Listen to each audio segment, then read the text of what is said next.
Alright. Can you hear me now through the game?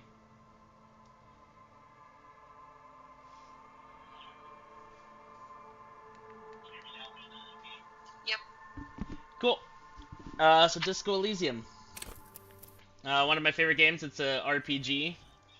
You play a detective who has drunk himself into amnesia. It's pretty great. I love this game. I haven't really thought about what I wanted to do, but we'll probably do something like that.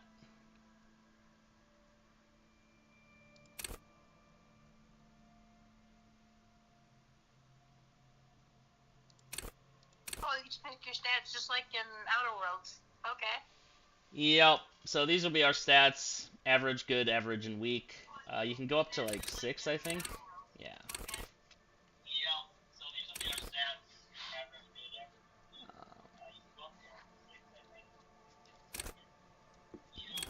And then we get to pick a signature skill, and ours is going to be Inland Empire because it's hilarious.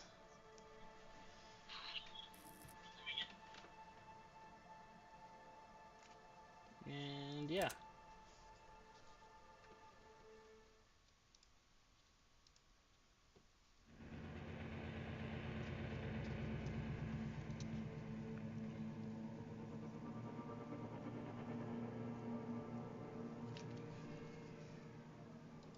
There is nothing.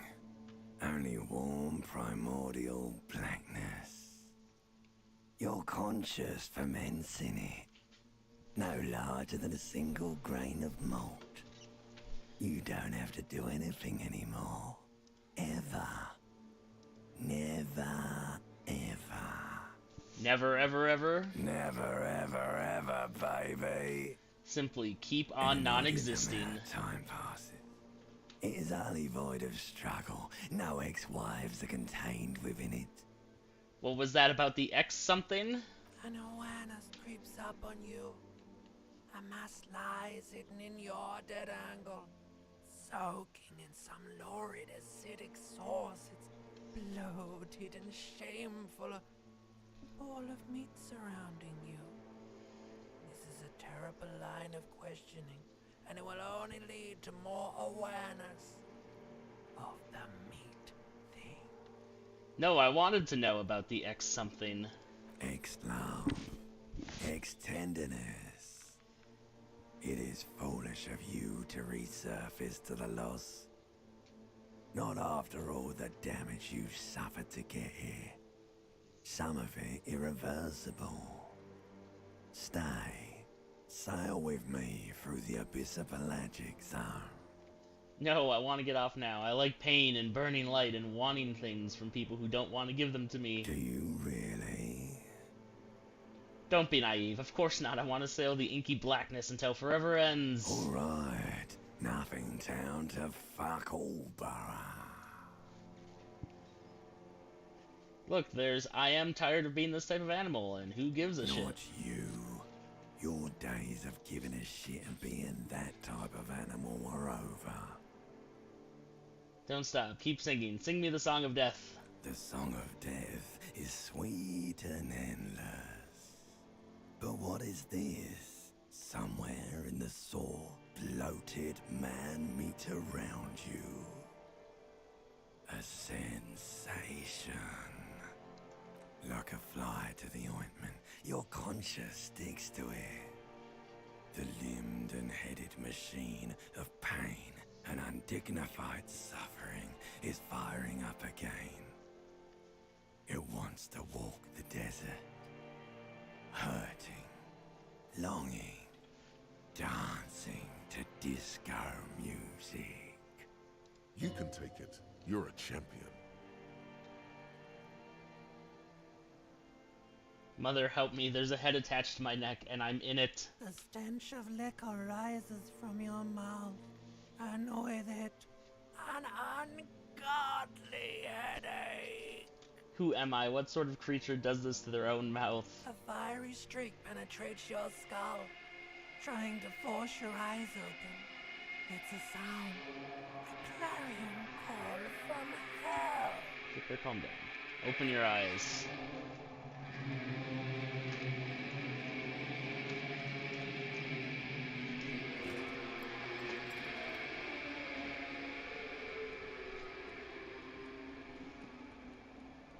That was quite the introduction. Yeah, this game has a way of introducing you to it. Here's our character.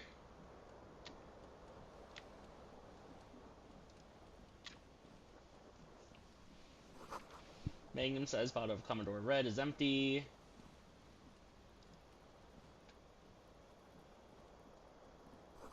It's like someone tore off the tape while the song was playing. The real tape player is still on, rolling empty.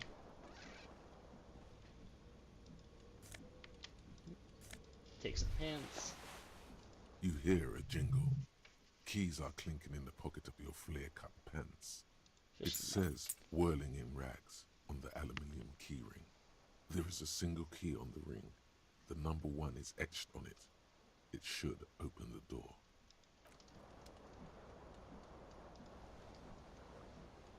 This fan has 2 chain pull switches. One ends in a tiny fan, the other in a light bulb. A truly horrific necktie has somehow attached itself to one of the blades. Or has it been consigned there as punishment? You feel as though this creature is your friend and wants to reattach itself to your neck so that you may continue your adventures together in this strange world. Alright, so the way the game works is that there's skill checks. So there's 24 different skills. Sever Fair is like dexterity, basically. And yeah, so there's always a % chance that you can pass checks, and there's always a chance you can fail. This is a pretty low one. But what we can do is if we pull on the fan, come squeaking to a halt. it stops the fan and It makes should this be check easier to much reach the easier. tie now. You can see. You swoop up and catch the tie. Snap. It's released from the blade. Warning, warning, the necktie is no longer contained. What you have in your hand is a fantastically colorful tie with 4 or 5 different patterns. The knot reminds you of a noose. A terrible mistake. Turn the lights off immediately. You can practically feel the photons burning a hole in your brain. Bring it Your on. eyes burn with photosensitivity. Alright, so down here It's you have not like health. good. So you have physical health, and then there's like morale. Either of them go to 0, it's a bad time for you. You lose.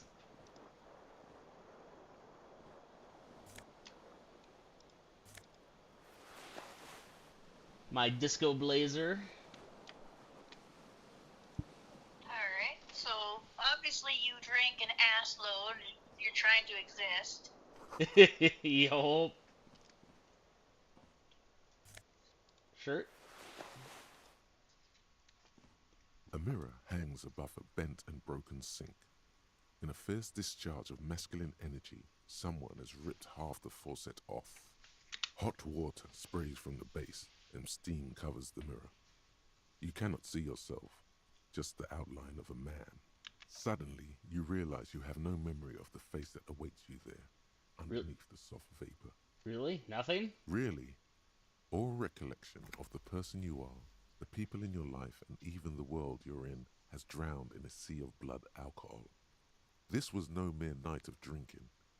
It was a deluge of world-ending proportions. Wipe the mirror. As you slowly reach your hand towards the surface of the mirror. Abort. You clearly have not thought this through. You won't like what you see there, and you will never unbecome it. Maybe I should touch it first, make sure there's nothing wrong with my face. Yeah, there is definitely something wrong with it. What? What's wrong? Where to even begin? There is the bloatedness, then the swollenness. It's like there's an upholstery of alcohol underneath your skin. I'm sorry, touch your Bet you nose. are. Your nose feels like a small balloon in the middle of your face. It hurts when you honk it. It doesn't appear to be a particularly tiny nose either. Not with all the drinks it's absorbed for you. At least my tongue is okay. It's not. It's swollen and snail-like. wriggling between your fingers. Wipe the mirror now. Behold, you have no idea who this thing is, do you? Dear Lord, help me. What is this? Whatever it is, at least it's dead now. There's clearly rigor mortis on your face. Oh wait, is that an expression? Are you trying to make an expression with that face? I'm not making it. The face is making it Please itself. stop. It's horrible. You're scaring yourself. Okay, try to stop. Oh my god. You can't stop. It's like it's not even voluntary anymore. You have worn that grin into your face and now it won't come off. What does it even mean? What is the emotion you're trying to convey?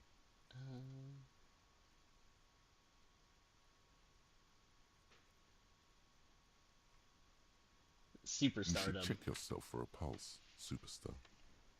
From here it looks like a cadaverous spasm. You find no sign of life on your swollen neck. However, putting your hand on your chest reveals an irregular heartbeat. You appear to be alive. For now. Alright, so you can try these. So any checks that are white like this, you can try as many times as you want, and you can retry them if you fail. So we can just do them now. It belongs Oh my in god, the I new, fuck. the third Sorry, I decade succeeded. of the current century. Enough time had passed from the failure of the revolution that, for a fleeting moment, free market economy seemed like the ultimate, uncontested way of life for our species. Okay. Things were good. It was smooth sailing. People made gold and champagne-tinted interiors and facades to suit the times, calling this the new style. But more importantly, disco happened. For Revachol, your city, that meant only one thing. Guillaume Lamillion. Out of the dazzling swirl of disco music, in an open-air boîte de nuit, somewhere in Revachol West, Guillaume's blonde mane appeared on the screen. He sang some bullshit. Then he made the expression. So I adopted why? Like, who am I? Why did I drink myself into oblivion? You have some understanding of the recent history of disco. The rest is darkness. So I adopted it. Why? Everyone loved it. Maybe you thought some of the stardust would rub off on you. Maybe it did. Either way, it's all gone now. Only the grimace remains. I feel the need to add a clicking sound when I make it. Click, click. The click is used to spur on a horse. It also features heavily in Guillaume Lamillion's regional mega hit, Don't Worry, Your Pretty Little Head. How long ago was the new? Some 20-odd years. There is a vast ocean of time between right now and the expression. Looking good on you, or anyone. Humanity has run aground in that time. It's a different world now. The expression is a relic. I guess that's it then. It doesn't have to be. You can swoon over Guillaume and his champagne-corked smile whenever you want to. Maybe some of the stardust will return. Alright, well, we'll attempt to stop the expression from happening. This is a 3% chance. I have to get double sixes to succeed. It's too late. Alright. Like an image I would have on been film. impressed. The expression belongs to your primary motor cortex. It would take a minor neurological miracle for you to cease producing it. Alright, leave it be for now. So then anytime I upgrade the relevant skill, or if there's some other condition that I meet, the white check unlocks so I can They attempt don't it like again. smiling? The fuck? Oh, hold on, my DoorDash food is here. I'll be right back.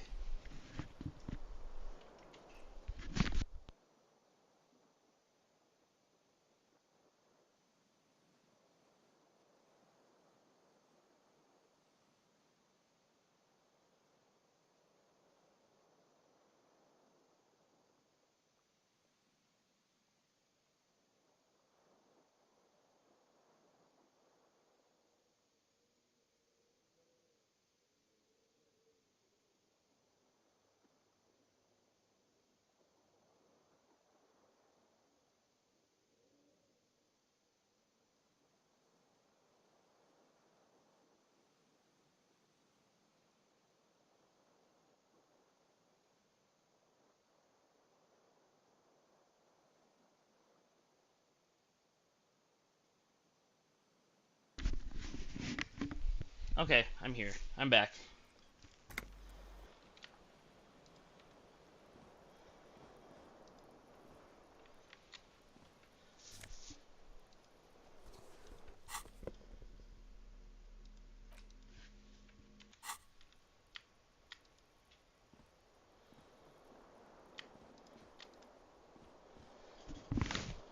The window stands broken in its So frame. is this like some Cold dystopian wind blows wasteland in. where humans are nearly extinct? No, it's a pretty like normal world. It's like a post. Think like a post-communist Russia, and you get a pretty good idea of what this world is like. Where was I? Look out. The morning light hurts your eyes. It's hazy, but you see the ocean and some war-torn buildings. The shards face outward. Whatever broke this window came from the inside. A fine web of scarring covers the back of your right hand, but none of it is recent. More likely a projectile than a held object. There are no fragments on the floor from pulling a tool back in after impact. Something you've done before. It is too large for a bullet, yet too small for a piece of furniture. You're looking for something heavy and larger than your fist. The single green shoe you found fits the hole almost as well as your foot.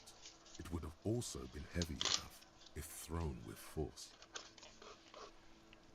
Congratulations. You smashed the window with your own shoe.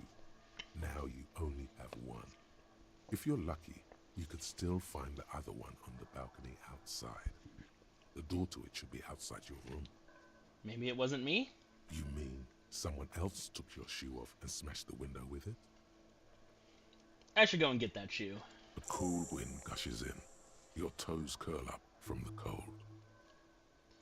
You gain experience for doing things. You can get tasks the game assigns you.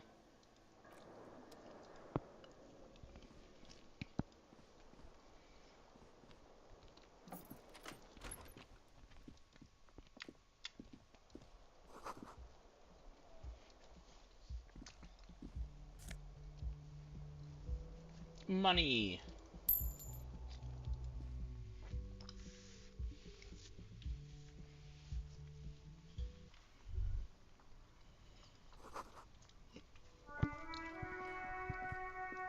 It's not your fault, it was just sitting there. Someone was asking for it to be taken.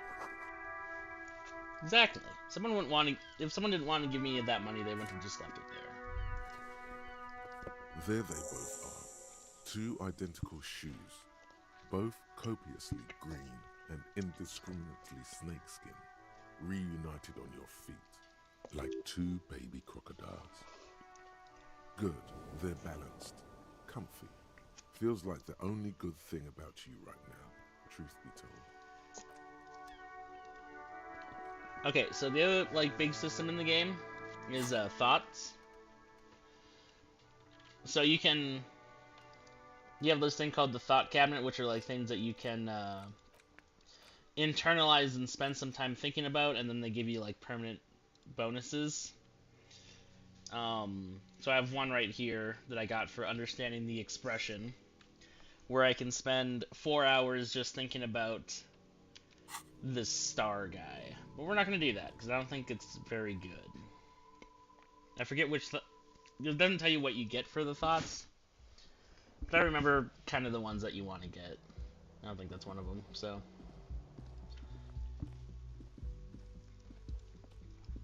Hello, officer.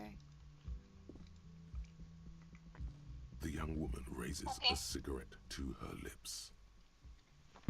Officer, am I military personnel? No. There's only one solution to this. You're a businessman. Wait, I know, I'm a businessman. Chief Executive Officer, right? The young woman shakes her head slowly. Officer could be an artistic statement. You're already prone to those. Officer is my stage name, right? I can see myself as a middling disco artist called The Officer. No. You're a police officer, sir. You're shitting me. I'm not. Unless you've been shitting us all this time. all this time. You've been here for 3 days. On official police business, no less. And what business is that? Couldn't say. In truth, so far, mostly drinking. Why don't I remember being a cop or anything else? Could it be because of the drinking? Who in their right mind would let me be an officer of the law? Don't be so harsh on yourself. They let almost anyone be a police officer. A glib remark. Don't let it stand. Assert yourself. Actually, I can see why they wouldn't trust me with the law. I have the right character. A fondness for contradictory statements. No, I had thrown my shoe out of the window. I deduced this from the direction of the shards. Extraordinary. Try the expression on her. Let her know you want her. Physically. The words have already left your mouth. I want to have fuck with you. What was that? That's not even how words are used. What did you say? Come on. Say it again. I said I wanted to have sex with you. No. You see, that's not what you said. You said... Come on, man. Pretty, please. One more time. I said I want to have fuck with you. Goddamn right you did. You crazy asshole, you. What kind of cop are you?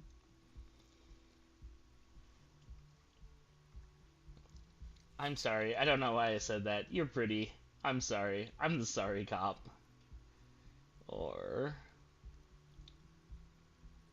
superstar cop. It's been established. Okay, that's cool. Or if I can just maybe ask you to elaborate on that superstardom a tiny bit. It means I'm a bloated old drunk with sideburns. I'm a scion of Guillaume Lamillion. Sure. Or maybe you are Guillaume Le Million. You'd be about your age now. Think about Ooh, it. maybe I am. One thing, though. It's gonna suck for you later when you have to interrogate me.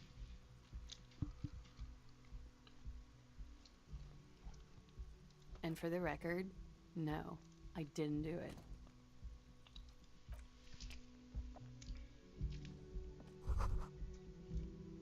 You should pick that fat, juicy cigarette butt from What the did she tray, do? light it up, and smoke the living shit out of it.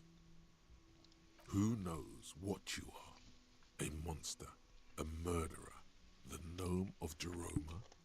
You feel like a smoker, especially when you look at that juicy, succulent, seductive cigarette stub, still smoldering deliciously. How very astute of you. This renders it ineffectual. You should look for a whole cigarette, or better yet, an entire pack. Strike that. A carton. Make sure they're all healthy and able-bodied. Then smoke them all. The idea seems to make your neck expand. Suddenly, the garish tie feels very snug. Like a cat rubbing itself against its owner's calves. A cat that wants you to smoke a lot. Or you could not do that. No one is making you. Good. Thinking about yummy cigarettes in your mouth is the next best thing. Make sure you think about juicy sticks of tobacco all the time, though. It doesn't count if it's not all the time. And when you're done thinking about them, graduate to getting them. This is a bad message. I know. Smoking them gives massive bonuses.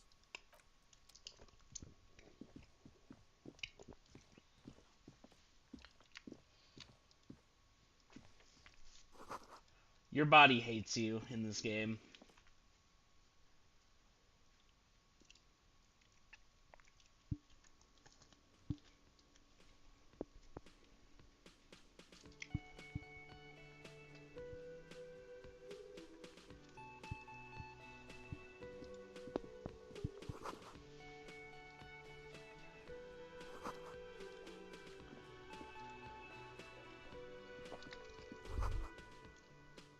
You should totally sing karaoke here, the first chance you get. Your emotions need to be expressed. People need to know your vast, oceanic soul. My soul's cubic content is obscured by the hangover. Of course, at this point, precise measurements of your soul can only be performed from the outside. It needs to be heard through a PA system by other people. This goes well with the theory I'm developing, that I'm a down-on-my-luck superstar person. Who is mistakenly identified as a cop for his prominent jawline? Yes, sounds likely. You should probably go on stage and pose for a moment when you're done with this thought. See if it works. As you turn, a bright light catches your eye, making you squint. Cool. So cool.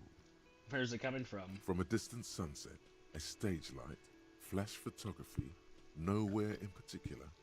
It's just what superstar law officers do.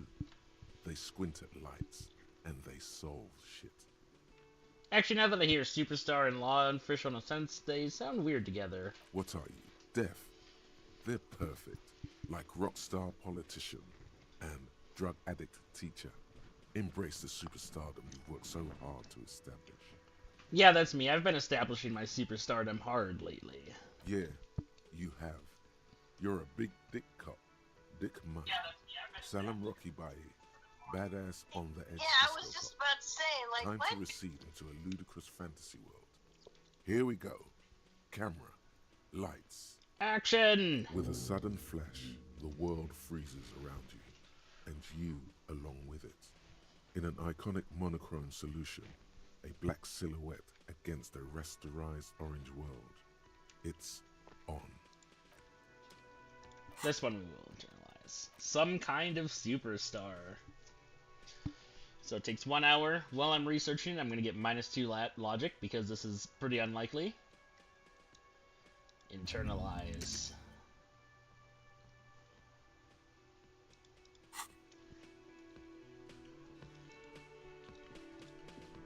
A man in his late 20s stands behind the counter, inspecting a stuffed seabird.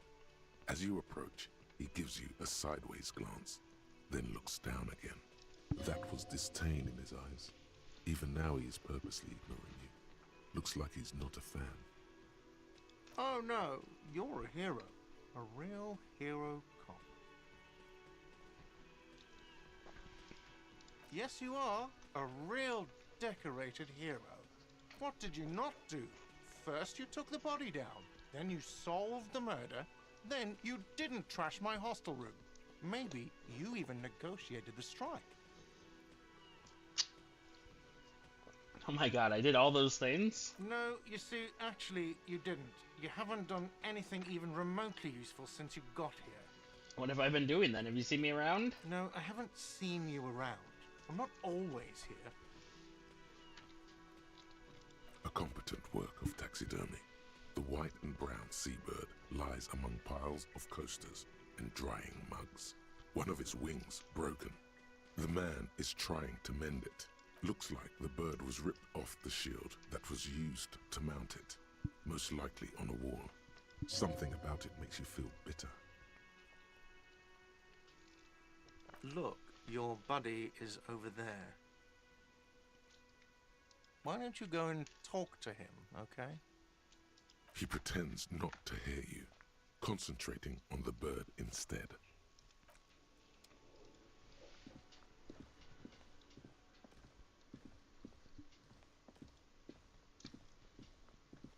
A bespeckled man in an orange bomber jacket is tapping his foot Kim on the floor. Kitsuragi is Looks the best. like he's waiting for someone. You're gonna be like the world's You. suckiest cop. As you approach, he narrows his eyes and extends What are you talking about, his Becca? I'm a hand superstar in greeting. cop. I don't know what are you... You're crazy.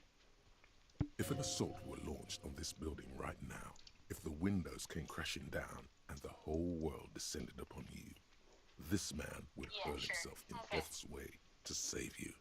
You are sure of this, but why? He is your half-brother.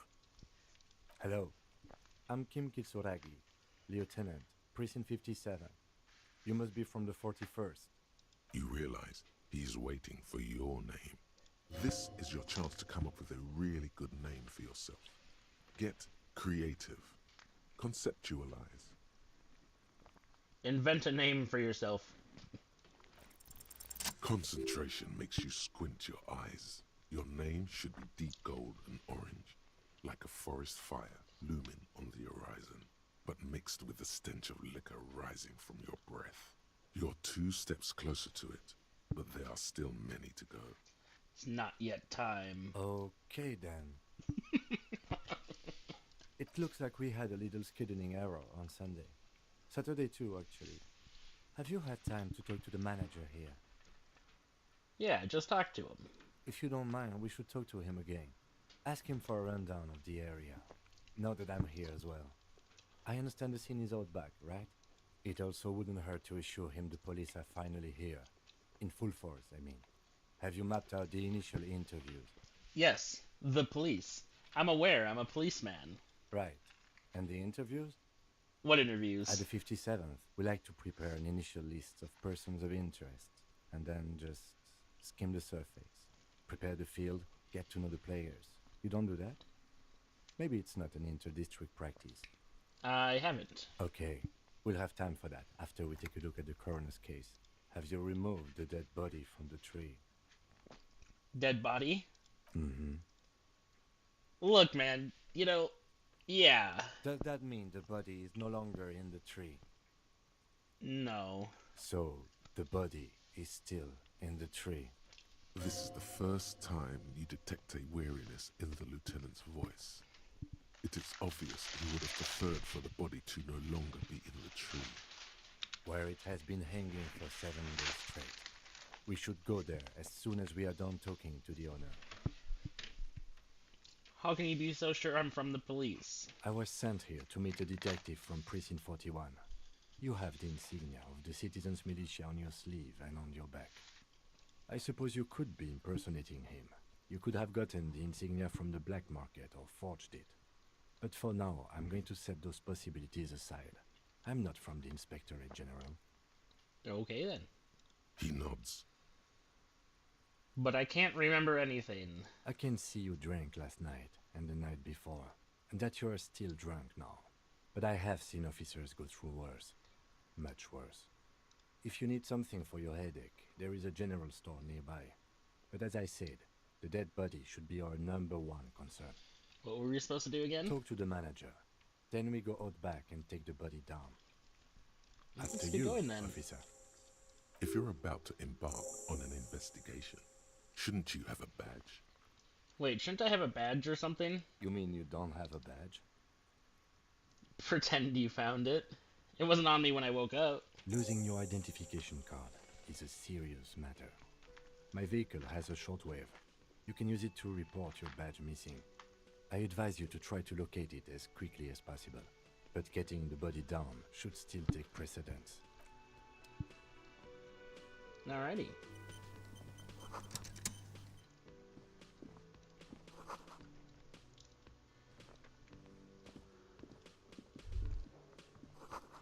Gee whiz, I wonder which one of you is going to be the smart detective and which one's going to be the stupid detective. I love Kim so much. The man with the unimpressive beard notices you approaching. He drops the ledger he was holding and turns to the lieutenant. Mr. Gart, right? You run this place. Yes. I am Kim Kitsuragi from Precinct 57. This is an inter-district investigation, so joining me from Precinct 41... I'm currently in between names. Fantastic. Kim is about to say something. Let him. Right. Now, I know it took us a while to arrive at the scene. It also took you a while to call us and report the dead body. It was you who placed the call, yes? No, I only just got here. It was probably Sylvie who called you. She usually works the bar here. I'm only temporarily taking over her duties. Do you have her number? As a matter of fact, I do. You said you just got here. From where? Are you a local? What, of Martinez? No. I live in Jamrock. I only sometimes come here to keep an eye on the place. This is just one of the many cafeterias I manage. But you still know your way around, yes? In case we need directions. Yes, I know where some things are, but as I said, I don't live here. I just used to work here. And I'm not going to start working here again, if that's what you think. I didn't imply that. Detective. Who, me? Mm-hmm. I have everything. You? Oh, you mean, do I have questions? Yes, yes. He means, do you have questions for me, like a police officer would? Where exactly is the body? Behind this building, there's a courtyard. They hoisted him up on a tree there. And how do we get there, then? That's easy. See that door there? First you exit through that. Then, to your right, you should see a big hole in the fence. A really big one. You can get to the courtyard through there. No need for the keys. The hole is big enough for the Franco-Nigerian cavalry to fit I through. really like this manager. Doesn't The want you to feel sarcasm, guilty. the sass, it's on point. It's The, implied in his the voice. manager's great. I don't know who killed him. I'm not the police. That's your job. Did you kill him? What are you, crazy? Of course I didn't kill him. Why did Sylvie go away? She went away because none of your business. Fine. Extra fine. Are you the bartender? No, I'm not the bartender. I'm the cafeteria manager. He's very animated all of a sudden. This is clearly a touchy subject for him. You look like a bartender. That period of my life is over. Not everyone who stands behind the counter is a bartender, okay? I'm the cafeteria manager. Understood. I hope it is. That's all. Let's go. Not so fast. You owe me 130 real. No one is saying the multi-pattern necktie you found tied to the ceiling fan can talk. No one. It must be merely imagination. But Let's bail! Time to push the eject button! Sounds like a responsibility! You don't like those! Slip away unnoticed.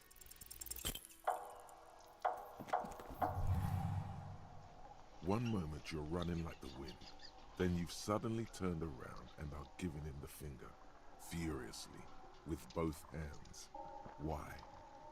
The lady in the wheelchair is right behind me, isn't she? That's true. Yes. And it's worrying. But let's not fixate on it. Look at that stupid bartender instead. He has no idea what's going on. You and your fuck you fingers floating in the air. Barkeep's got his mouth agape like an idiot. Why did I do this? Why did I have to use both my hands to flip him off? Why both? Watch out!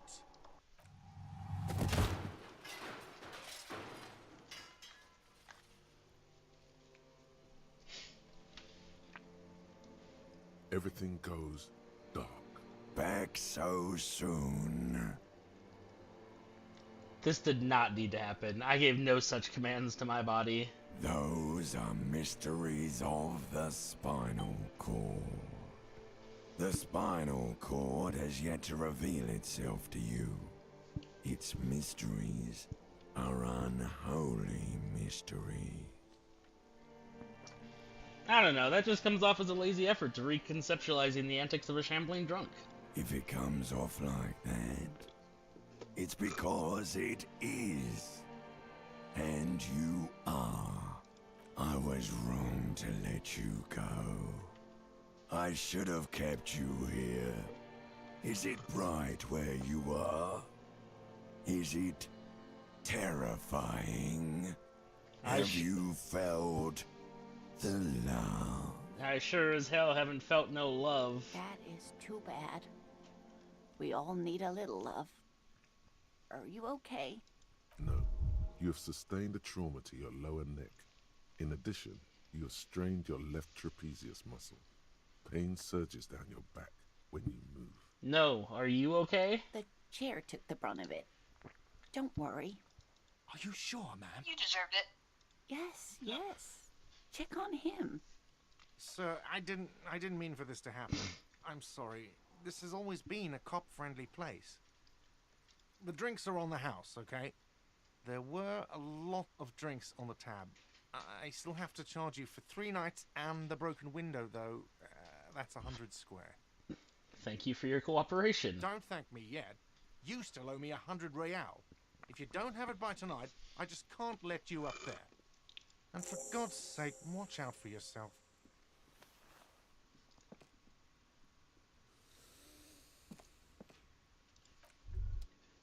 By the way, where is home?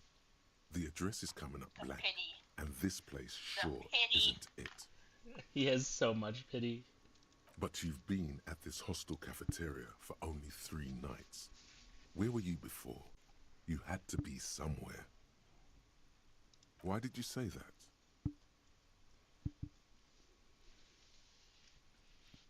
You don't really know, do you?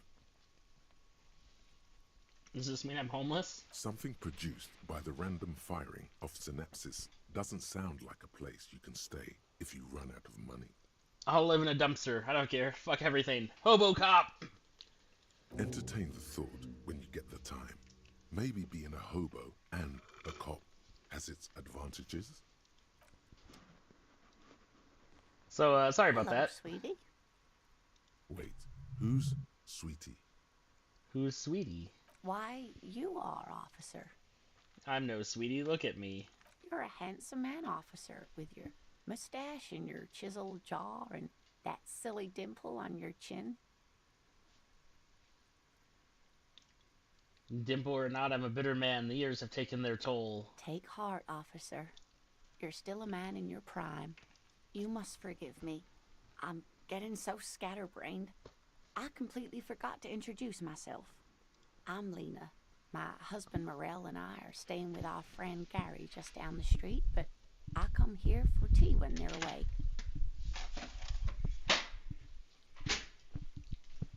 This Lena is wacky enough for the Motley Crew. Hire her on the spot. How'd you like to roll with me? Whatever do you mean?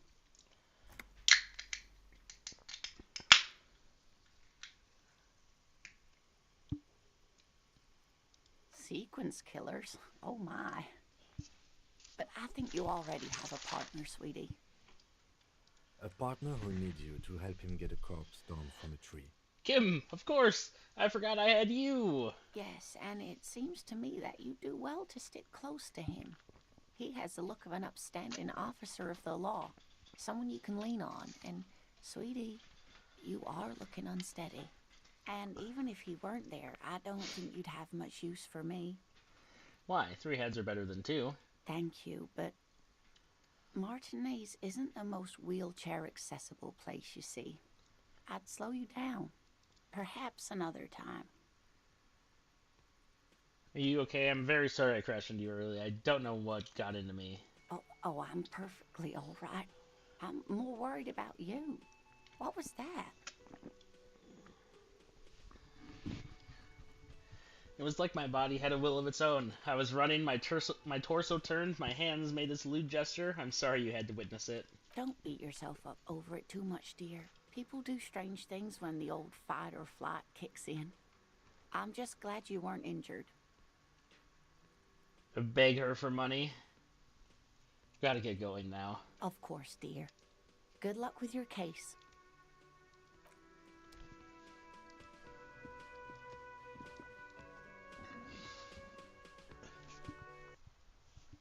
That lady is far too kind.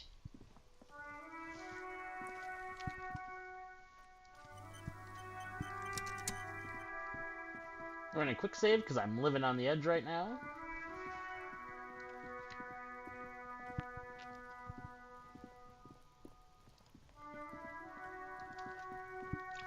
Ah yes, Kuno.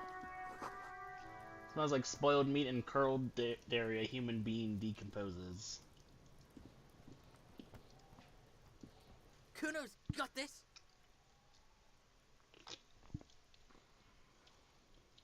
If there ever was such a thing as an ugly kid, then this is it.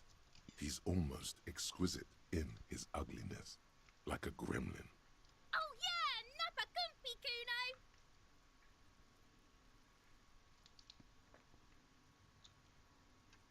Moment of your time, please. Can't talk, pig. Shit's coming up strong. Throwing rocks. Shit coming up strong. That sounds good. Joyous. What the fuck is wrong You with should these hang kids? out with this kid and see what that Yeah, juicy Kuno's like shit one of is the most all messed up about. characters, as you will soon find out. I mean drugs. The kid's on drugs. Yeah, Kuno, ride the lightning, Kuno! Kuno's riding it, see? The rake, Kuno! You should throw the rake at him, Kuno! The fuck? Does Kuno know what a rake is? Kuno's not a gardener. Kim, what should we do? We shouldn't do anything. I don't tempt such forces. What forces? You will see. Are you kids siblings? The fuck are you talking about? He's calling us Kuno! He says we're fucking each other! Look, I have questions for you. Alright, entertain the Kuno. Show me what you got. What you got there? What you got, huh? Show me what you got. The body, what do you know about it? Shitload pig. What's your question? Don't tell the pig shit, Kuno! Kim, help me out here. What do we want to know? If I were to want to waste my time, which I do not, I would ask them who he is, how he got there, and the usual. Kuno's fucking. Kuno uses the fucking for target practice. Probably climbed. Kuno was busy down the road when that shit went down. You heard Kuno. Kuno wasn't even in Martinez. Kuno wasn't in Revachol. Kuno wasn't regional. Where did you go then? I don't know. Some fucking Mesk or I don't know. Some other place. Night City. Kuno was in fucking Night City. Where's Night City? Kuno gives this info out on a need-to-know basis, and you don't need to know. Kuno didn't smoke the gimp, if that's what you meant. Just a couple of pigs sniffing around in the dirt. That seems pretty fucking suspicious to Kuno. Yeah, you tell the faggoty, Kuno! You're testing Kuno's patience here. Get lost, Who is Kuno? Kuno's Kuno, pig?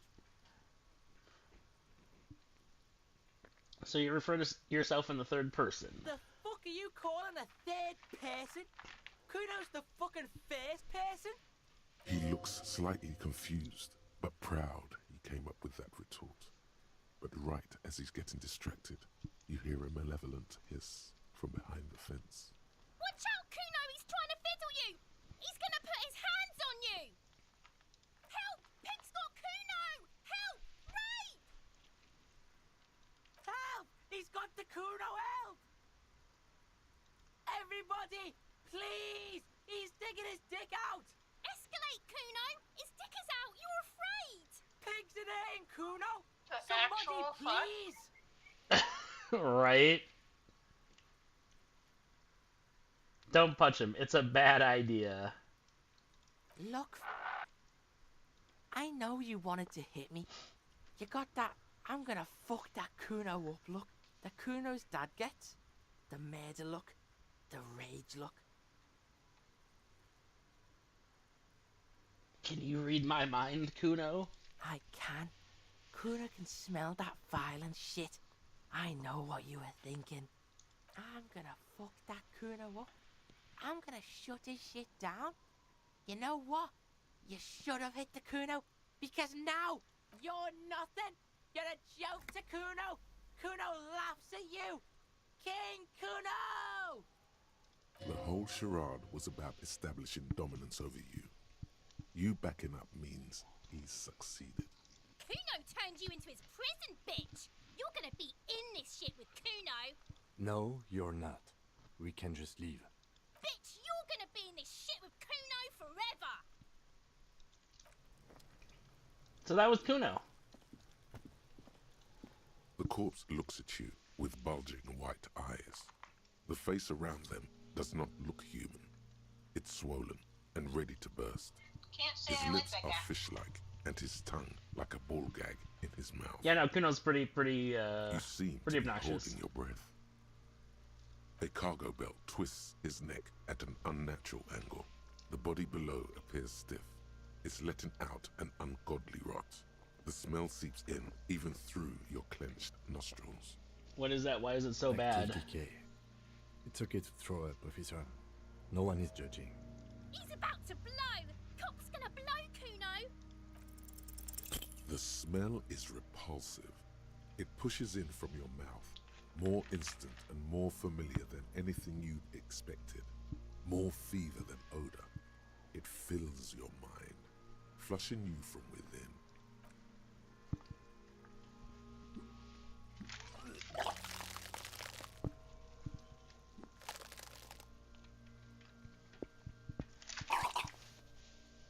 Pleasant. Too late. It's impossible to keep in. Your body curls and pushes it out, burst by burst, until a pool of vomit lies under your feet, and your throat stings from the stomach acid. God. It's okay. Happens to everyone. Keep it. Thanks. The hangover is clearly making this worse for you.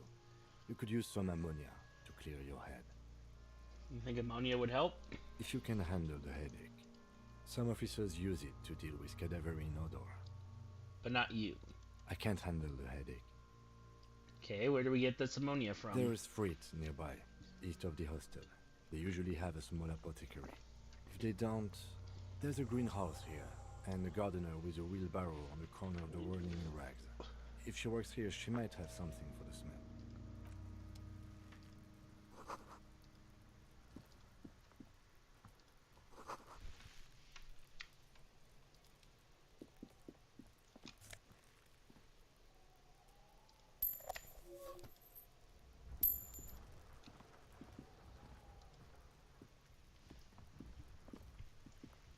There are several footprints in the mud, left by work boots.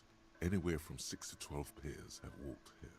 What kind of boots? Heavy workers' boots with reinforced toes and hobnails, all over the yard. Isn't this something an industrial worker would wear? Lieutenant, workers' boot tracks. Noted. Get an exact count. Maybe more than 12. Oh, nice. I passed that. 8 pairs of boots have shuffled back and forth in the mud. Go over them one by one. 1. Standard work boot. Steel reinforced toes, number 46. 2. Standard work boot. Steel reinforced toes, number 44. 3. Hobnailed work boot. Steel reinforced toes, number 43. 4. Standard work boot. Number 45 or 46. Wait, which is it? You don't know.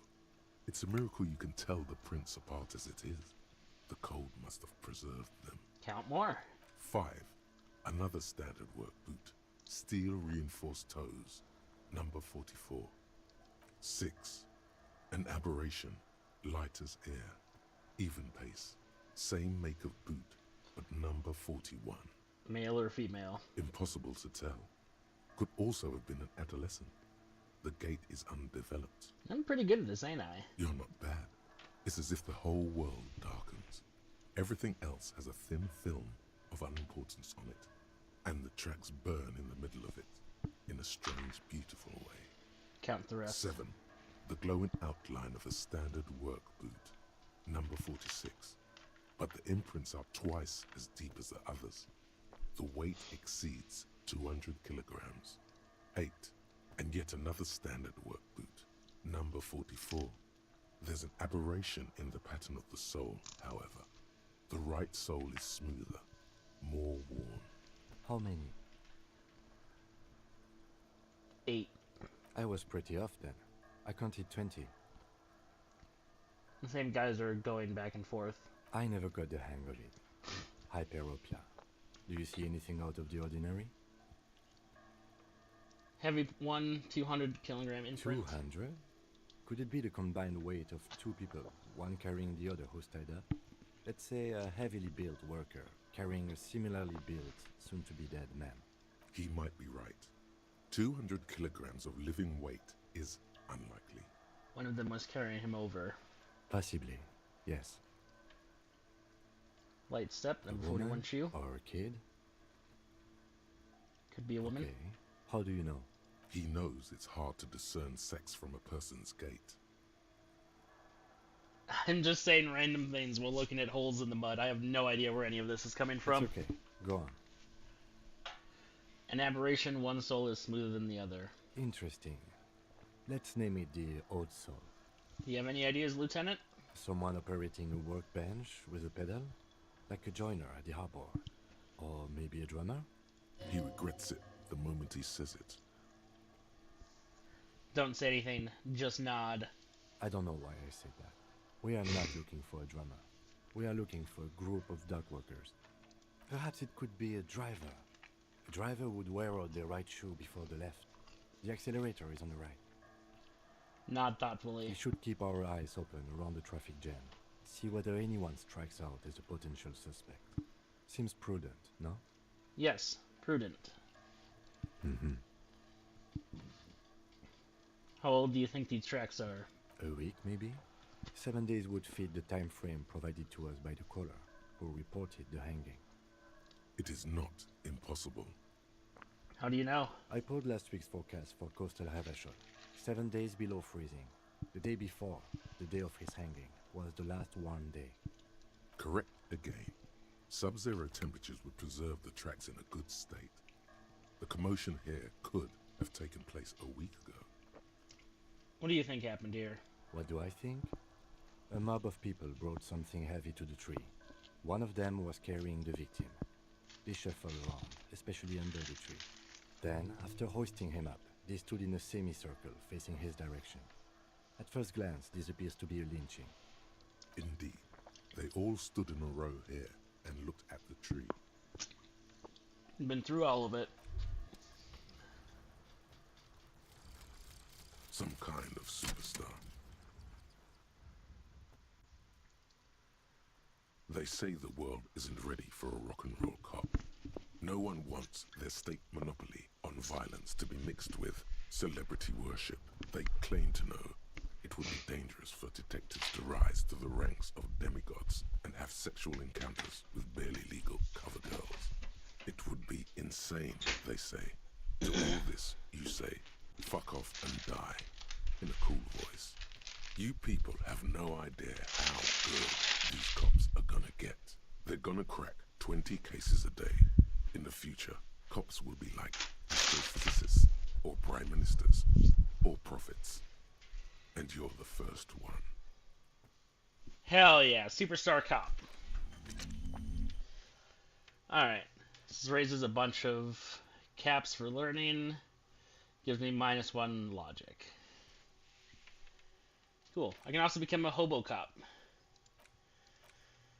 I'm not going to become a hobo cop.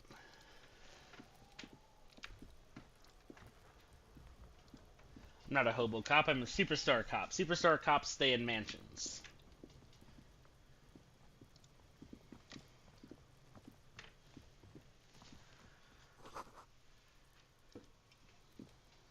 Or at least not, they're not homeless. This trash container is locked. Yeah. The sliding lid has a padlock that says, whirling in rags. There's something in there, not necessarily connected to the case, but still. Why am I looking at you, trash container? You're just a trash container. The body is downwind from here. Maybe you prefer the smell of garbage to the smell of death.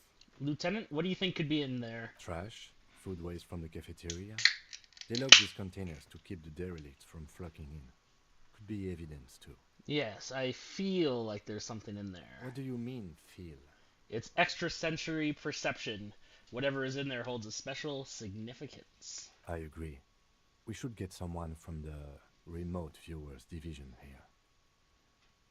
What is the remote viewers division? All the detectives from all the precincts who experience extrasensory perception go to the remote viewers division. Their work is invaluable to the force. Wow, can we get them here? No, because they don't exist. I'm so disappointed right now. I thought there was a remote viewers division. There isn't. But we should still access this container. How do we get the lock open? We could try using a pry bar. There's one in my motor carriage, or... Or pry bar! We might want to ask for a key from the manager of the Whirling in Rags. He probably has one. And he also has information. Doop boop boop boop doop boop boop boop.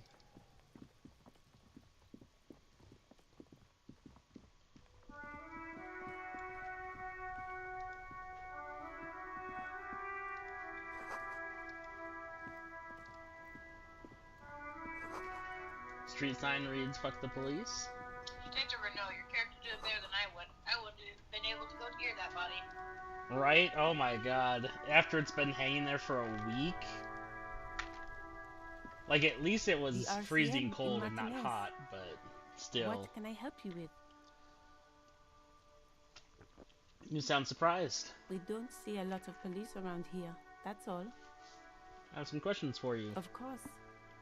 What can I help you with? My partner told me you may have ammonia. Can I have some? Sure.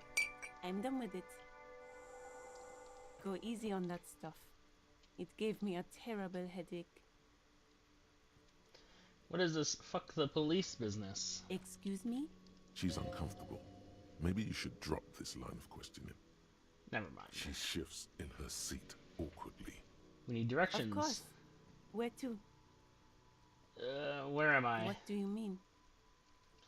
I'm a bit disorientated. This is Revachol, right? Yes, sir. District of Martinez. This intersection is called Roundabout North. He knows where we are.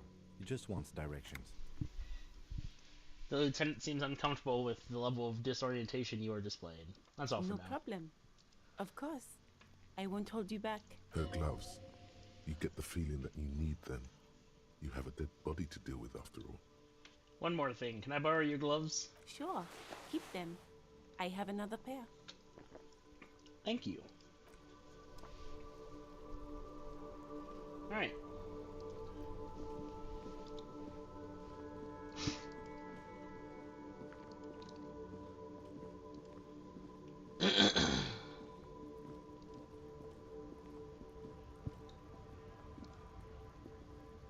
Welcome to Revachol. Hey, I know Revachol. That's where we are. Don't you welcome to Revachol me. My grandfather came here from a 3,000-year-old racist isolationist culture, while your ancestors came to this island a mere 300 years ago. Every school of thought and government has failed in the city, but I love it nonetheless. It belongs to me as much as it belongs to you. You tell him. It's men like you who keep Revachol divided, making it that much harder for everyone to climb out of this post-war limbo. Limbo, what's going on here? Oh, come on, man. I just said welcome to Revachol. It's a lorry driver thing. I know exactly what you meant. You think my kind doesn't belong here, that I should watch myself and behave. But you see, I'm an officer of the RCN. It's actually my job to make sure you behave. I would advise you to remember that. Silence. The air between them becomes tense. Your partner needs backup. Now's your moment to shine. Someone's obviously dealt with racism. Yup. Fucking A, Kim, I've got your back. Give the lieutenant a punch on the shoulder. You two make a cute couple. You know that? The lieutenant exhales and resumes his regular calmness. Now that that's settled, we have a couple of questions. Whatever you say, officers. You could ask him to show you the soles of his boots. He definitely looks like someone capable of a lynching. Maybe he was present. What was that argument all about? It's about biological determinism, natural law, the sorting of the races. Not the most popular topic nowadays, with the coalition in charge and all. You might want to change the topic. That is, bury your head under the sand like common sheep. Oh, so you're just racist. Makes sense. I'm not just racist. Look, I've read books. Huh? The science of racial theory has all been proved, even if some people don't want to accept it. People who've studied these things say that you and me are superior by design. So, naturally, we Occidentals should be in charge. Obviously, you can see the merits in that. Yes, I can really tell you're a prime example of superior design. Open your eyes. Haven't you noticed something different lately? An unfortunate downturn, maybe? Huh? When members of the superior race cease to believe in their innate superiority, they stop competing for resources. Okay, and... This concerns you, policeman, so you better be vigilant. The damn kips are showing up good lately. Same with the mosquitoes. And the other intruder species too. They're on the precipice of cultural victory. Uh-huh. It's true. Also, you need to realize the dangers of mixing races. Who knows what might happen if people don't stay in their birthplace? You might end up with a new sub-race, with unknown characteristics, leading to extra competition. That's why you've got to control the offspring. Yeah, I'm not down with this. Why don't you go fuck yourself? Don't I push don't your care luck, what reasoning runt. he feels is logical. He's just racist. Yeah, he's a pretty terrible person. You actually can become very racist if you want to in this game, though.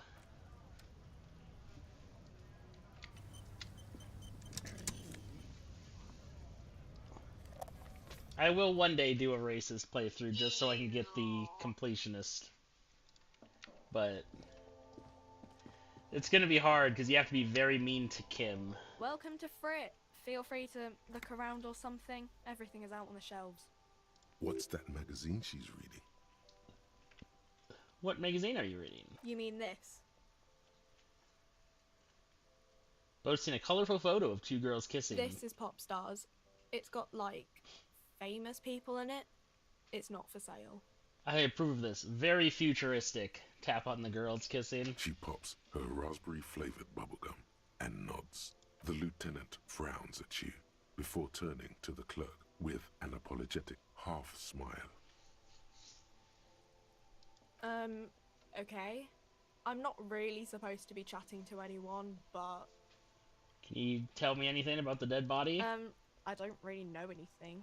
I mean, I know it's there, but I haven't seen it, so... How long has it been there? I don't know, really long. What do you think happened? I don't know. No need to worry. It's just standard procedure for us to ask around. If you hear anything, let us know, okay? Okay. Uh-huh.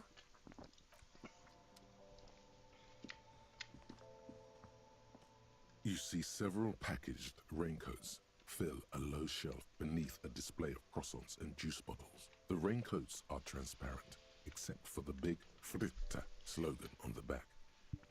What is what? It's a raincoat.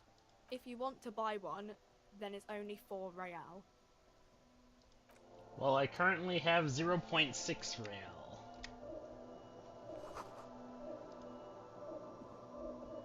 A small cabinet on the wall is filled with various medicine bottles. Just ask me if you need anything from Saint Baptiste. We don't stock You still owe that prescription guy meds, 100. but we do have Nosafed, Duramine, Magnesium, and Hypnogamma. I need Nosafed.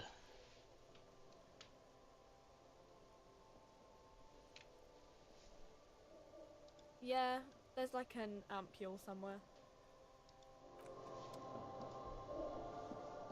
The tear machine stands in the corner. A sign says, 1 bottle equals 10 cents. Oh, that's the tear machine. Yes, but what is it? It's a machine for tear. You know, you find tear outside, like bottles or whatever, and put it in the machine, then it gives you money. I see. And how do I pick up tear for the tear machine? You need a bag, I guess. We used to have some, but we gave them all out, so feel free to use it if you find a bag, though. I'm sure there are some out there, somewhere. Thanks, lady. And what's over here? A colorful display of cigarettes and alcohol bottles line the shop wall, inviting you closer. She's definitely like the, I do not get paid enough to talk to this cop right now. There, in that dark green glass, all in vain. The great flowing river of warmth, wine, alcohol, beer, alcohol, love, alcohol. Say nothing, just take it in. The beauty, the truth, the poetry of it all. I'm obliged to inform you that both alcohol and cigarettes damage your health, but I guess you already know that. Don't ask, don't look, don't do anything here. Just go away. Get back to work. Leave.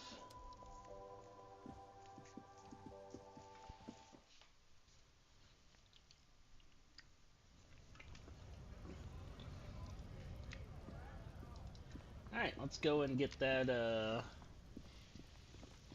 body down, huh?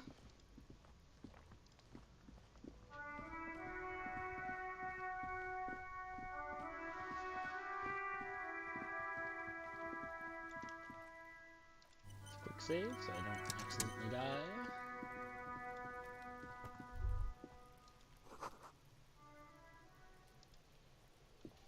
There he still is, looking right through you with his white eyes. The body below is entirely dedicated to that corpse smell. Emitting it is all it does now. Let go of your nose without throwing up. The ammonia only makes it worse. The combination forces tears out of your ducts. You manage to keep it in once. The second time, not so much. When the vomiting is done, your cheeks are wet with tears.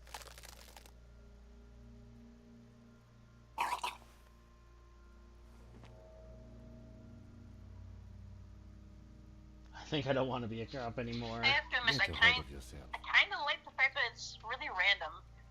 Like, you can't control if you're going to succeed or not. Yup. It's true. The weight is reassuring, like a crenel on solid fortification. Pat, pat, pat. I've seen strong men turn themselves inside out for hours. You are facing tough odds here. Alcohol withdrawal makes it considerably harder. Why can't I keep it in if I've been a cop my whole life? I've seen captains puke their guts out. It never gets easier. You never get used to the smell. Every Monday is cadaver day. Throw up, investigate. Throw up, initial autopsy. Throw up, bag it. Then drive to the station. Maybe throw up on the way there if you didn't bag the thing tight enough. You seem to be fine. I think I've lost my sense of smell. Not being hungover helps too. Do it without me, I just can't keep it down. No. This is a two-man assignment because it needs 2 officers to complete. I need your help. You need to get your shit together. No. Okay. We should go talk to the locals. Find something else to do while the wind changes. It's pretty bad right now. Give it half an hour. Get yourself together. Then come back and have another go. Volumetric shit compressor. Your shit is apart, and it's rather unbecoming of a cop and a human being. It's supposed to be the opposite of that. Together. Compressed in a small area. To achieve a solid level of shit compression, squeeze your butt cheeks together for 30 minutes. Do something similar with the 2 hemispheres of your brains. Talk to people. Maybe that'll help. Now we can internalize that as well. Gotta get my shit together.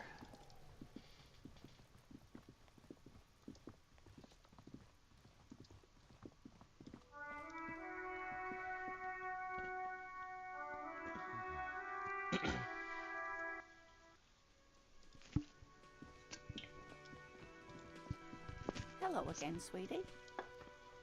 I don't know if you've noticed, but I don't know where I am or what I'm doing or anything. Yes, officer.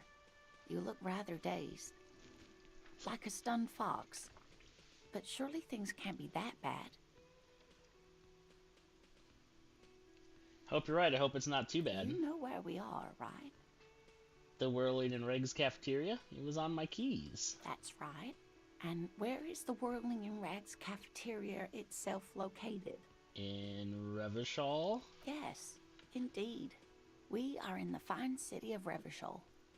All I know is that Revachol used to be really cool in the 30s. The new disco dancing. It seems like a lifetime ago. Much has changed, but it is still the most beautiful city in the world. A rare jewel set in the sand between the pines. Everyone says so, even foreigners. Speaking of history, you know what year it is, yes? In the spring of 51? That's right, dear. How splendid. Here, take this pen. Knowledge should always be rewarded. Her relief is palpable. She was getting pretty worried about you there, but now she relaxes her shoulders. I can tell that this is taxing for you, so I'll just ask one more question. What regime are we living under? What mode of government? Some kind of democracy. I'd like to think it's a dictatorship of the proletariat. Our leaders are fierce warriors who traverse the plains on steeds. Civilization cowers before us. We are governed by intelligent machines that perform calculations to determine the freest market. Radios are being used to control people's minds and distort our perception of reality, concealing our true masters, foreigners, and women. Cop. We are living under the cop regime. Or be a communist. Oh, sweetie. Sure. It's really not. There used to be people who thought that way. Other people who wanted those things, but they all went extinct. Revachol is a zone of control led by an alliance of foreign powers called the Coalition. We have almost no government of our own, and certainly no dictatorship of the proletariat. But they still have cops. There's no government. How come there are cops? Oh dear. And you were doing so well. There aren't any cops in Revachol, not in the traditional sense. The status of law enforcement has been a complicated matter since the revolution. But we should stop for today, sweetie. You look like you need a break. Besides, I'm not the best person to explain the big things to anyone. She's scared now. She's realized you really are. You're gonna make this woman lose sleep over you. So, how did I do? You were doing quite well up until the end there. It does look like you're having trouble remembering things. History and places. Remembering reality in a word. It's very odd. A sigh. The lieutenant buries his nose in his notebook. But maybe a fresh set of eyes is what the world needs. And while I'm no doctor, such bouts of amnesia are often temporary, so I wouldn't worry too much. She means this sincerely. Worrying won't do you any good. Someone more educated in sweeping matters. Maybe you should ask. No. I'm not an encyclopedia. I won't be a guide either. I'm a detective. Of course. Then I don't know. Someone rich, maybe? Wealthy people are educated. Though I don't know where you would find a wealthy person in Martinez. I'm not gonna beg her for money. That never goes well. Gotta get going now. I've got to go feed my cats real quick. They're bugging me. It's their food time.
Mr. Gart? Can I help you? Is the trash container out back yours? Mine? No, it belongs to the Whirling in Rags. So it's yours. Thank you for clearing that up. Why do you keep the container locked?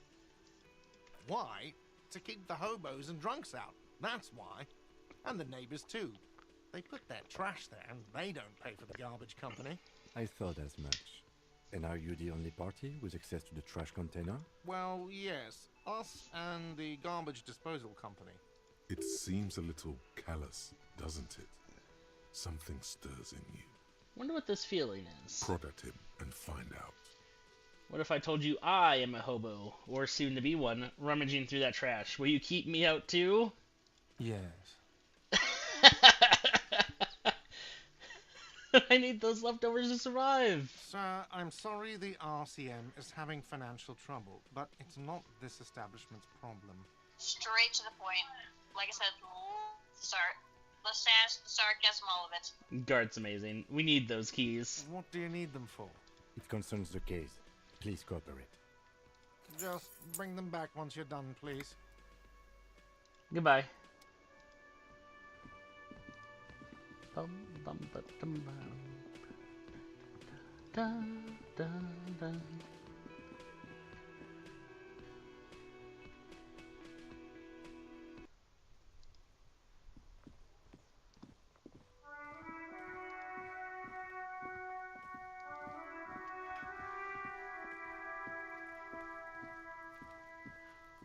Ba-na-na-na.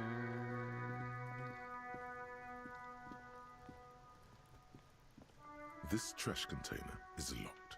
The sliding lid has a padlock that says, Whirling in Rags. Open the padlock with the key. With a well-oiled crack, the lock pops open. It should now be possible to simply raise the lid. Don't. Maybe you shouldn't. Maybe you shouldn't. Of course you should. This is your time to shine, Hobocop. Dive into that dumpster for extra content. Didn't I just have a premonition that there's something in there? There is, but you won't like it. Sweat forms on your brow. Your hand is still on the lid. Open The the lid. smell of rotten food rises to greet you. You see soggy cartons, dirty rags, and organic waste. We're just in time. This hasn't been emptied for over a week. Look under the boxes of carton. You see milk and egg rest with one broken egg in it. Some pasta wrapper. Picking up the soggy packages somehow feels familiar. A box falls into pieces in your hands. Batiste Soleil cereal. There are plastic pasta packages below. And turbo noodles. Nothing of note, however. Pick at the rags. Among the threadbare kitchen towels, something catches your eye. A pair of denim trousers. Grab them. As the legs of the slime-covered jeans begin to unspool from the garbage, a rank corpse smell fills the air. The victim's clothes? Why does this have to be on you? Why isn't Kim Cadaver helping? inodor is Out of fair. curiosity. If these belong to the deceased, they were removed. I don't by think he investigating wants the to root early around in stages of trash. the death. Drop them in here, officer. Bag the trousers. Guitar mark, blue jeans. Pockets empty or emptied. He wore them with a belt, too. A white belt. The loops appear stretched, but the belt is missing. That's it. Do you see anything else in there? I have another bag here. Something slimy catches your eye. Reach A for it. drab, long-sleeved shirt, olive-colored, appears from the food waste, dripping with pus. Bag the shirt. This is a military type overgarment. No label or serial number. This is the kind of rib-knit shirt that's worn over light armor to conceal it in an urban scenario. Anything more? The rest of the rags are just kitchen variety waste. Just garbage. That's all, I think. Alright. We should go to Gart again and ask if he knows who put the clothes in the trash. It could be as simple as someone from the hostel cleaning the yard. Or that one. I'd advise against confronting that force. Think someone from the Whirling might have been involved, maybe? Not really. All we know is the victim's clothes are in the trash. The lid was locked and his establishment had the key. It's just a small loose thread. Okay, proceed. The lieutenant nods. then looks back into the trash container. Dig in Hobocop style for extra content. Wow, an Armistice caliber 50 knock cannon, half wrapped in paper tissues. Where? So shiny. I can't see it. Never mind. Look at that fat string of archipelagon pearls snaking amidst the banana peels. And is that Cordon Electric's preamp with Electra F2 tubes? It is. That catches quite a price. We're talking 12,000, easy. Unless you're into hi-fi yourself. I'll sell it. No, you won't. Because none of those things are real. They're not actually in there. All you see is food waste and crisp wrappings. A cruel jest. There must be something. All you see is a broken mug with a racist depiction of the Yellow Man frolicking in saffron. An antique? Only in its social sensibility. Take the mug. Search the food waste. It's just organic waste, cold and slimy on your hands. Apple and potato peels mostly. Unidentified sludge and the occasional chicken bone thrown in for good measure. But hey, nothing. It's nothing. Nothing more to see here. What's this? What? A blue piece of plastic sticks out from the apple peels. It's shiny. Looks like the corner of something. Pick it out. Something larger. A clipboard. A blue plastic clipboard with moist papers hanging from it. They look badly damaged, but you can still make out forms and notes, written in a man's handwriting. Officer, is that your paperwork? No, it can't be. Yes, it is. Look. This plastic has the RCM street grid on it. You've even got an autopsy form. If you don't mind me asking, how did this get in the trash?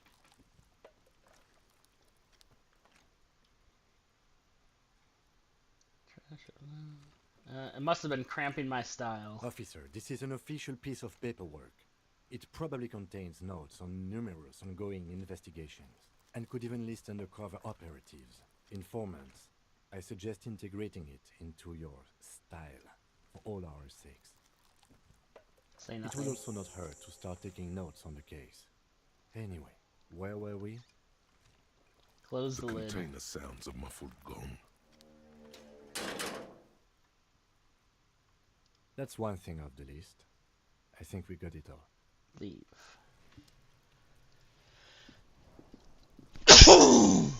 Excuse me.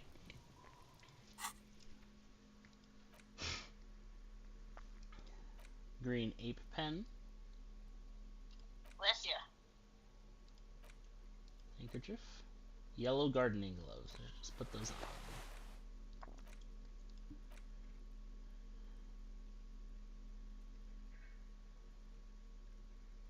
Interact. It's just a racist mug. What's there to read here? Not much. Got it. It's the ledger you found in the trash. A pitiful cabbage of white and yellow papers hanging from plastic board, barely held together by a metal clip. This sad display is made complete by the faint smell of urinal cleaner. Anything else? There's a piece of toilet paper, or is it cleaning tissue? No, it's toilet paper, desperately sticking to the back of the blue plastic clipboard. It's a metaphor for you. Below the pathetics, terror. Do not look into its blue heart.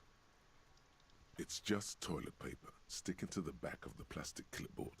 You can take it off if you want. Maybe it's kitchen tissue? They look exactly the same. If you want it to be kitchen tissue, it can be kitchen tissue. It's not though. It's toilet paper. Take it off. Still wet, the toilet paper, I mean kitchen tissue, sorry, peels off the plastic easily.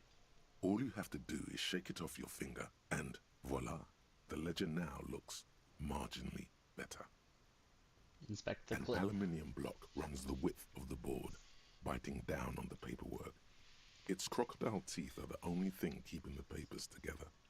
A regular pencil, the tip worn down to nothing, has been attached to the clip. Run your finger across the aluminum. The surface is interrupted by a silvery sticker. It's rectangular, sparkling with iridescence.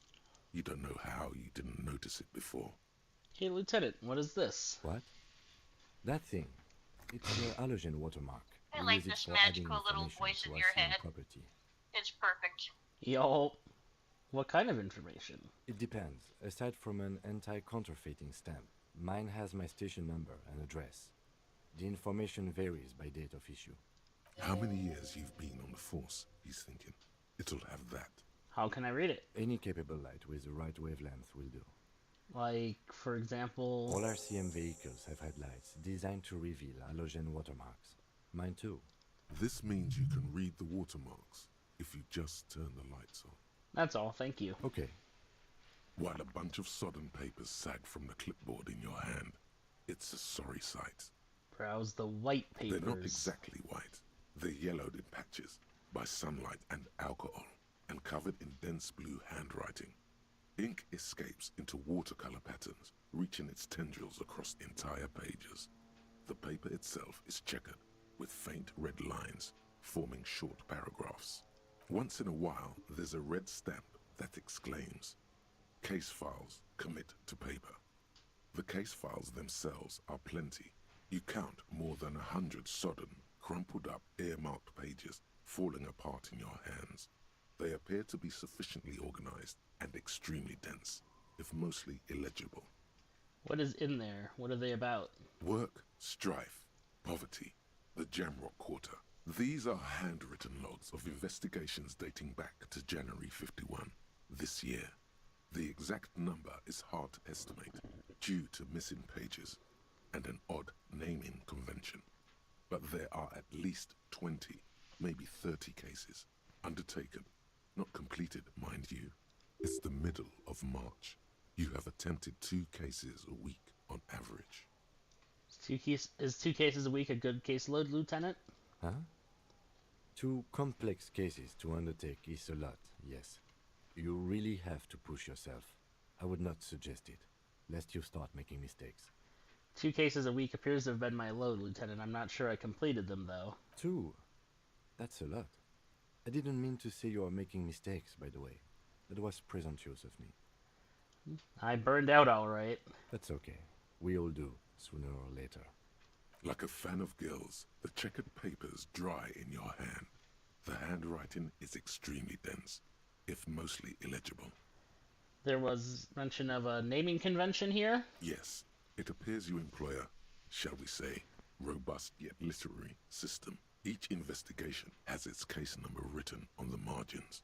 Yet, still more tellingly, most are accompanied by a name. A title, one might say even. One that draws inspiration from snoop fiction and vespertine cop show staples. Oh my, and they're written in capital letters, too. Yes, all caps. One is called The Next World Mural. Another, The Square Bullet Hole Murders. Another yet, The Unsolvable Case. More? Others appear more light-hearted. The guys on a couch in an unexpected location, and the murder at the Ukar Parlor. Even the rare article-free collapsing tenement. Murder features prominently throughout. It's going to take an effort to piece these case files together, but it can be done. Once you're done inspecting them up close. Kim, my cases appear to employ some kind of naming convention. You mean the alphanumeric? Officer, precinct, time of arrival at the scene? No, I mean a non-numeric one, with titles. Oh, you mean the titular? Yes, well, so do I. In our defense, almost everyone in the RCM does. Why is that? It's a holdover from the early days of the RCM, right after the revolution, when the organization had little idea how to do things. It persists in an unofficial capacity. Officers use these titles to refer to their work among themselves.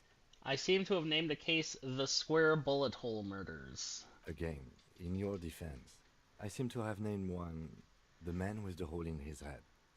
That was a real person. His death was real. Still, I named it that, to amuse myself. I pray his loved ones never find out. What happened to him? Rail spiked through the head. He died. It was a workplace accident.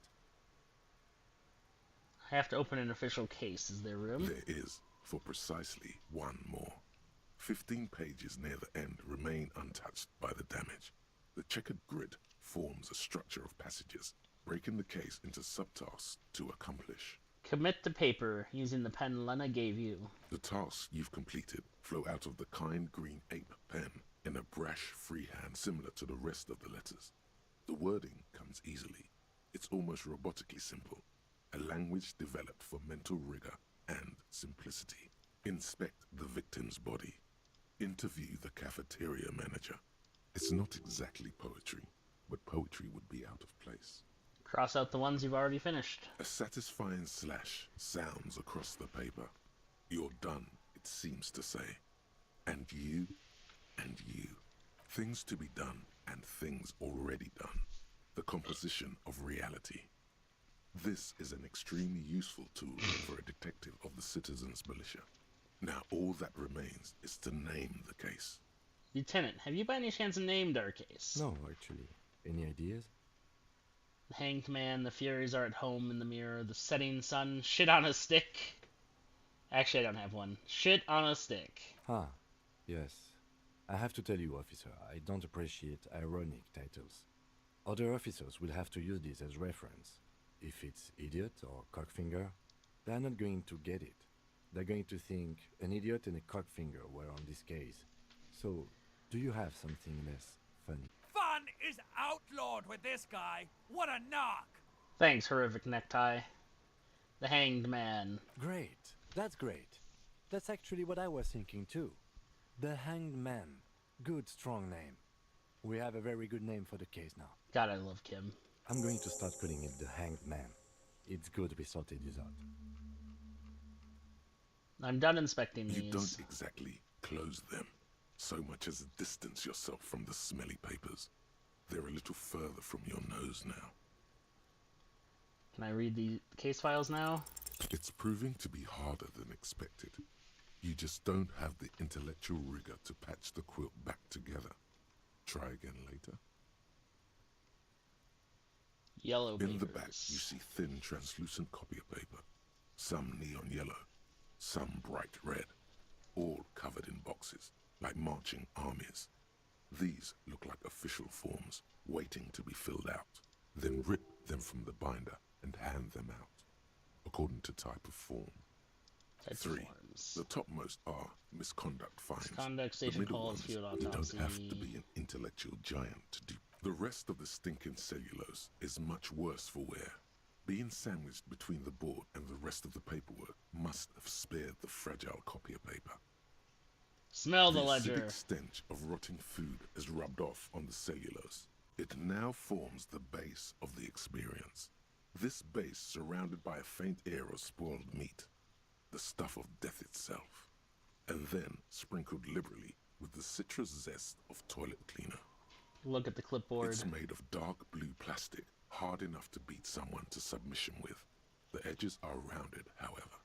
The U4 size board feels thick and heavy in your hand. Light shimmers on its wet surface.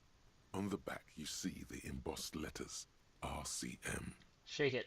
Something rattles inside, ever so lightly. Is there a hidden compartment? Peek the plastic inside. shimmers like lapis lazuli, but it is not see-through. You cannot see to its center. How would I open it? With your hands, U4-sized pages hang from the clip, screwed to the top of the board. Okay, real quick. Let's get this. Volumetric shit compressor. Bizarre scientific news from Revachol West today, where a police officer's shit has been observed at a pressure of around 495 gigadecimals. These metallic hydrogen levels of shit togetherness were thought to exist only at the center of collapsing stars, not law officials. It remains to be seen how long the shit singularity lasts. Learning cap for endurance raise 4. Alright. I wanted the quick save. I've also leveled up. So now I have a skill point that I can use to put in one of my skills.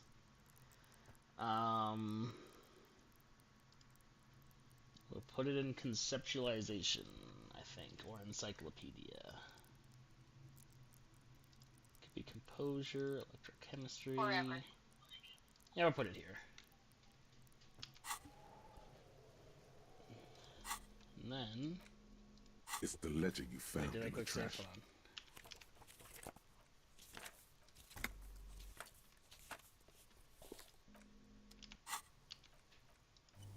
Quick save. So I forget if this It's hurts the me. ledger you found in the trash. A cabbage of papers hanging from the board, with the permeables drawer. The two sides of the board appear slightly misaligned, like a drawer that's come off its slides. If you bend the plastic on your knee slowly, the slides snap back into place. It should be possible to just, you know, Slide the drawer open. without resistance or sound. The two panels move against each other. The compartment is now open. What's 2 inside? ticket stubs and a handmade postcard. Fucking kill yourself, you asshole. Pick up the card. Thin wax paper has been glued to a piece of cardboard. Sounds like leaves rustling when you pick it up. You see violet flowers, floral patterns, patches of glue. Smell It it. smells of chewing gum, apricot flavored. A touch of cinnamon, the end of summer. You think the label says tutti frutti. Familiar handwriting lines the inside of the card. Looped, round letters in a woman's hand. A young woman in her 20s. There is care, effort, and a smile, you think. Although that is not something you can read from someone's handwriting. Harry, it begins. You're already reading. I wanted to write you a letter so you can read it when you wake up. Maybe it will make you happy. Throw it away, please. But it will make me happy. A merciful wind blows in from the Bay of Revachol, dusting the ground at your feet and raising newspapers far away. You feel the card slipping into it. Hold on to it. Read the card. Your hands shake, holding onto it. Every morning when I step out and you're asleep behind me, it says, I find a little piece of sadness in me. I carry it in my chest down Voyager Road. Every step I take, it grows. By the time I reach the fuel station, it has filled me entirely. I step onto the light rail and look back. Sparks fall from the bow collector. I know it will be like this until late afternoon, when I get off the 42 and walk back to you. You. Every step I take will get lighter. It almost makes me run. Sometimes I do. I can't believe I met you. I can't believe the happiness I feel with you. You have a vast, vast soul, and I will always, always, always come back to it. Kisses, kisses, kisses. You feel the air sucked out of your lungs and the blood sucked out of your head. Everything around you gets dark. Small white dots appear. You feel the ledger slip from your hand.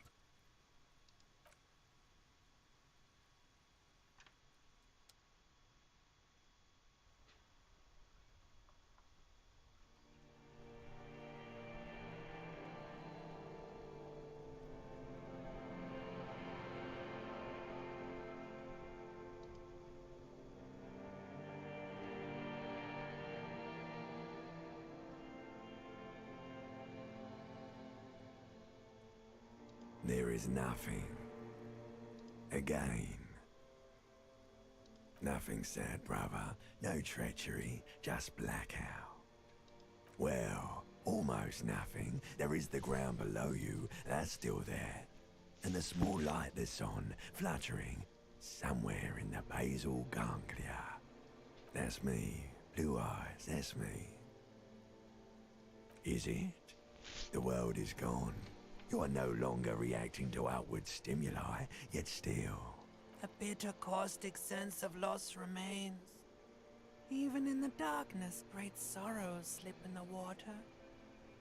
Slimy.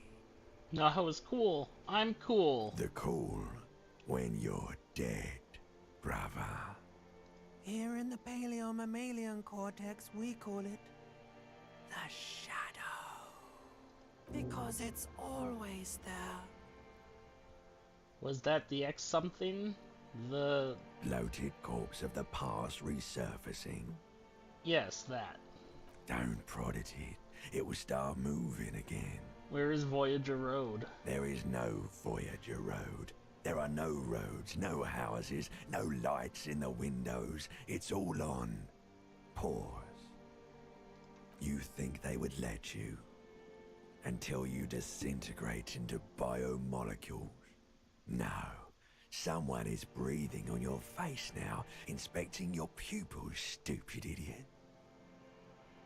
Yes, they're pouring something on you. It's in you. And It's delicious. Glowing lights on a dashboard emerge out of nothingness.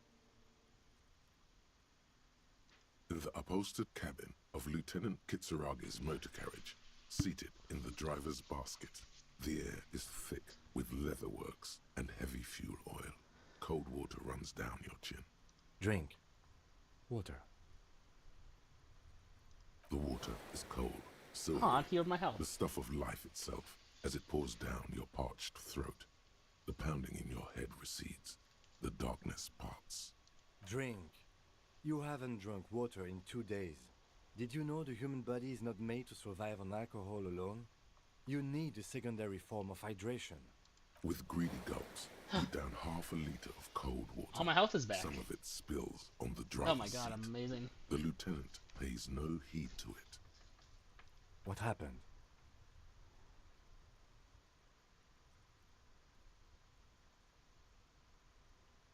Kim's a good guy. You were reading your paperwork. Then you passed out. I carried you to my kinema to take you to a hospital. Then you came to. How long was I out? 10 minutes, maybe. I came in contact with the burnt out ruins of the past, Lieutenant. That does sometimes happen.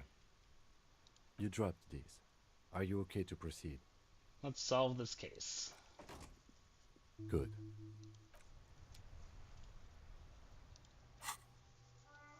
White morning.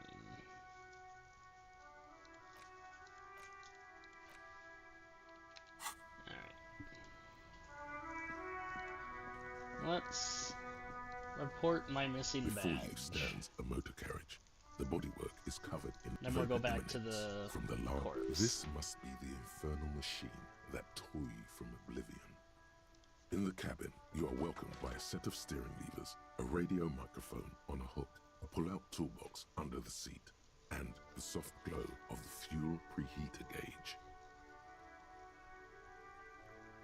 This is the Kupris Kinema, my motor carriage. You can use the toolbox and the radio if you'd like. Motor carriage, motor carriage. Something bad with a motor carriage. A dark lump rises in your throat. Do all policemen in the RCM have such cool motor carriages? The Kupris Motorcar does provide most of our patrol vehicles, yes. What is the sinking feeling I have with the words motor carriage? Nothing, nothing. It's probably nothing. Forget I brought it up. Please proceed with the carefree lollygagging. No, I'm afraid not. We have a murder case on our hands, remember? Ah, yes, murder case. Yes, sorry about that. The Kupris Kinema does have a rather distinctive engine sound. He says it with very badly concealed pride. In the cabin, you see a set of steering levers, a radio on a hook, a pull-out toolbox, and the soft glow of the fuel preheater gauge. All right, ready? I turn, you press start. It's next to the preheater. He's downplaying his excitement. The lieutenant is more than happy to show off his precious carriage. The dashboard lights up with orange glow. The rounds per minute gauge jumps, and the engine of the Caprice Kinema comes to life with a whiny growl. That is quite a noise. The lights unfold with a little click, casting electrical light onto the ground before the vehicle. There you go. I'll turn them off from the remote once you're done. We just need to stand in front of the machine now. Alright, let's do that.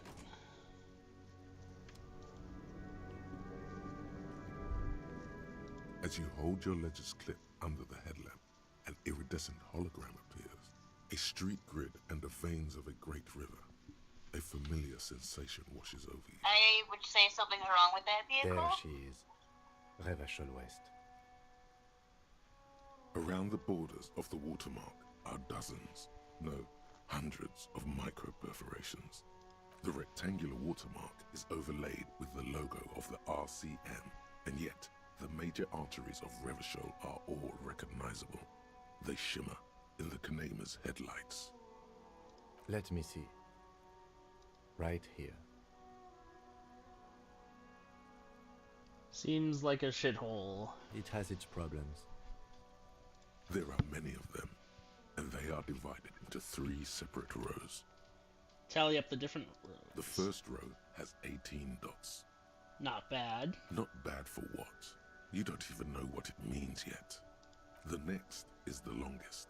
It runs all the way around the border, and then some.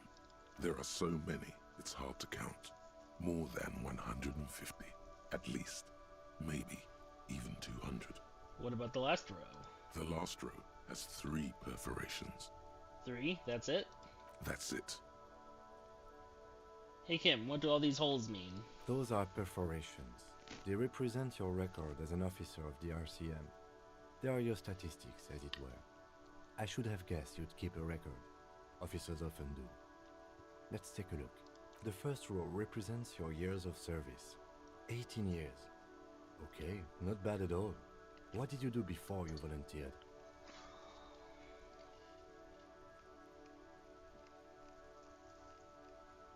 Do you really think I have any idea?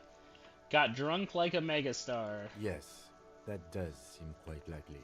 Your youth coincided with some heady days for Revachol.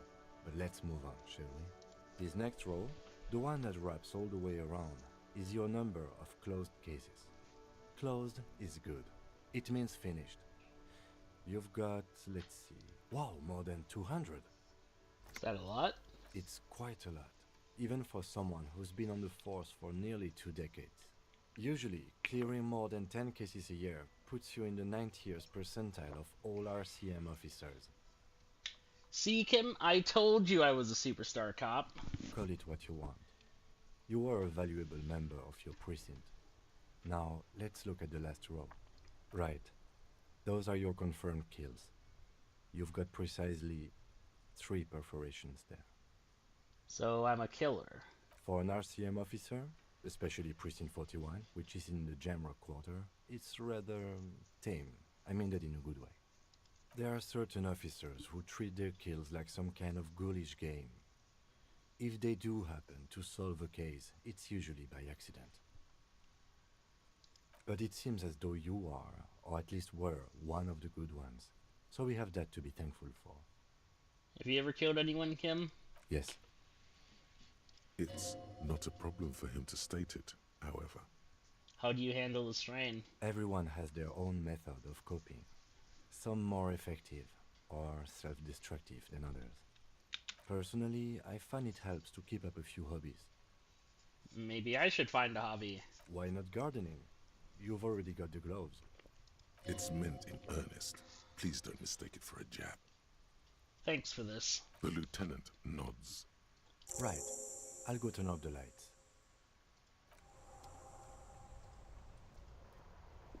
Alright. See, we were a good cop at Inside, one point in time. You see a set of steering levers, a radio microphone, a pull-out toolbox, and the soft glow of the fuel preheater gauge. The frequency tableau lights up, and a green button labeled Prime Line glows like a feline eye. And then you hear something. The soft purr of electrical kittens, radio waves cast far and wide over the metropolis. A woman's voice greets you through the static. This is Precinct 57. Hello, Lieutenant. How may I assist you? Hello, Alice. Please assist our colleague from What the caused the 41st spill precinct. sideways, though? I'm putting him on. This is Officer Alice Demetri, Precinct 57. How may I assist you? Just a second, officer. After a while, you hear an old man greet you from the radio as rattly voice. 10-2, 10-5. This is 41st. Come in. Over. Dipper, you're in the way. A scrawny old man sits in a dusty cubicle, smoking, with a large white rectangle sewn on his vest. In front of him is a box-shaped apparatus. with an array of wires and antennas. The radio switchboard. Hi, this is me here. I work at your station. 10-4, what's your status? Over. It's not good. 10-18, 10-20, over. Can you repeat that? 10-18, 10-20, over. Please just talk human to me. Those numbers mean nothing to me. State your message, sir. Over. I need to report my badge missing. 10-9, repeat message. Over. My badge. I can't find it anywhere. Basically, it's gone. 10-4, message received. This is a very serious situation. I need to 10-22 the captain. Over. Is it him? What does he want? Says he lost his badge and needs to report it. He what? He lost his badge? Say nothing. Who lost his badge?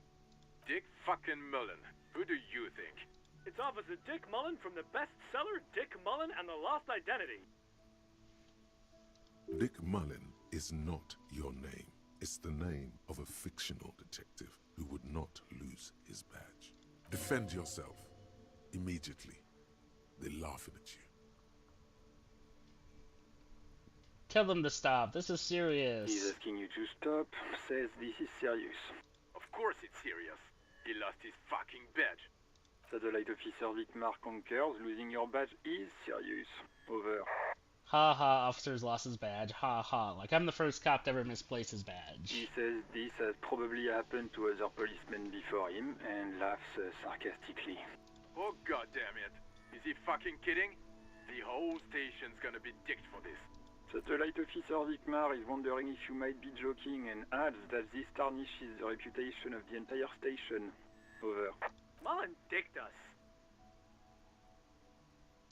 10-4, I hear you, officer. I'm just going to make a note here that you are in pursuit of your misplaced badge. Over. Fuck me. Mac, come here. You've got to hear this. Dick Mullen lost his badge. What's going on? Super Cop here lost his badge. Superstar cop, thank you. He lost his what now? His badge. He lost his goddamn fucking badge. Could you all please just stop saying lost his badge for a moment? He asks you to please stop saying he lost his badge. Why? Did he find it?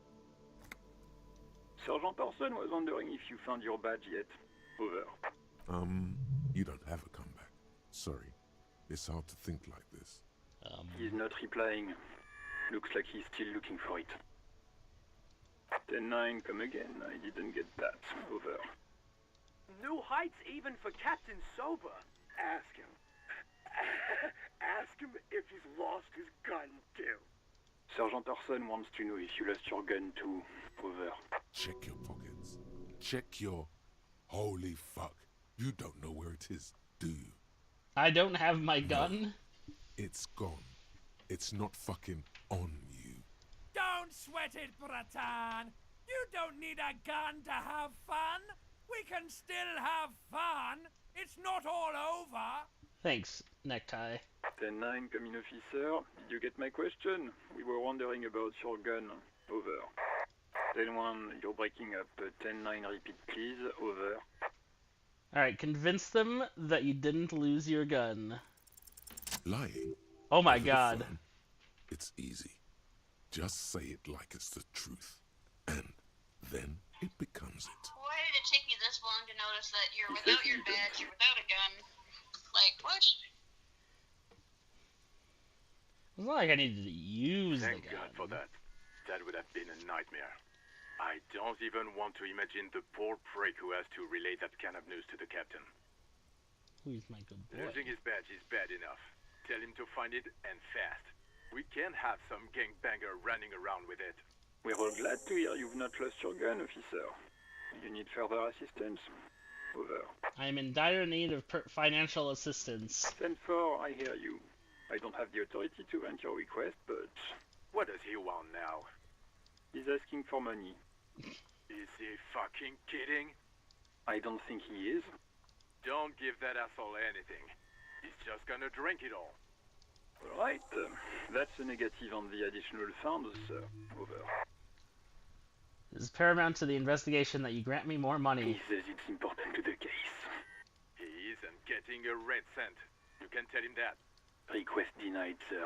Over. Okay, I heard you. No funds. Anything else, sir? Over.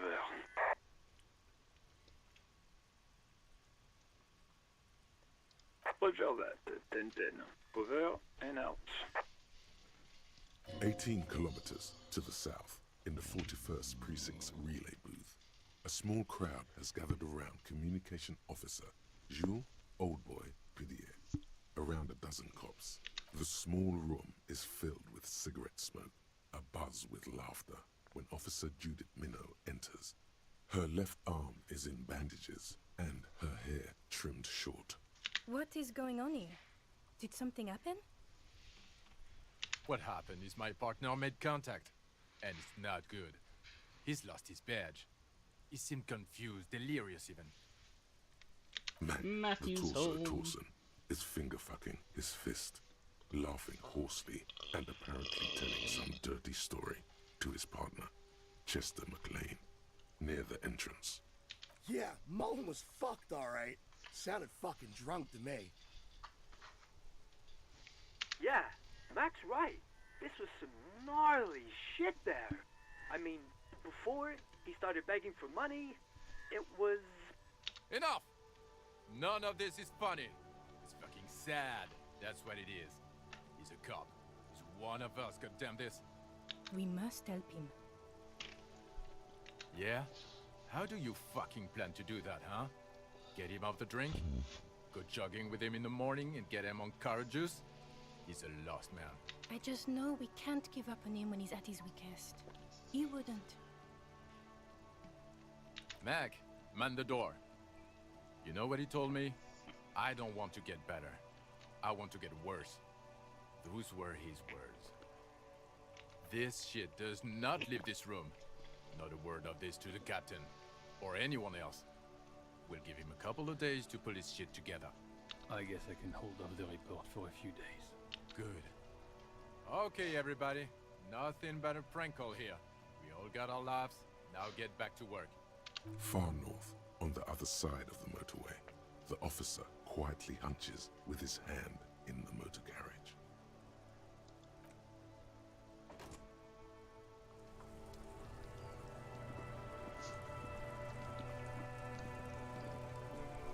Yes, do.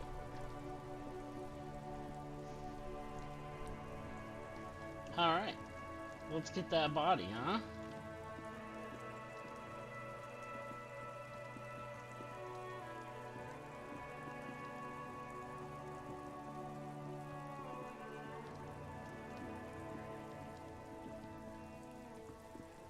Not that I'm complaining, There but it he sure still took is, you guys a long looking time to get right to this. Like, through you with his I white think I eye. would have just gotten The it over body with below like is entirely dedicated to that corpse smell. Alright, 83% Emitting chance. is all it does now. As you breathe in, Look at that. the odor comes over you.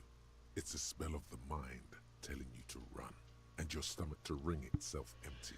With your hands at your sides and your eyes squinting, you stand in it.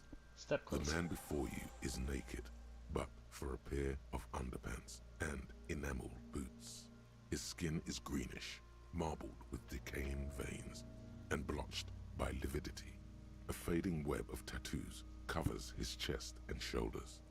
The cargo belt used to fasten him to the branch above appears industrial in strength. The material appears to be ceramic. Its clean white stands in stark contrast to the decaying flesh above the knee. The man wore thick polymer socks, probably for padding. A fine array of interlocking plates covers them. Delicate and fragile, they feel alien to the world around you, out of place somehow. These are clearly not boots. They're armor, possibly part of a larger set. Indeed. Technically speaking, these are sabatons, not boots. Ceramic plate. Zirconium dioxide, most likely. This is where the make would be. Under the heel. Fair weather. Fair weather model T500VE. I'm guessing that's vitreous enamel. This is advanced stuff. The locals probably scavenged it. It would be odd if he had more on after 7 days. We should keep a lookout for this species. The armor could yield information. This is one thing he might actually know.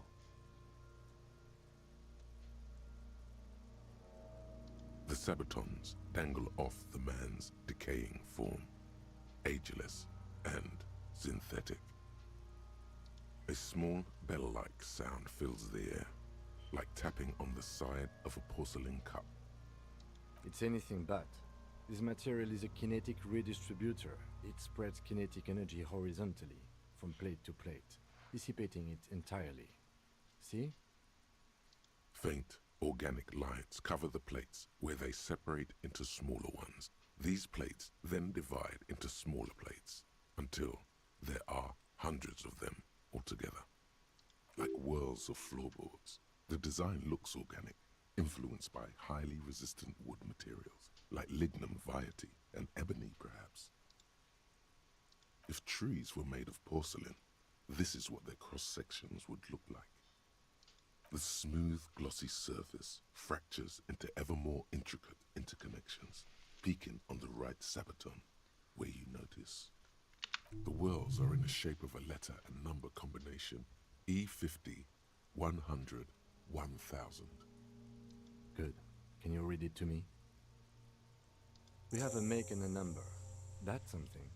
We can use the radio in my kinema when we're done. Either station can chase it for us.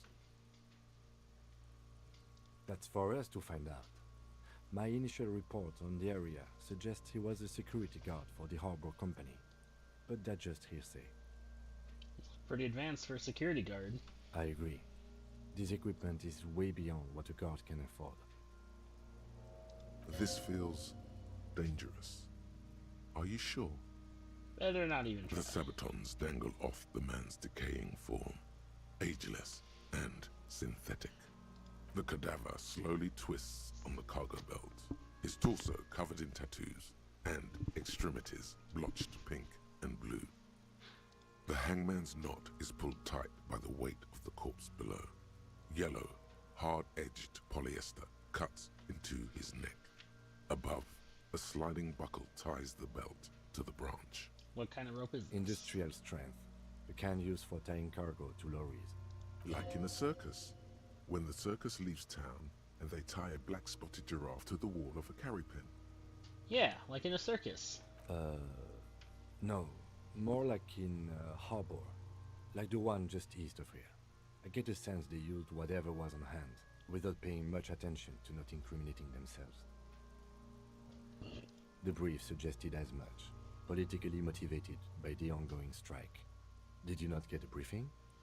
My past has undergone total annihilation. Nothing remains. My mother, the love of my life, certainly not a briefing. Okay, you should ask me for one the first moment we get. It's not merely polyester, it's steel reinforced. See these lines?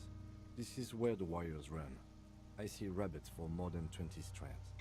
This makes getting him down much more problematic than I had assumed. A noose is one of those things that's easier to use one way around. That ladder can't carry a grown man. I didn't see any splintering either, did you? I think they lassoed the branch, then pulled on the belt to close the buckle. The cadaver hangs from the cargo belt, limbs limp and torso covered in tattoos. An intricate web of blue lines stretches across the torso, from the right shoulder to the solar plexus. Each time they intersect, a small white star is formed in their crossing. Hundreds of fading asterisks riddle his skin. Their concentration is highest around his heart. His corpse is marked by stars. What will mine be marked by? Alcohol and heartbreak. Map of the night sky? Map of the stars. I do see some similarity to astronomical charts. Great Century Messinian, maybe. But this seems more particular. Customized somehow. As if someone left out most of the night sky, filtering it through personal choice. The principle of this filter remains unknown to you. The thought dissipates, and you feel as though you were only half right. So am I. He takes a thin piece of milled aluminium from his coat pocket and pulls it open. Sounds like a sword being unsheathed. A small lens appears. Some sort of camera. What's that? A Trigger Sunshine. Mini. Shit, Kuno! What the fuck is that? An instant color camera. I have only 2 ampoules, so nobody move. I don't want to waste one. A sound, a shrill flash, followed by the breaking of a small ampoule of glass. You see streams of color pour onto the thick, glossy piece of paper, rolling out. In case we need it. Yes, it is pretty cool, isn't it? It contains insight to the victim's person. By his build, I'd say this was a man of physical violence. The story he wanted his body to tell was important to him. It is his letter, to us. Someone should decipher it. We'll need to show it around. Sure, just don't lose it. The glassy-eyed corpse looks by, his mouth mute and his skin as colorful as the chemical rainbow on the photo paper, teeming with opportunistic organisms. His eyes are milky white and blind to the world, protruding comically from their sockets. There is no one home, just subaquatic terrors there. Dark brown hair grows on his head. His face is ready to explode from the organic processes inside. The death's head grin has passed. What remains is an unrecognizable mess. Who are you, dead man? I'm gone. Where have you gone?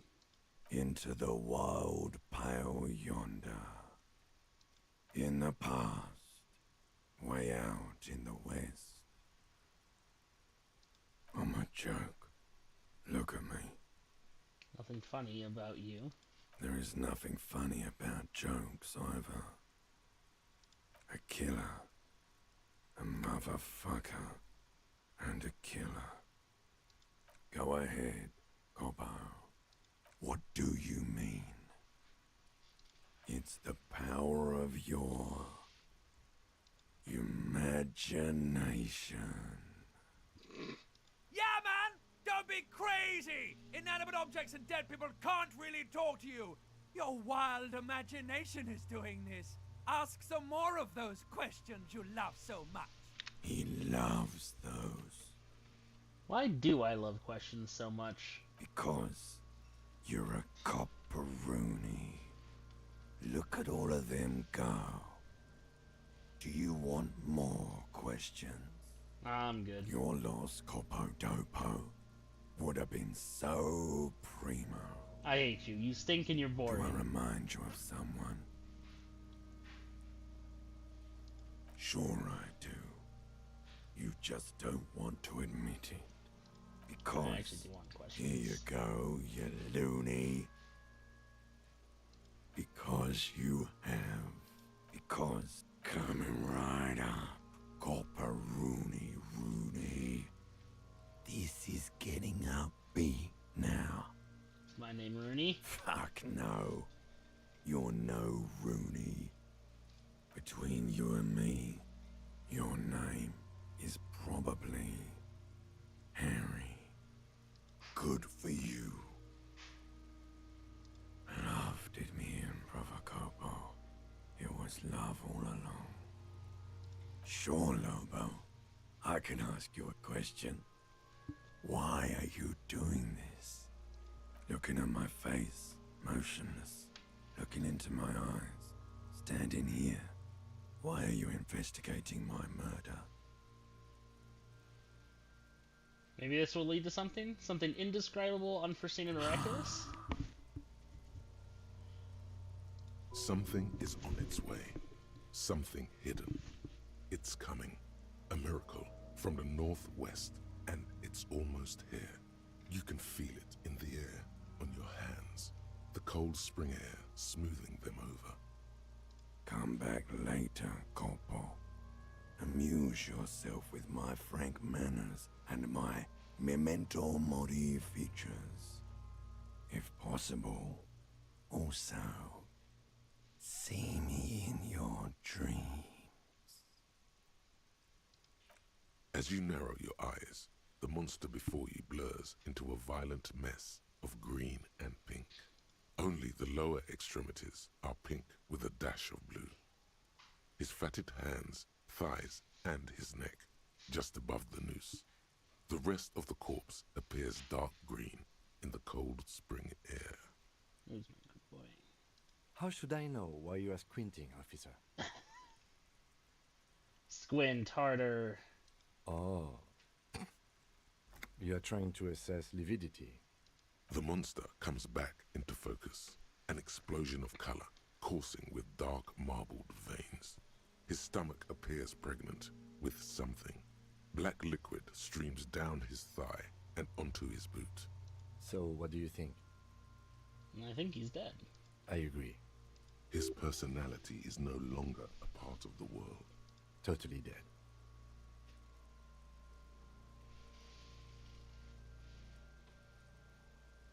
No, better not to say that. Too heavy. This Buster's not coming back. Diddy dead. That sounds about right, yes.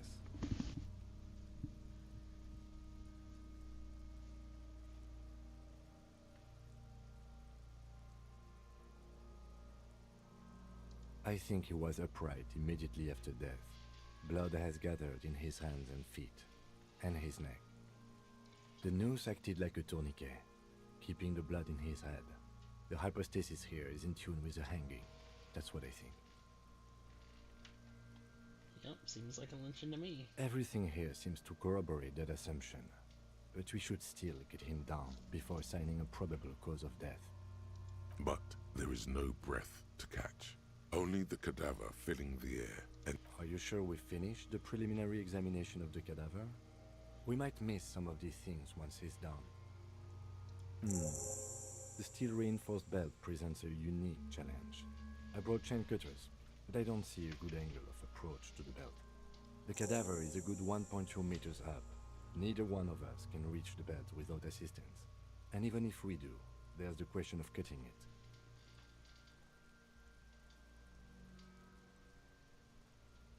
Someone else?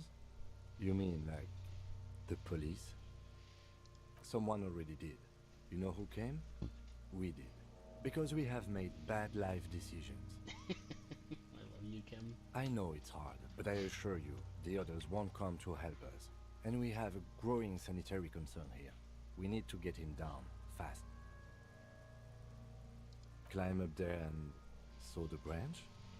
There has to be a less risky way, with less falling down of trees. Yeah! Bang bang time, pig! Shoot his head off! How?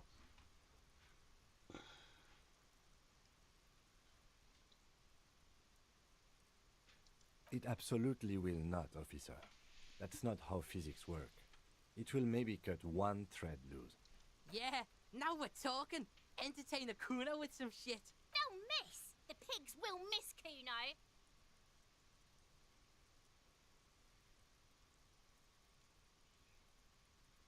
Silence. With his elbow sharp, the lieutenant unzips his jacket and produces a lightweight firearm. He drops a paper cartridge in the barrel, separates the scouring stick, and gives the cartridge 5 tucks. He then steps back and assumes the fellow's stess position, taking aim. The corner of his eye twitches. His finger is on the trigger. He's gonna fucking miss! The kid's voice is drowned in a shrill blast that echoes off the walls of the surrounding tenements. A cloud of smoke slowly parts in the air as the lieutenant steps back and says to himself, God damn it. He feels bad about his eyes mostly, just having bad eyesight, probably from a young age. Whatever you do, do not console him. Fucking idiot! Mookabat asshole! Kuno could have hit it easy, but then Kuno's not fucking handicapped, is he? Kuno's sorry too. Kuno... The lieutenant doesn't say a word, just looks at the gun in his hand. I have to say, it's beginning to look unlikely we can get him down without assistance. I was really hoping we wouldn't. The Union appeared to be suspect in this case. It seems like a dangerous route to go down. Okay, they do have the tools and the men. And since it looks like they put him there... Okay, let's do it in the lousy, dangerous way. To ask the suspect for help with the victim's body? To be indebted to Everard Clare? Very much, yes. Which is why I would have preferred us to handle this ourselves. Man, at this rate, you're never Clearly getting them we down. can't. Yeah, getting the body down is actually quite a hassle. There is actually an achievement, though, for completing the game without ever looking at the corpse. You can technically do it. The leader of the Union. What's up, Matt? A dangerous and corrupt man, from what I hear. You don't want to owe him much.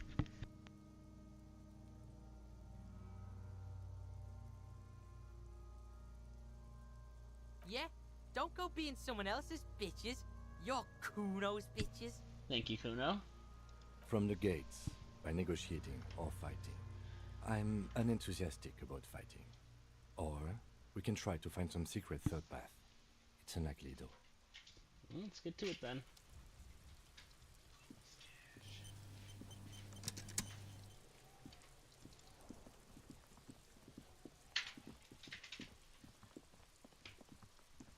Alright, let's talk to Kim. Yes? Tell me about the case. What do you want to know? Literally anything about it, I can't remember a single thing.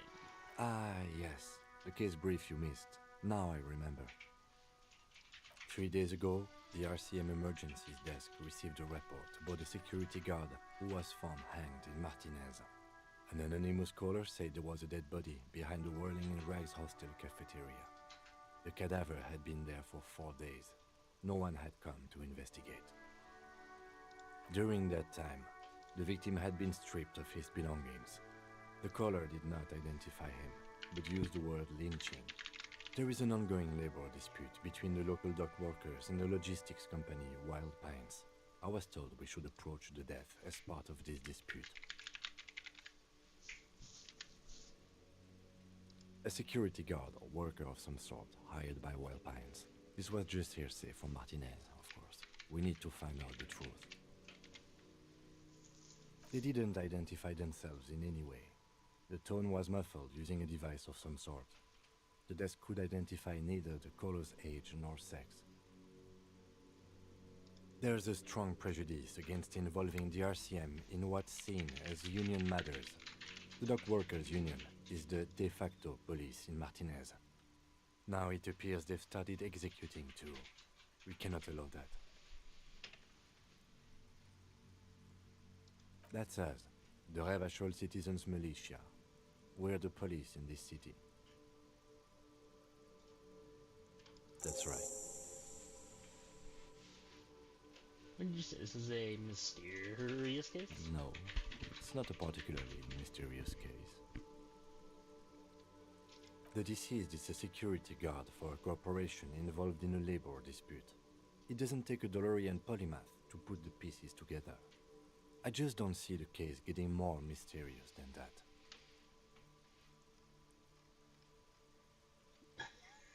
Could it be sexy? I can assure nothing like that will happen. Do you know why not? Because it's not part of reality. So desperately mundane. You need to funk this case up. There's something the lieutenant isn't seeing. The universe is too irrational, too morally complex. You should convince him. I'm afraid you and I are pawns in a pissing competition. His disdain is clear. This man would not use such an expression otherwise. You don't know? I assumed you were in on it. You know what I'm in on? Retrograde amnesia. Better still than an imbecilic cop-off. The cop-off. It's just stupidity. What kind of stupidity? The cop kind. Our precincts can't decide if Martinez is part of Jamrock or the Industrial Harbor. Yours or mine, as if we somehow own parts of the city. Typical street gang mentality. So we've let the Union make a mockery of law enforcement here. and now it's come to its natural conclusion. Well, sort of. It's less a matter of who gets to police Martinez than who has to. It's an orphan district, in other words. I think the dispatch desk just told both our stations about the hanging. There was quite the brouhaha at the 57th, I can tell you that. Time to settle it, they said. Cop off. But I assure you, I am not their finest or toughest, with 102 cases solved. What I am is least interested in a pissing competition. So, he volunteered to represent the 57th, but not out of competitiveness. On the... Yes. I am an unrepentant spoil sport. Martinez? Nothing. It's just a puddle at the end of some drain pipe. No one cares about this place. They care about sports. Most of our colleagues don't even know how to get here. North of the interchange doesn't exist.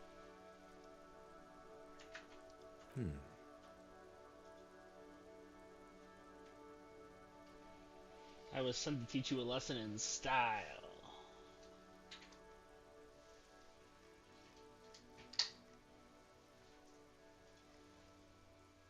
Okay. Style me. Need more looseness. No, I don't. I used to. Plain clothes did the trick. For both of us, it seems. Now, was there anything else you wanted to ask about the competition? If not, we should move. Yes, it's a wholly pointless matter. Forget I ever mentioned it. Why did the 41st send me? Look at you. Oh my It's god. because you're a That was an failure. 8% chance. They sent you to Slight, Precinct 57. That can't be right. Just think about it for a second. You're a raging alcoholic who showed up 3 days late and argues with his necktie. You weren't sent here to win. I've considered it. But it's not true, right? I don't think I can say one way or another. I do think it's somewhat unlikely, though. I checked the records. This jurisdiction dispute, who polices Martinez, reaches back to the 30s. It's as old as my station. And all this time we can't decide who gets Martinez? I think, yes, both stations would prefer a win. Safe? No. But you're old. You've made it this far. Something has brought you through. We've only just started working together, so I don't know what it is yet. But it's there.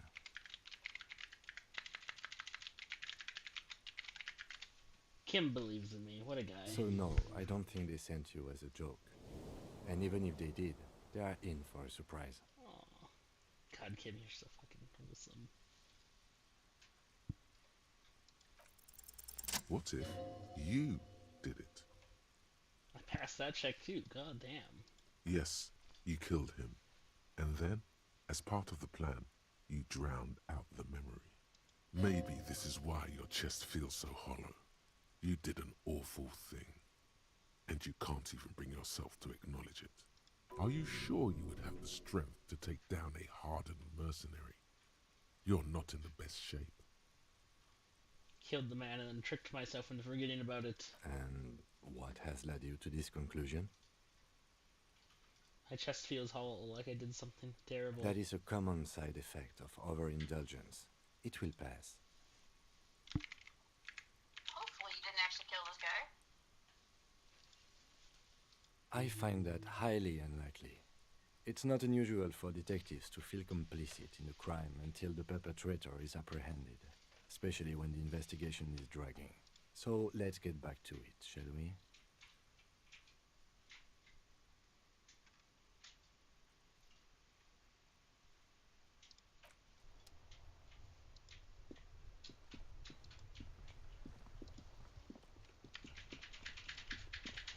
Okay, if I remember correctly.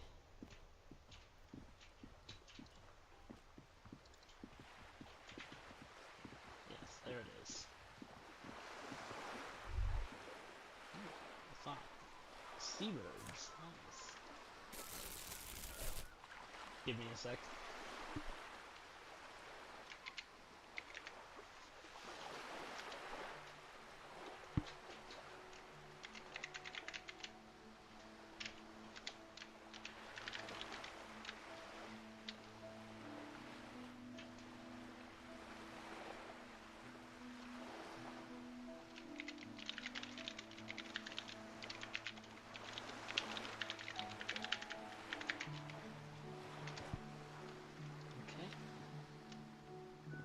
Man, I under the skill point.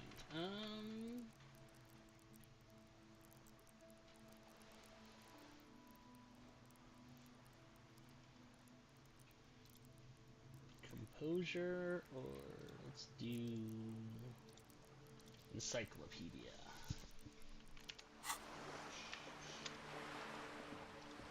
Okay. Then we want to put ledger of failure and hatred.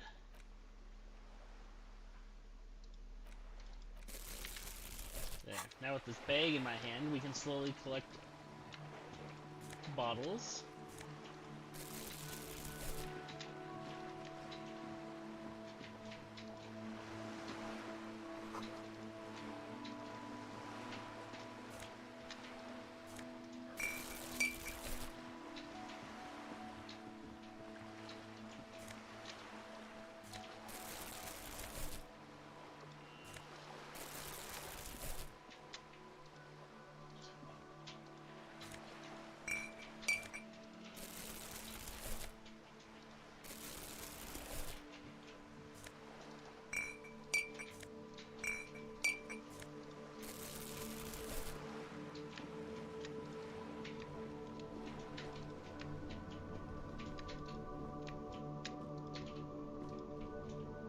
This Post Lavantorie mail collection box has been heavily vandalized with graffito.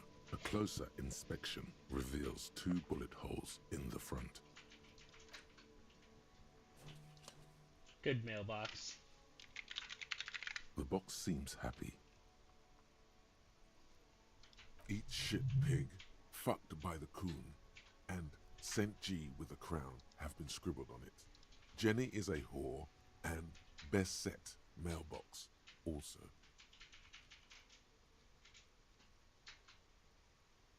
I feel you, mail collection box. The mail collection box seems cathartic. Thankfully then, so do you. You shudder, then you swallow. Man, look at all these bottles.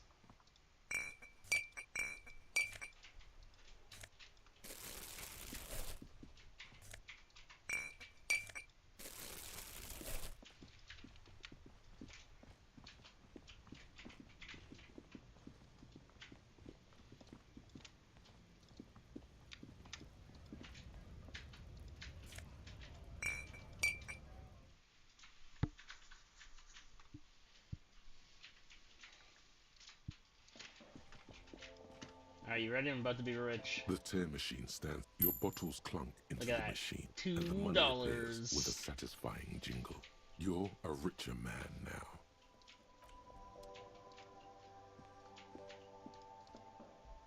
A small cabinet on the wall is filled with... Okay, here.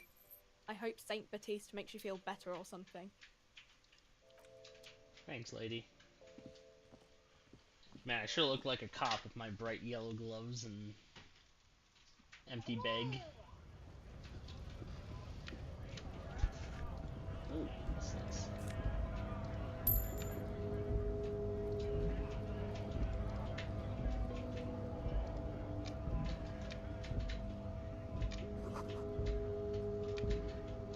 Ooh, more money.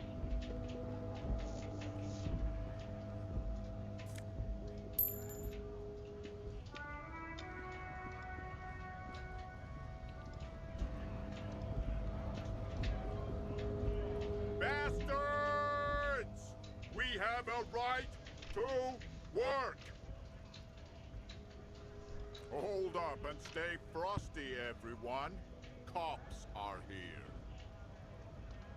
You here to fuck with us? Beat the honest worker down. Good. We're fighting for a cause here. Right to work! Right to work! Besides, we're not that different. It helps if people see us talking, cops and strikebreakers together. Shows authorities are on our side. Builds confidence. Rights of people. Rights of workers. To have gainful employment. To make a salary. And feed their families. Fast. Scab? Right to work. A kind of a worm, content with mere survival. They come, they want to do our job for shittier pay, screwing over both themselves and us. Everybody loses. Beats me. Somewhere in the ground, I think. Gotta be bloody stupid or freaking evil to scam. Or I guess scared, maybe. But scared of what? Of who? Personally, I'd rather beg than scam. If the gentleman shouting on the street came begging, maybe they'd have gotten something. We've explained the matters, but they don't listen. This lot would be reasonable and go home if the big guy wasn't riling them up all the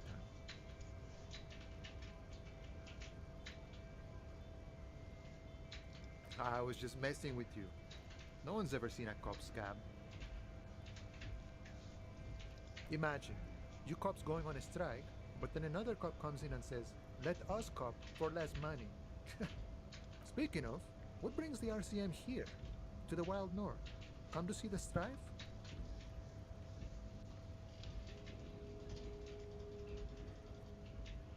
Murder, huh? That sounds like a lot of hard work. You'd never see me investigating a murder. I have no idea what I'm doing. That's okay. I have no idea what I'm doing either. I don't even know what day it is. Don't tell me. It's a better day that way. Body still hanging in the tree? Hey, that's a rough pickle. So I just realized my phone Can't help you with at some that, point sorry. disconnected from the TV. Oh. I had a feeling I was super far behind. So I just realized.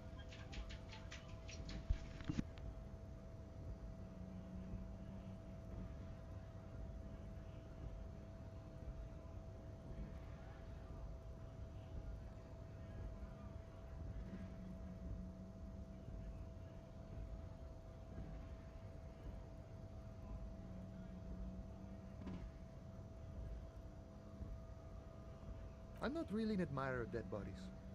Might be someone else from the Union can render assistance.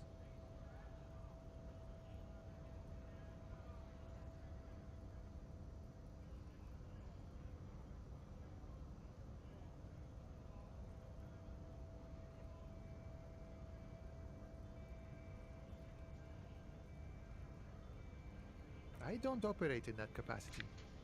I'm not a granter of passage. The passage grants itself. Aye. Walk right past Measurehead and go in. Yeah, the 2.5-meter tall Semini Supremus is there. Walk right past him, then press the button to unlock the door, then go past him again, and you enter the arbor through the office. Está. Don't worry, I'm sure it's not completely impossible. For example, you could best measure head in a physical confrontation, or you could convert to a Semini supremacist worldview. Or, maybe it actually is completely impossible. Not yet, no. He's incredibly strong. Jean-Luc himself would say the philosophy has proven overly heroic for the scabs to convert to.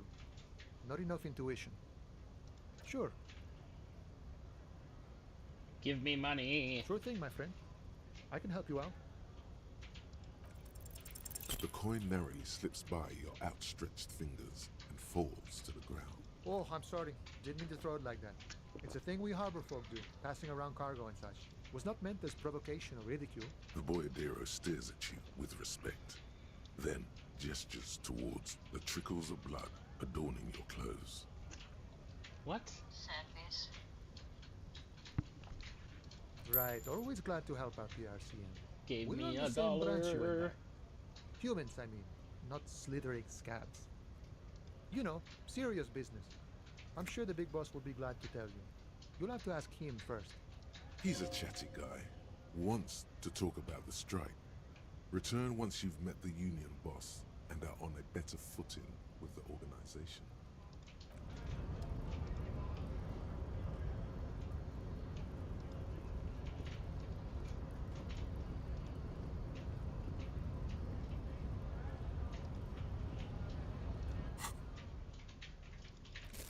Take the bag off of my hands. Don't need them on right now.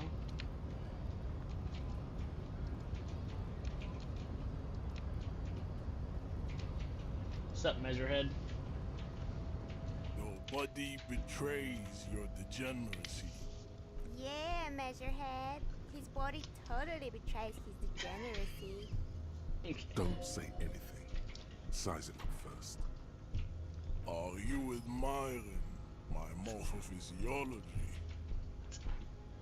It must be frightening to stand in the shadow of this racial pinnacle.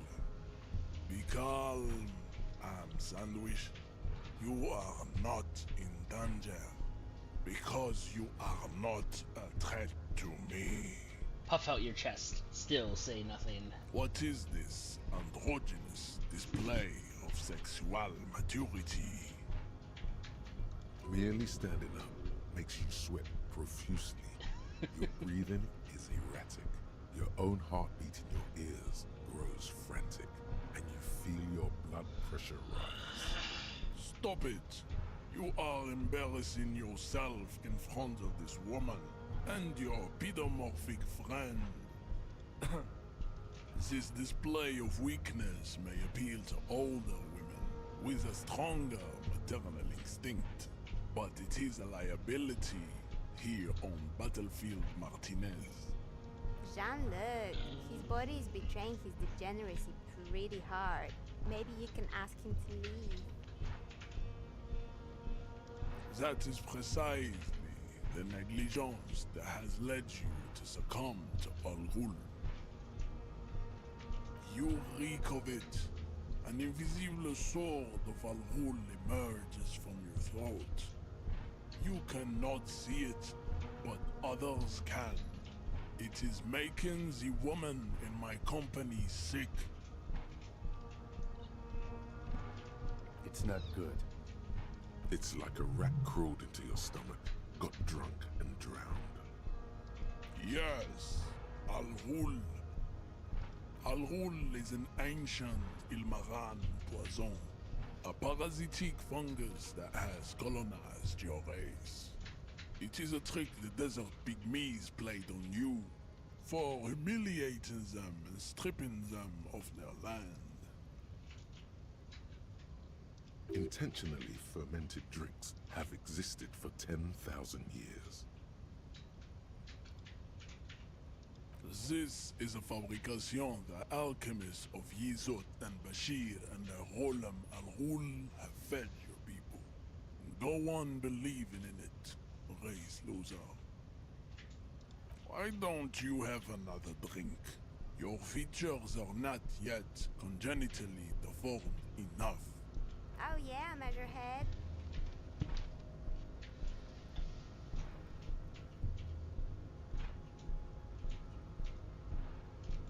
No, you don't. You need to get another drink. Occidental Haplogroup B4 is done giving orders around here.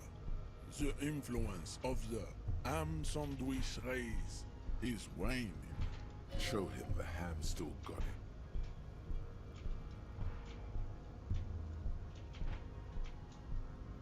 Willingly calling yourself a ham sandwich, how far the Occidental Haplogroup has fallen.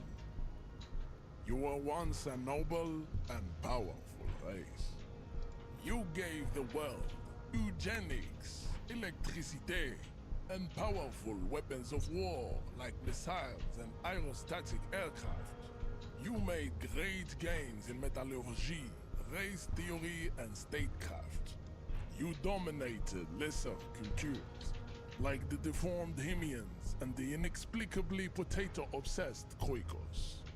But now your ascent to the genetic summit has halted.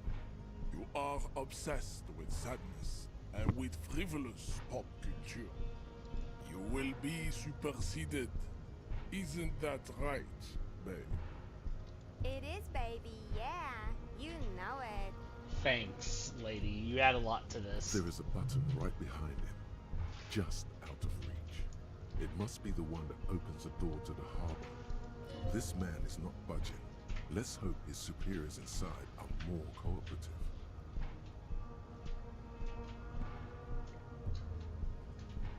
It It is my task to keep the degenerate tongues from entering the arbor. Enough with this begging. You should leave the stage of history with dignity by inviting the other races to a great world war. Bring your troops to the Simonine Islands and to Boogie Street, and we will pulverize you. When you are gone, we will build a museum for you. The walls will be lined with bottles of Al Ghul. Your beloved He's just beverage. super racist. Inside, we will store the Aw, odes to Dipper's twitching in his homosexuality sleep. you call art, and your microcephalic skulls. Don't be vulgar. White or not has got little to do with this. The race enigma runs much deeper than that. There must be some friction there. He's keeping it well hidden, however. Mr. Clare is a man of vision and means. He has the will to confront polycultural capital. Something your race, naivistic communists, never did. Also, to serve is noble. It takes discipline. Your petulant individualism has only contributed to your race. Communism failure. is pretty cool. Individualism is my jam. My jam is mysterious fourth. They didn't need nothing of this. Now we're gonna go communist. Idiotic communism is the single greatest contributor to your race descent. Everywhere around you. The fruits of its failure to challenge the world order. Individualism, rock and roll music, sexually transmitted diseases, above all, rampant multinational finance still reigning large. Tell me, where have you gotten your love of pathetic communism from? Degenerate youth culture? Rock and roll music? Gotten it from disco, actually. Offshoots of the Seminoles people invented disco while having sex under the influence of cocaine. It is a shame upon my race. But God, what this is guy's done ridiculous. is done. I am not surprised you enjoy it so much. This has happened to many of the side products of the inevitable cultural victory of the Seminoles race. The South Island race, haplogroup A4A.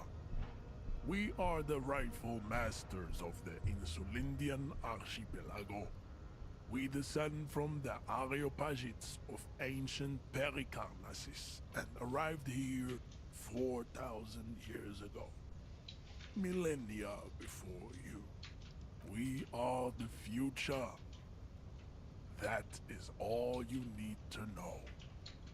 I am a descendant. The narrow streets of Ulumbuir are with me in my genetic dreams. I see young Seminoles women walk into the gray mass on Yes, he didn't come there. I have heard about it on the radio. I'm from Couronne, and no, it is not just in Revachol. The city is central to the Simony strategy. Spreading through its trade networks, our culture will dominate the world. You have heard enough about our phylogenetic secrets for today. You have extinction to come to terms with, and never getting He really that does. body down from the tree. I think this racist is better than the last, but the next racist will be the really good one. That will be the... That will be our lucky races. He will grant us 3 wishes. Your pedomorphic friend has quick wits, a protruding occiput, and an indented zygomatic bone. The lieutenant does not flinch. You should keep him close. The congenital defect of farsightedness does not render him a complete invalid. he still has the use of his mind. Racists are generally not very good examples of their race. I am not like them. Well, I have am glasses. What's wrong with having craniometric bad perfection. I have taken the trouble to Yeah, this permanently guy draw does a not make much sense in phrenological anything he grid talks about. on my skull and features. This should dispel any doubt. You exhibit forward projection of the jaw, indicative of schizophrenia and sexual inaccountability. From a purely aesthetic standpoint, the dimple in your jaw makes you look like a baby. This is not craniometry, just an observation. It is impossible to see any more of your bone structure. It is covered in the ravages. Baldness of the head and arms relative to the This limbs. leads me to conclude you are not a police officer. You are a common criminal. And of your racial heritage is uninteresting. It is the same as all Rivasholians. Your He's right there. It's almost impossible to get it on unless you're both drunk. It's too scary when people are sober. Alright, 17%. Let's get him. Didn't work.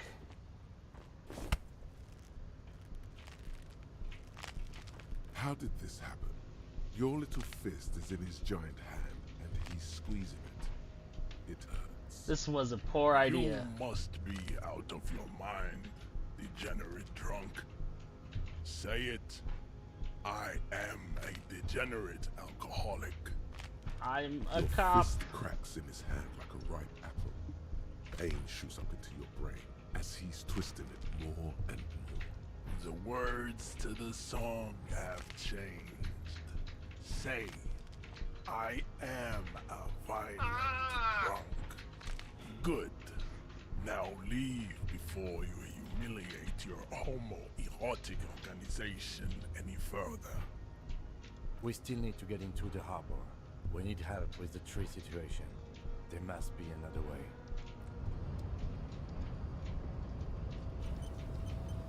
I'd appreciate it if you didn't force us into situations where I may have to shoot random civilians, because that won't get us anywhere. I'm not even sure the one bullet my chamber holds would even prick that hook.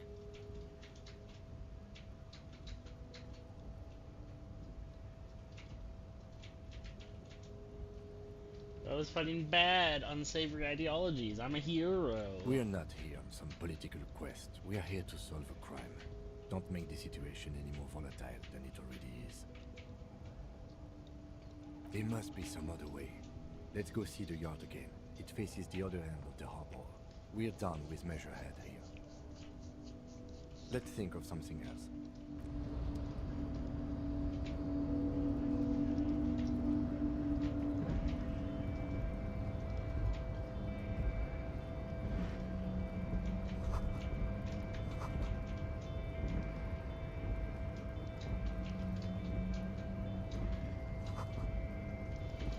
In case of a strike, press button behind the guard.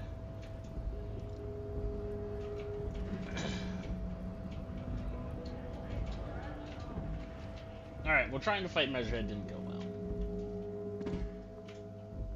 It was a mere 17% chance, so, you know.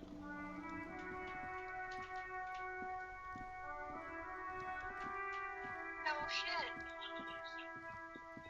Well, your character's out of shape anyway, and that guy was like all muscles. It is actually possible to beat him up, and it's pretty funny when you do it.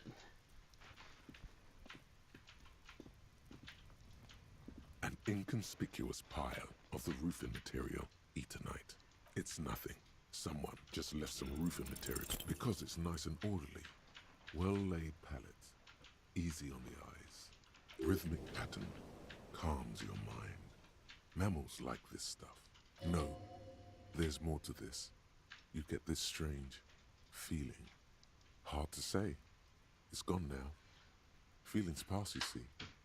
Especially the small ones.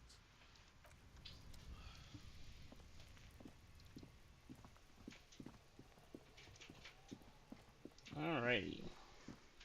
Well.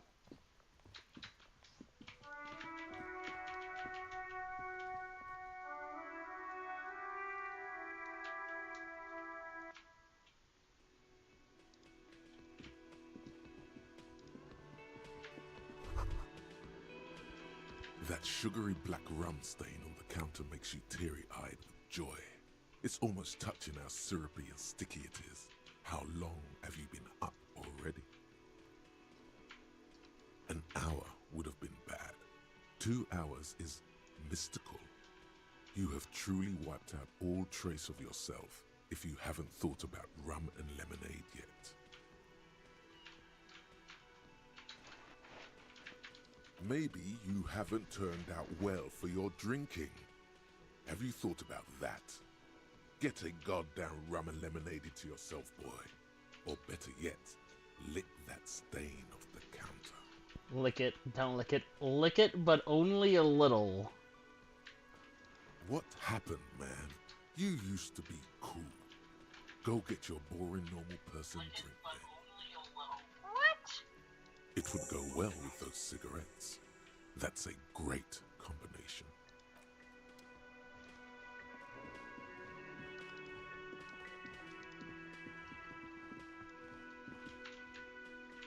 Oh yeah, I have your keys. How about now? Can I help you? Thanks. I hope you found what you were looking for. How strange. I certainly didn't put them there. Sylvie had the keys before I got here, and I can vouch for her. I can vouch for all my stuff. None of us would tamper with the crime scene. The trash collection service, CS Municipal. I don't see why they would put anything in the trash, though. Ah, the elusive CS Municipal. I doubt we'll be able to track down who was sent here last and when. This will have to be one of those little threats that solves itself down the road. Thank you anyway. Yes? What thing? Yes, not the whole damn union, thank God. Just the nastiest and loudest faction. They come here in the evenings. Dumb, unruly types. Think they're big shit. But they're good customers. They place big orders and always pay on time. He hates the union, but grudgingly recognizes its power over him. So he's directing his frustration at you instead. Retaliate. I don't. I'm simply providing a service, or really facilitating the offering of services to paying customers, and it doesn't matter. I don't have to explain myself to you. We should find out who this Lord faction is, occupying the booth. Loudness means talkative, and we need info. We don't. We have to wait. They'll show up sooner or later. Men get hungry, even striking men. If not today, then they'll be here tomorrow. What? By the way, you should come back to this thing-based questionnaire if you see anything interesting in the whirling later.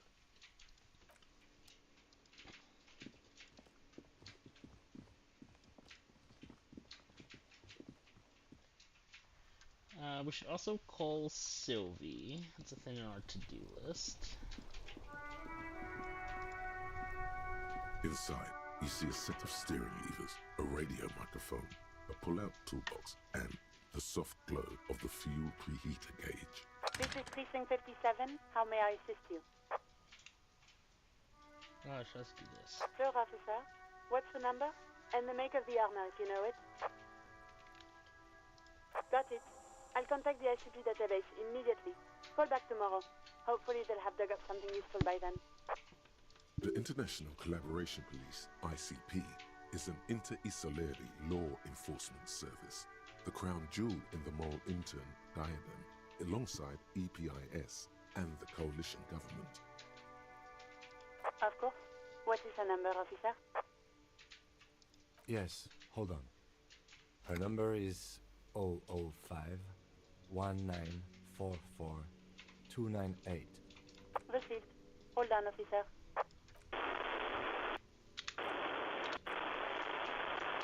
Give it a minute. She might be busy at the moment. Takes a bit to get to the phone. Officer, I have Sylvie Malaika on the line for you. Yes, hello?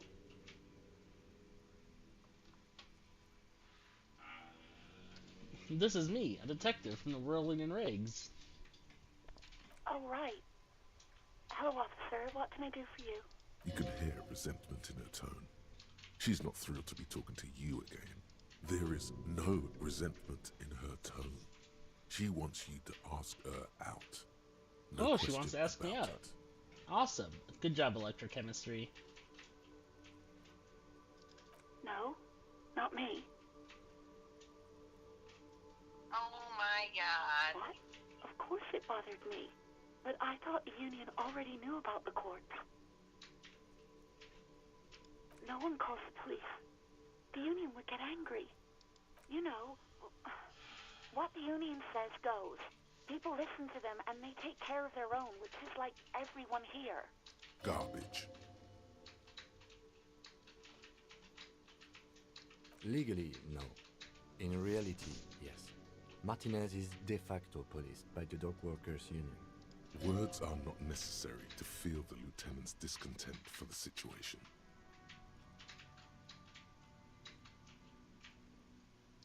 Mm-hmm. I don't know what to tell you, officer. I didn't call you because I didn't want to get in trouble with the others. With the Union. I'm sorry about that. No, sorry. I don't.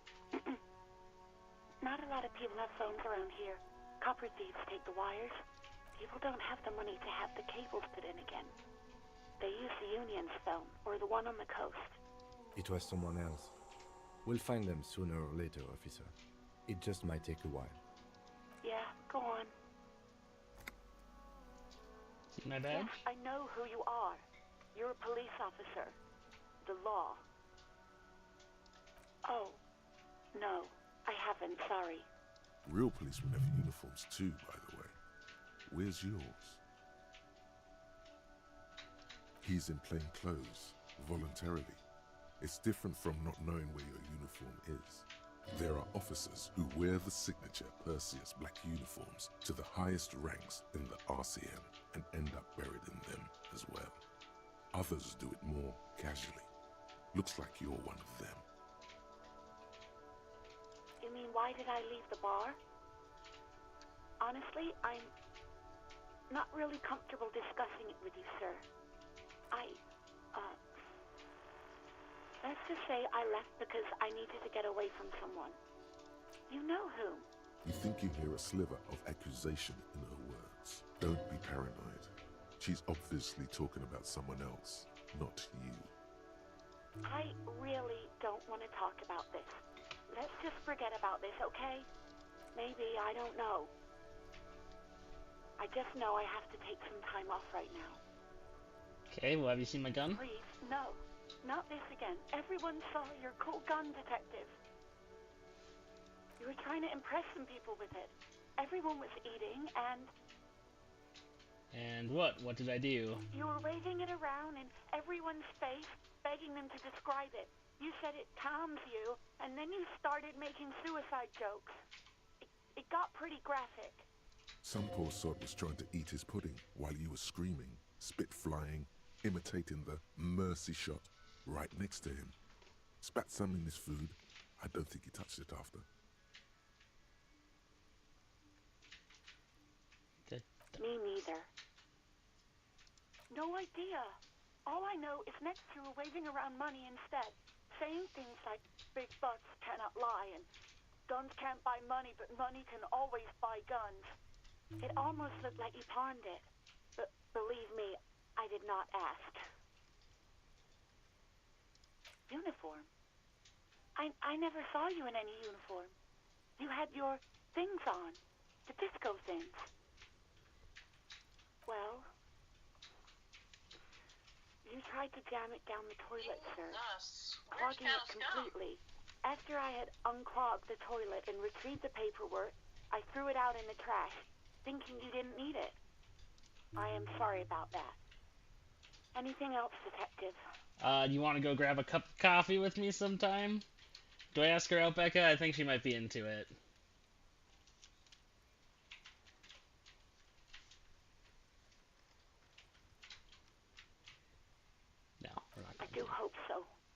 please don't call me again. Bye. Yes, Oh God, you no. have obviously done something to upset her at the Whirling in Rags when she was still working there. I'm not mad, it's just... You were so drunk and so emotional all the time, and then the skewer thing happened. Just made me want to quit. The stuffed bird, the great skua. You threw it against the wall while screaming, "Fuck that bird," and laughing like a maniac. I think you said it had been giving you shit ever since you got there. Differently down. Bitch bird got what was coming to her. Why do I always end up screwing everything up? It was a pretty bird. There since I started working in whirling. I really liked her. We call her Scotty. There's genuine sadness in her voice. Matthew. Yes, obviously. You were the worst client I've ever seen. I I've swear to seen God. so many assholes in this place. I've had sailors fighting, union guys grabbing my ass, kids stealing booze. Once a guy was glued to the karaoke machine every night for 2 months. But you... I gotta keep playing this through. Well, you were worse than all of them. Honestly, you were getting borderline aggressive. Even about little things like not turning down the volume at 3 a.m. I even liked one of those songs you kept listening to on repeat. No more. I hate it now. We Go On by the O.O. I can't listen to it anymore. You've turned it into a parody. To hell with that song. Then there was your room. Your project. An experiment to see how bad it can get in there. I tried to send the cleaner, but you wouldn't let me. Threatened to make me understand. I had no idea what you meant, and I don't want to know. And then you screamed something about how you're actually a real cool guy, and no one understands it. One of the coolest guys there is. The coolest guy in Jamrock. Something about disco, too.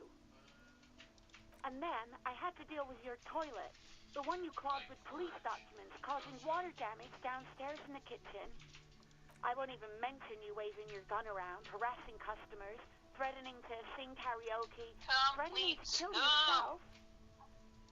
No, you really weren't. You were simply the worst. It's just a waste of ammo. Well, you're the worst tavern wench I've ever seen. God, I knew I shouldn't have brought it up. Just try not to call me again, and let's pretend it never happened. You hear a sigh of relief on the other end of the radio. Wordless, the call breaks. Then, the already familiar voice. Anything else I can help you with, officer? 57, over and out. In the cabin, you see a set of steering levers, a radio on a hook, a pull-out toolbox, and the soft glow of the fuel preheater gauge.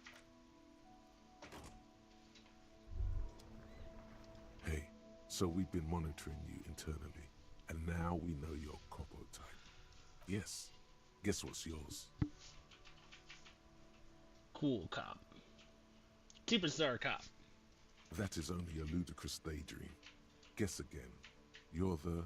No, you're the sorry cop. The cop who's sorriest. Let's make it official then. Shall... Huge lack of enthusiasm going on in here. I'm sorry, Upton. What?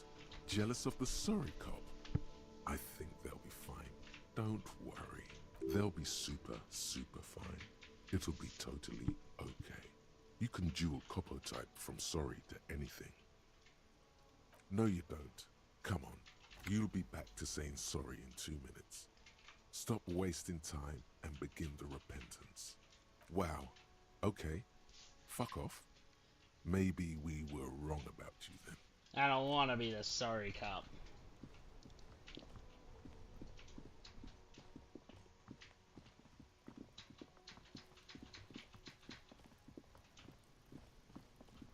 I want to go through these pallets.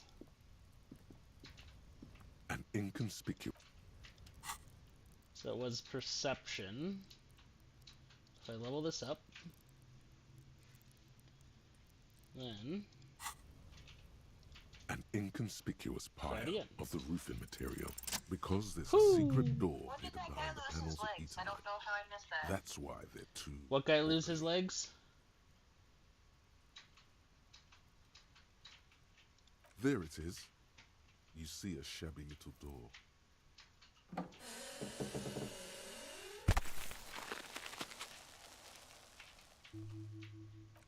dead body. At least when you passed it, it didn't look like it had legs. What is this? Oh no, he has legs. A They're tool just shed? in white boots, so Let's it kind of investigate. blends into the background sometimes.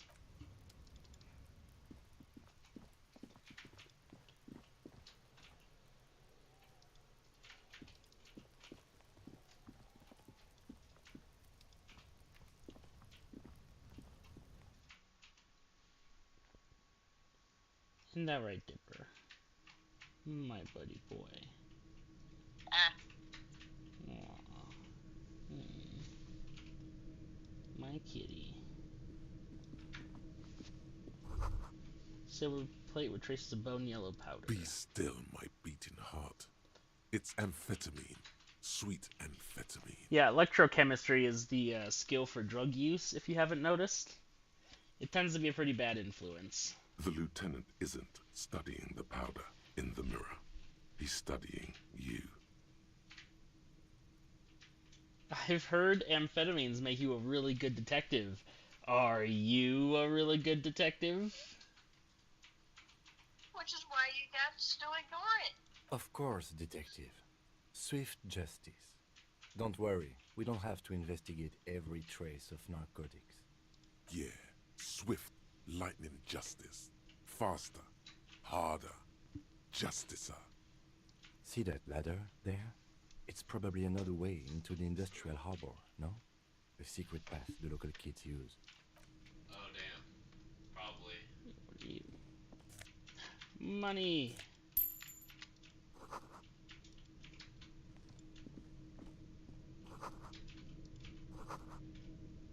He's probably one of the best.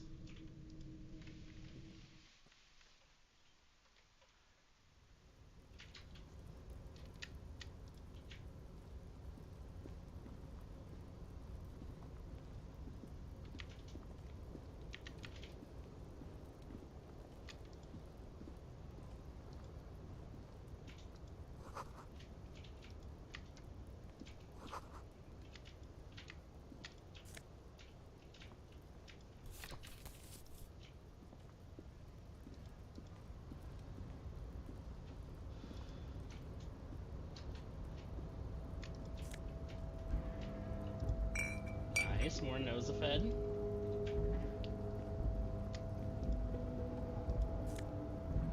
More money. More money. Ooh, $1.10. God, I'm up to $6. I'm sorry, I said probably put the crystals there. That's kind of why. Looks like someone left his tarpaulin cloak hanging on the railing. Sorry about that.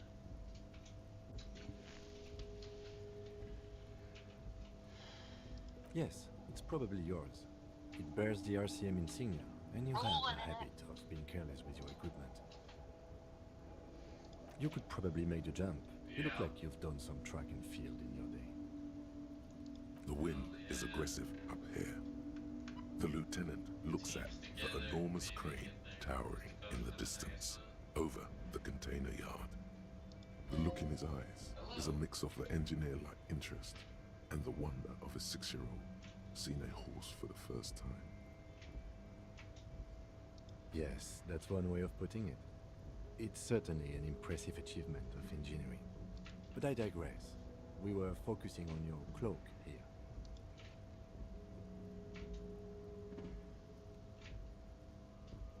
I was under the assumption we could ask the leader of this union to help us get this body down. This is why we're here, right? Or it could be that we are just exploring. He's thinking you've forgotten where you are again. The cloak? I do think it's yours, yes. As to whether you should go for it, well, it doesn't seem too dangerous. 2-meter stops. Whenever you're ready to do it, I'll be right behind you. The cloak looks like a bag of goodies floating in the wind. Who knows what its pockets may hide? Let's do it. It didn't work.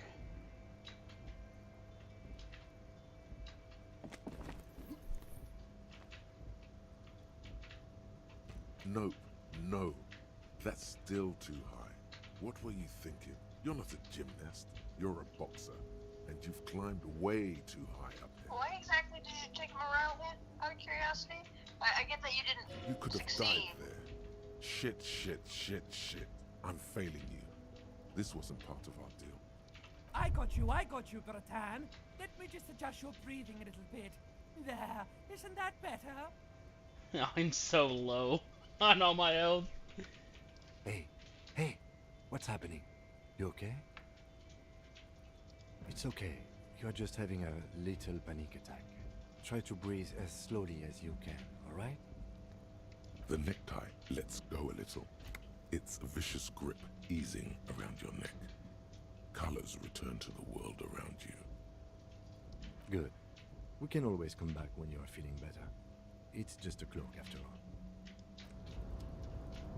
This guy he's a saint. He really is. An absolute saint. Alright, so I do have to pass that check, or knock Measurehead out, or become a racist. That's like the only 3 ways into the Heartburner. So, we're gonna have to come back to all this.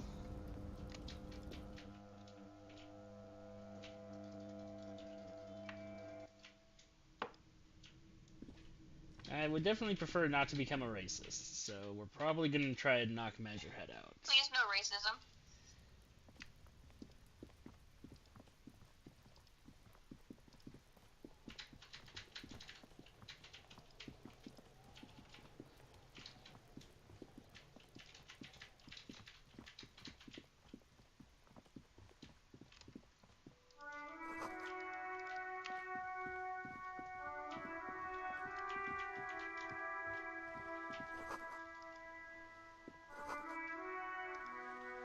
Hello, little girl. Hello, sir. Step right in.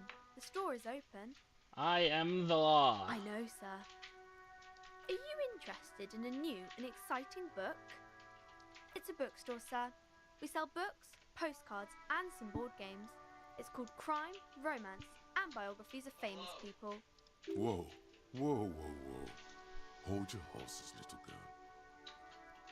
Board games are like little games on a table, made to pass the time. There are several different ones, but sailors here mostly buy cards. That is a book. They have stories inside them. It's like someone told you a story in a really long letter.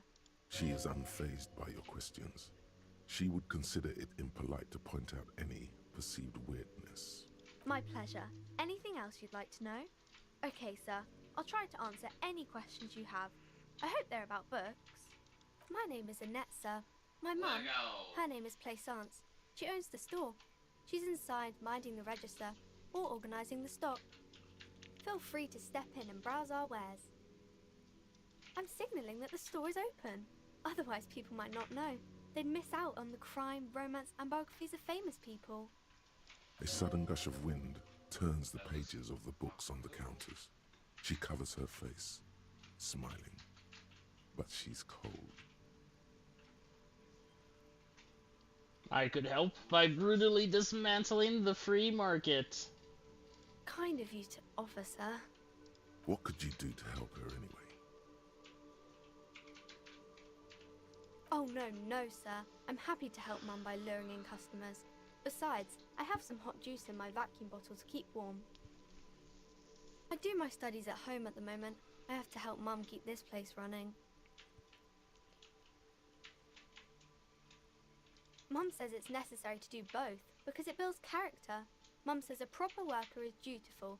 That's how you get ahead in life. You succeed. Mum says it's peachy. She was a little afraid at first. There's talk about this house being cursed. Behind her, the window has been boarded up. You sense the boards creaking, twisting for a second, and some kind of doubt in her tense shoulders. Cursed in the way that makes them say that no business has ever really thrived here, sir. That they all go... Ass up. I wouldn't really say it like that, but I guess so.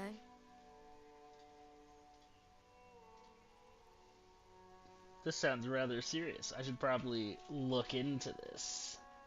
We can go into the bookstore and ask about the case, but I don't see much more to look into here. Yes, please do look at our wares inside. The postcards and board games you asked about are also there, sir.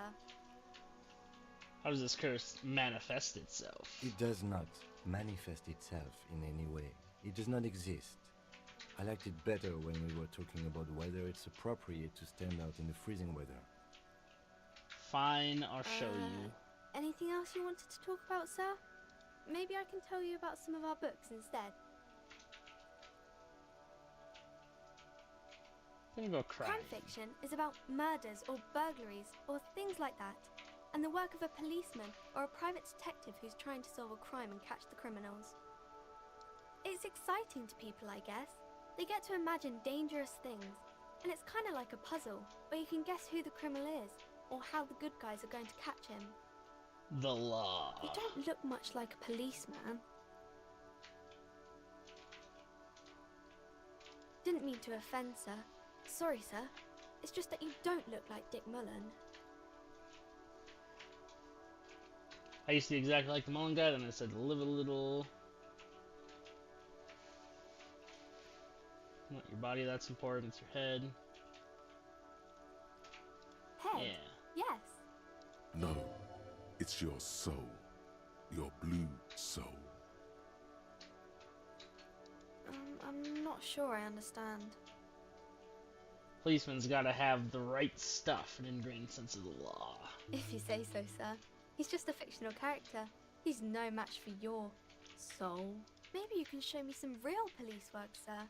Like in the books.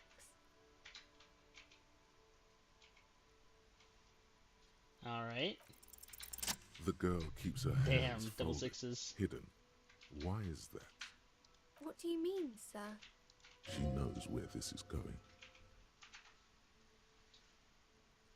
She looks around anxiously. Her hands remain folded in front of her. She doesn't want to show them. The lieutenant stands by, looking at the two of you with little interest. A facade of true professionalism. He is far more intrigued by the situation than his poise reveals. She brings out her reddened hands, her nails frayed, nearly chewed down to the flesh. And you knew this from me keeping my hands folded?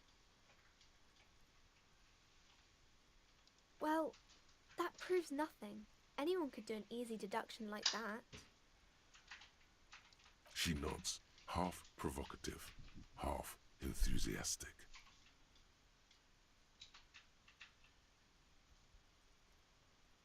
Maybe so, sir. Okay, I know it's a bad habit, and I shouldn't. It was okay, sir. There's more that can be achieved here. Ask her to do the same. You're quite sober. The lieutenant does not flinch at the comment. He does not flinch even a single bit. He is intensely not flinching. It takes effort.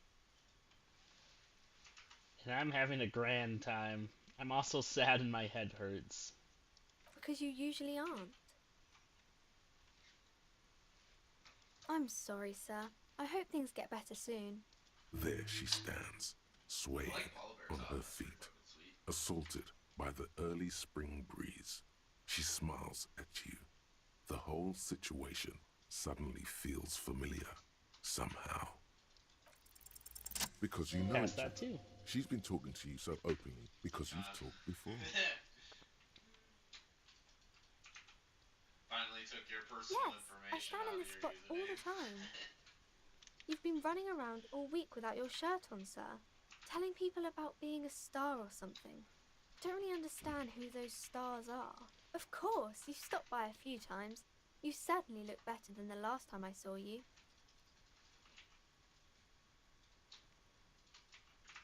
I doubt that. No, you don't have party eyes anymore. Party eyes. Yes, of course. That makes sense. I'm not surprised children have seen you running around with party eyes on, he thinks. Not You know, like a cat in the dark, all big and wide-eyed. It certainly looks odd on a man. the swiveling eyes of a loony drug addict. That is what she meant. You were probably gurning too. Fuck yeah. You should get some party eyes right now. Snap those sequins on you, boy. Oh baby, That's not what you have to worry about. Worry about the important thing. I didn't know I had to do that. I'm glad I could help you, sir. Okay, bye, Annette. Let's convince your mother not to keep you in the cold. And also buy a map while we're here.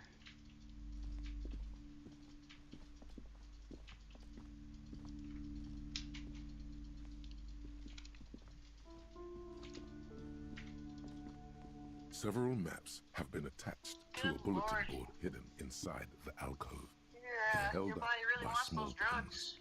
The board has come loose. Electrochemistry doth betray. The maps look old and faded. Your eye catches a map of Insulinda.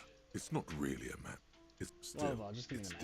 I'm sorry, officer. The map of Martinez is the only one available. The other two are not for sale anymore. And besides, you could scarcely afford them. They're quite valuable, though they might not look it. The map of Martinez is 90 cents, though. That old thing? It's an out-of-date map of a tourist location that never was nor came to be. From when some design studio people tried to spruce the place up 4 or 5 years ago. They also renovated the horse statue, set up those coin-operated viewers, and designed the new street lamps. They didn't get that far, for some reason. A shame the project never got going.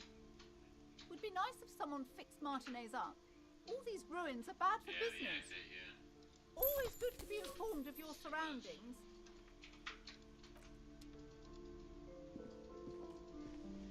Now hit M. See? Has a little map.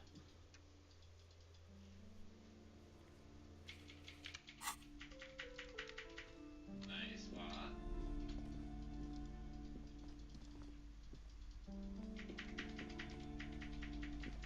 Hello. Welcome to Crime, Romance, and Biographies of Famous People. My name is Plaisance. Be welcome, and please take responsibility for the energy you bring into this space. A golden pendant hangs around the woman's neck in the shape of what looks like a tiny fish head trapped in amber.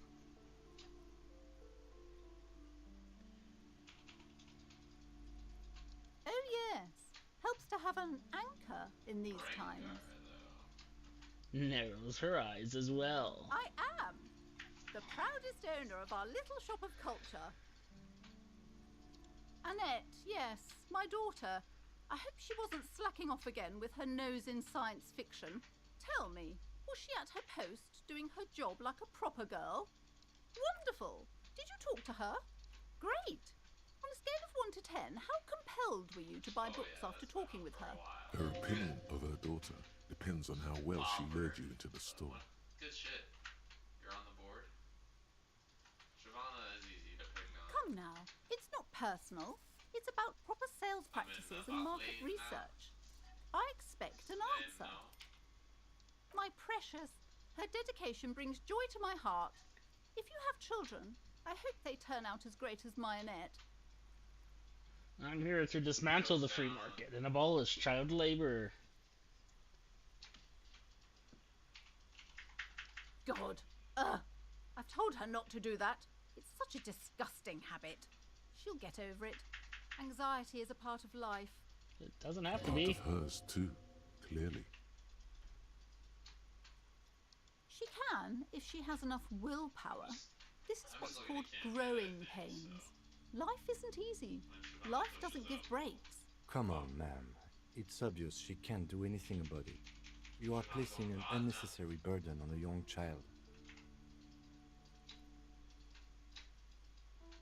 Yeah, actually, it's super alright for kids to chew their hands off. Forget I said anything.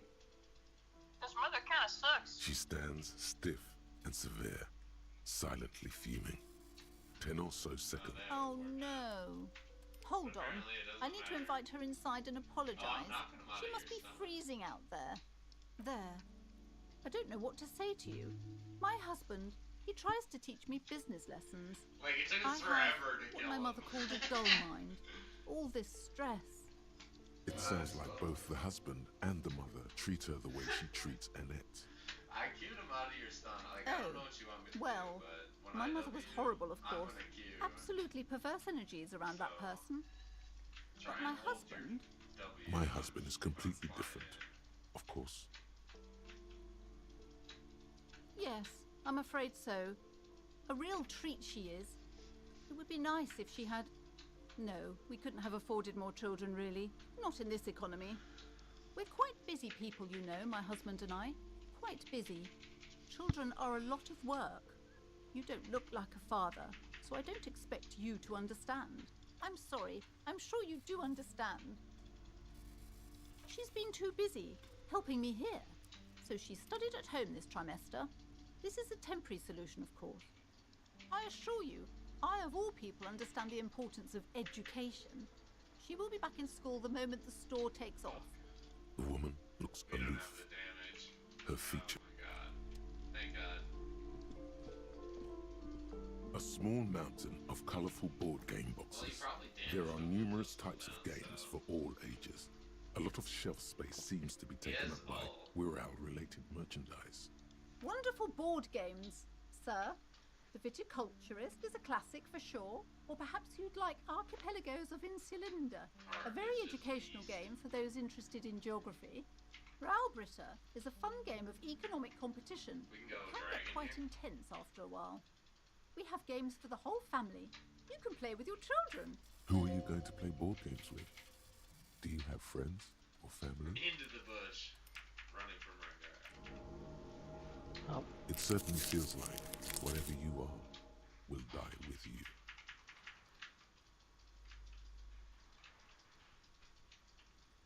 Friends are technically like family. Surrendered. For playing with friends, I'd recommend Suzerainty. It's a civilization building game where you build a civilization, then set off to brutally colonize and repress other civilizations. It'll cost 12 real. That's quite a board game. I do want to buy it, but I don't have $12. An endless variety of source books. There's also a large hardbound tome. Books really in a board game section. Who wants to read books? There's a box that says Wirral 3rd edition mega setting supplements module. The side panel notes Okay. I'm sorry, sir. I can't talk right now. I'm very busy with my Hello, homework. Pacifica. I have so much homework now. You just can't win. Out of the rain and into the gutter. Math. It's really difficult. Like, really. They say you need it to... Oh, I found something while you were away. I thought this would fit you. Like, thanks for helping out. Not me. The city, I mean. Like a detective does. I think you just win those if you have brains. Yes, just like the one Dick Mullen wears all the time. You'll look way more serious with that. Right, I have to get back to my homework now, before Mum notices. Man, this is hard. I have a hat. Dick Mullins hat.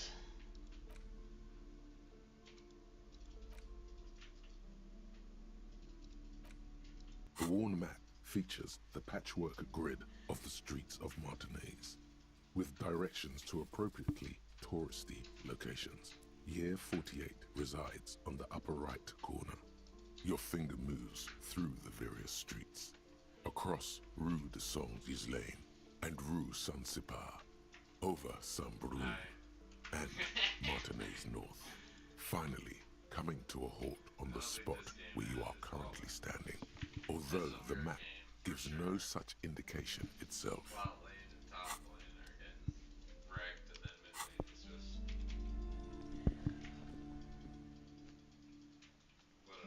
Now I look like a police officer with my ugly tie, my yellow gloves, and my silly hat. A true police officer. One for the ages. A superstar cop, you could say.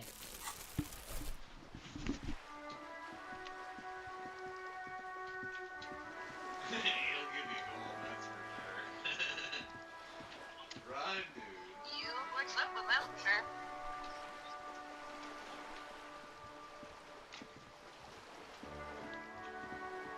A wall. I'm going to talk to it. This is a wall on the side of an apartment building. You have no clue. It's just a wall. So many walls all over Martinez, weather-worn, cracked, their paint peeling.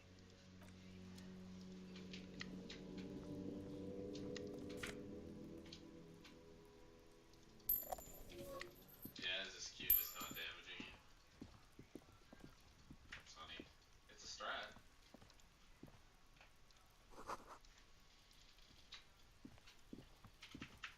You see a young man on a balcony nursing a cigarette. His eyes have been following you for a while.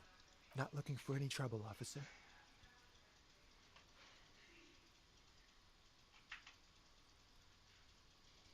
There's no trouble.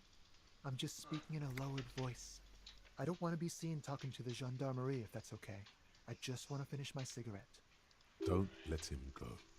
This could be your witness. The balcony has a great view of the whole thing. Is it really that important?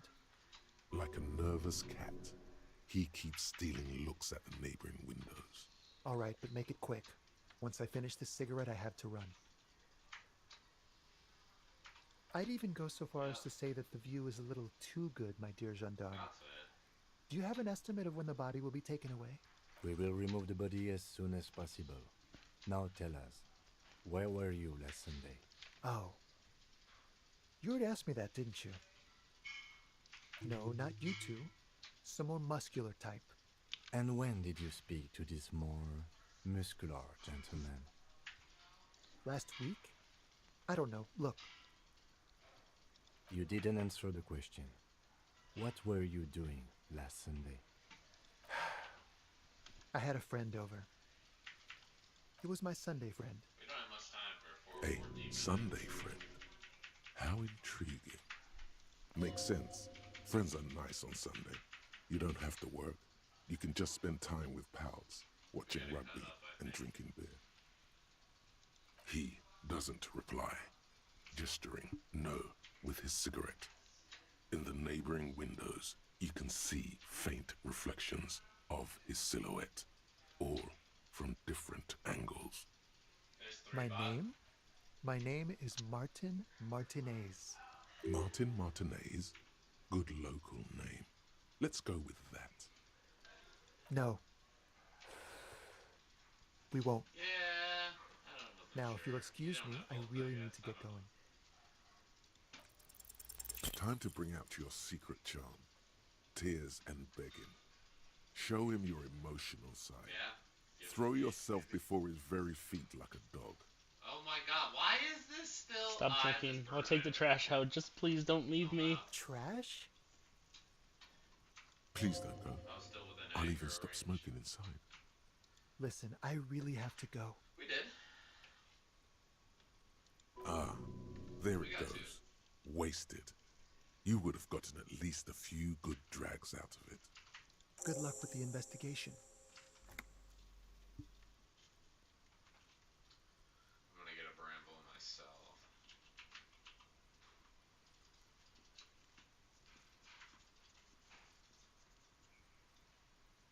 He's gone. No point in running. Tenements like these often have multiple exits. If he doesn't want to talk to us, then he'll know how to hide himself. He could be a witness. Him or his Sunday friend. Either way, we need to look into that muscular type who's asking about our case. There has to be a way of getting inside the building. Once we've found a way in, we can ask around for his apartment.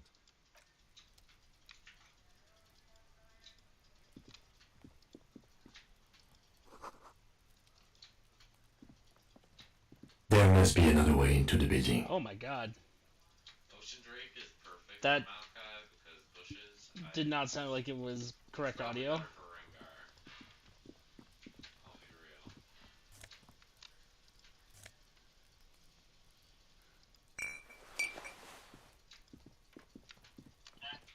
That was like fucking Five Nights at Freddy's shit.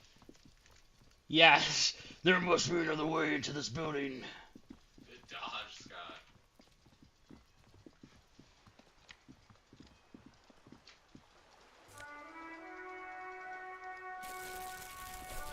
I can't see anything. I'm lagging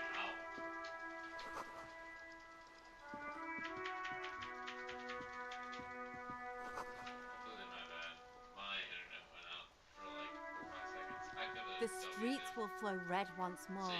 A great torrent rushing down Rue de Esperance. You wait and see. The streets will not flow red with anything. Who are you? I'm Cindy the fucking Skull. What else do you want to know?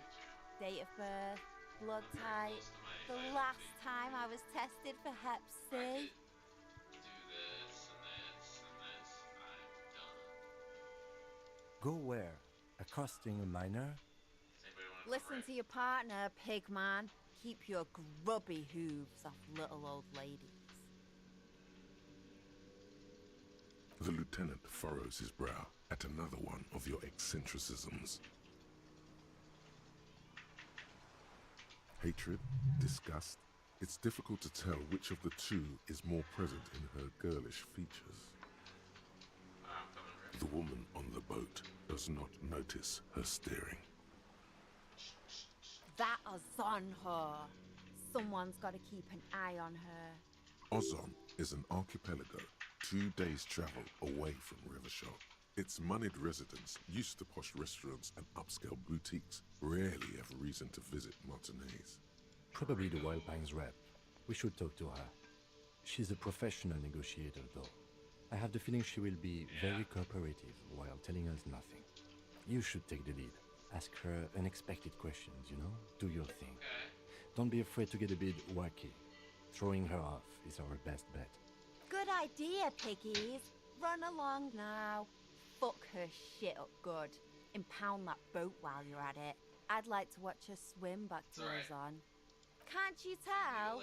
I'm painting a beautiful mural, an aereo graffitio visible from low orbit. I haven't really started it yet. I'm waiting for the right word. Well, no, I think what the ship was doing was more. Have you ever tried your hand at graffitio? When faced with a blank wall, most people write unimaginative stuff, like pigs go home and Mona was here. We rarely see pigs round here, though. Just union cabs. And my name's not Mona, so... She wants it to be something true and total. This place is severely lacking in havoc. Not even the occasional trash can fire to break up the tedium. I thought I'd mix it up, you know, summon the forces of crime and social chaos with a wall-sized invitation. Wow. Yeah? Thanks. I'm sure the inspiration will come to me now that I have an official RCM stamp of approval. You've lessened her desire to deface the building. I ain't no snitch, pigstein. Go forth and forage in someone else's shit. No shortage of squealers in these parts. Actually, there is a shortage of people who talk to us in a normal, calm, informative manner. We weren't put on this earth to make your life pleasant, fucko. Very pleasant. Watch your back, ungulate. You've got eyes on you.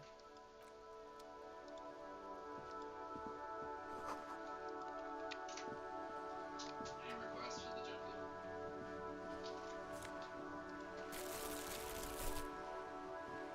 Actually, we'll talk to Wild Pines lady first.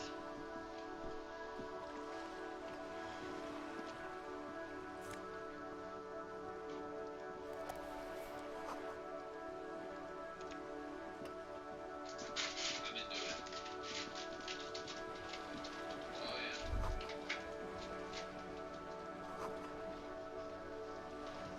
Dragons.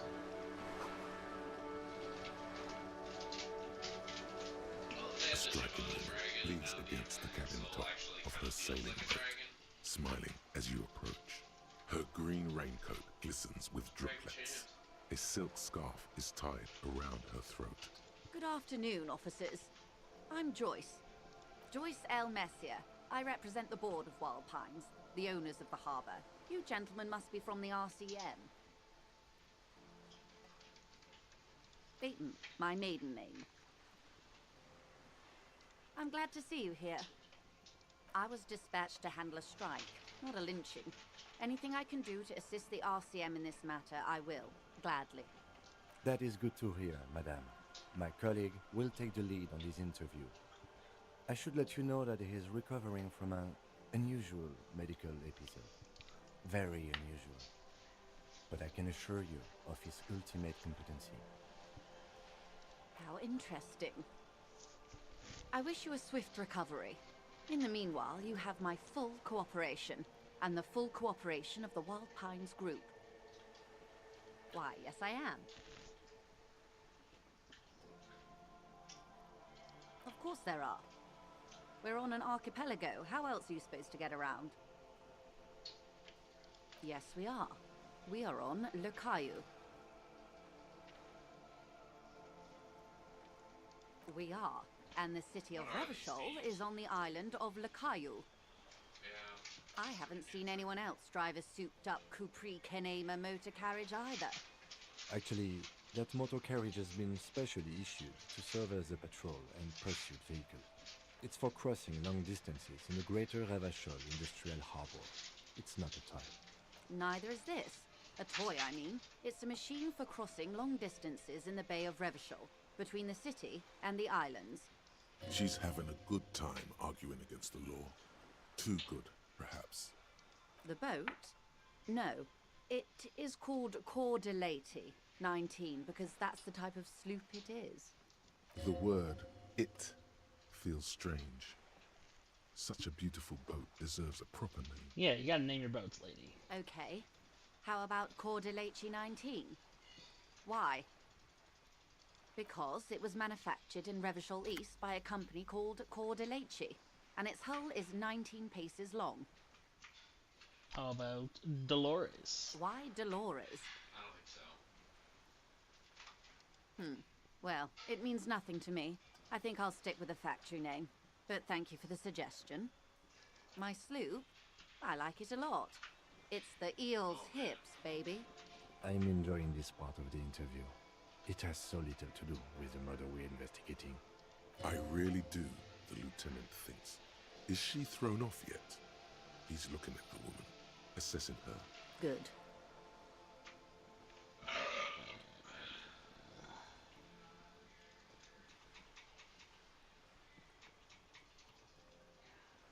What we do. I'm afraid I don't speak for Wild Pines as a whole. It's a giant undertaking. The Pines' core competency is logistics. Container shipping, freight, that sort of thing. See those airships there, blinking? Those are the shipping side of things. And that is the terminal. Another subdivision deals with energy, oil and gas exploration, offshore platforms. The Wild Pines Group is one of the original Revacholian Indo-tribes. Companies awarded royal monopolies by the king, the suzerain himself, centuries ago. The king is long gone, but several of the Indo-tribes remain. I'm not at liberty to discuss the company balance sheet, but I can tell you that last year, the company booked more than 20 billion real in revenue. 20 billion is a large number, but the conglomerate employs 72,000 people. They all need to be paid. Then there are capital improvements, interest payments. A conglomerate the size of the Wild Pines is like a shark. If it stops moving, it will die. Then what becomes of those 72,000 families? It's a tremendous responsibility. They started as an exploration and cargo fleet conducting trade between the Samaran and Insulindian Isolas 250 years ago, when pine ships explored the South Seminese and charted Lormantang on behalf of the suzerain.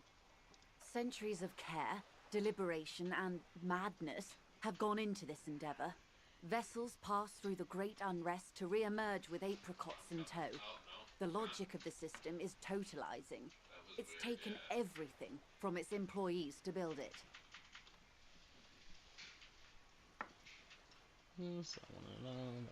You know more than you let on. Certainly it helped, but most of the original Indo tribes have failed or been absorbed. To survive, Wild Pines had to grow and adapt. No suzerain did that. Do you want this place? You mean aside from being the terminal's legal owners? who are responsible for moving 8% of the world's cargo. There are no minor cogs in the system. Each terminal must be accounted for, lest the entire system break. Every hiccup in such a system means thousands lose their jobs, the world over. I'm here to assure that doesn't happen. With your help, hopefully, says her warm tone. Everything. Right up to, but not including, trade secrets. I believe the official title is Senior Labor Negotiator. In practice, I'm a grocery clerk. I relay the union's demands to Wild Pines and return with Wild Pines' counteroffer. And how are the talks going? They're not. That's the problem. The union stopped all negotiations a week ago, after that awful lynching took place. Now they won't even let me into the harbour. There's a 2-meter 20 racist behemoth blocking the gates. Yes, Jean-Luc Measurehead. Let's say I was not making the kind of progress I'd hoped for when I first arrived. And when did you first arrive? I arrived 3 weeks ago. Yes, in the middle of February. The bay was still partially frozen then. I prefer to do these things on site, like the RCM. But the strike began in December. I wasn't the original negotiator here. I took over after Mr. Gaumont hit a wall with Mr. Clare, the union boss. Mr. Clare refused to speak with Gaumont despite concessions he'd granted the union in prior negotiations. This isn't the first time the union has gone on strike? Heavens no. There have been 2 prior strikes. Both times the union won significant concessions, including overtime pay and a medical plan. This time their demands are more, I guess you could say, aggressive. Mr. Clare told him to, how did he put it? Fuck off, midget. Gaumont is short of stature, you see. Keep in mind, this is a negotiator Mr. Clare has worked with before, and who was more than fair with him and the union. Sounds like usual aggressive posturing. What are their demands? There are leaflets everywhere, and banners. What did they say again? Oh yes. Every worker, a member of the board.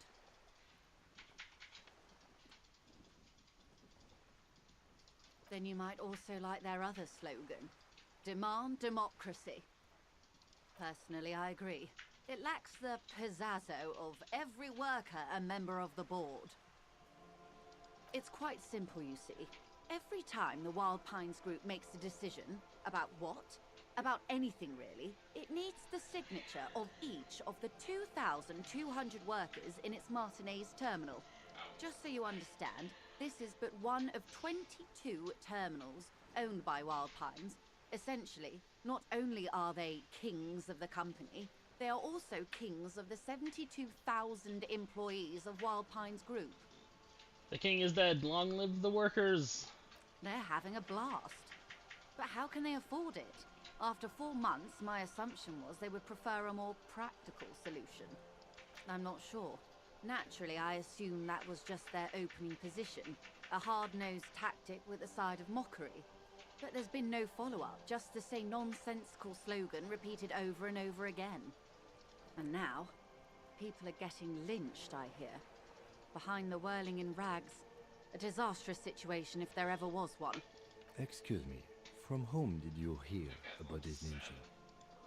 I first heard it from the bowyer at the gates, the one whose very name advertises his aversion to work.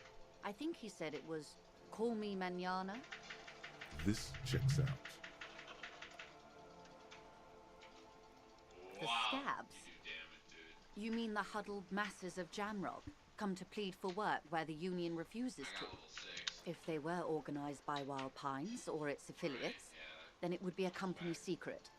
I could not share it with you. Not right now, at least. It's implied. She's open to discussing this matter with you at a later occasion. Everard Clare is a man of the utmost integrity. If you can say one thing about him, it's that he always puts the interests of the workers first. Really? Of course not. Everard is fantastically corrupt. I imagine he has a thick, viscous goo where you and I have blood. Is he that bad? He is the most corrupt individual I have ever seen, and I deal with men like him for a living. If there is anyone more venal, more irredeemably nepotistic, then it's his twin brother, Edgar. Yes, Edgar looks exactly like his brother, except for that lazy eye. He also talks exactly like Evrart does, and when one's term as foreman is up, the other takes over. It's how they circumvent the term limits, you see, with a funny little switcheroo. While in office, they've embezzled God knows how much of their workers' dues. The Débardeurs Union was once a perfectly normal institution. 20 years ago, anyway. It must not have been easy to establish under the Emergency Act, but they did it. I can respect that. I was better with the Tari stuff. Organised labour at its best, as they say. Then something happened in the local chapter elections. The brothers Clare came and transformed it into a... how do you say? A mob. The Débardeurs are a crime syndicate. Sad as it may be, I suspect we'll be forced to cooperate with them. Refreshingly honest, officer. The company has tried appeasing in the past, but I'm afraid our concessions have only emboldened Evrart and his brother. And your opinion, detective, if I may ask? I'm a curious and talkative person, you see. Would you say the Débardeurs Union is... Of course, officer. I'm glad you asked. There was a woman, the previous forewoman of the Union. She disappeared. Disappeared? What's that? 1,000 stacks? Yes. On the last day of the local chapter elections, her daughter phoned in and said she wasn't running anymore, or coming to work. Ever. End of story. Downright haunting, if you ask me. The Wild Pines suspected foul play, but what could they do? It was a union matter. The point of the presentation is, these kinds of things happen around the Clares. Watch out when you're dealing with him. Thank you for your concern, ma'am. We'll be just fine.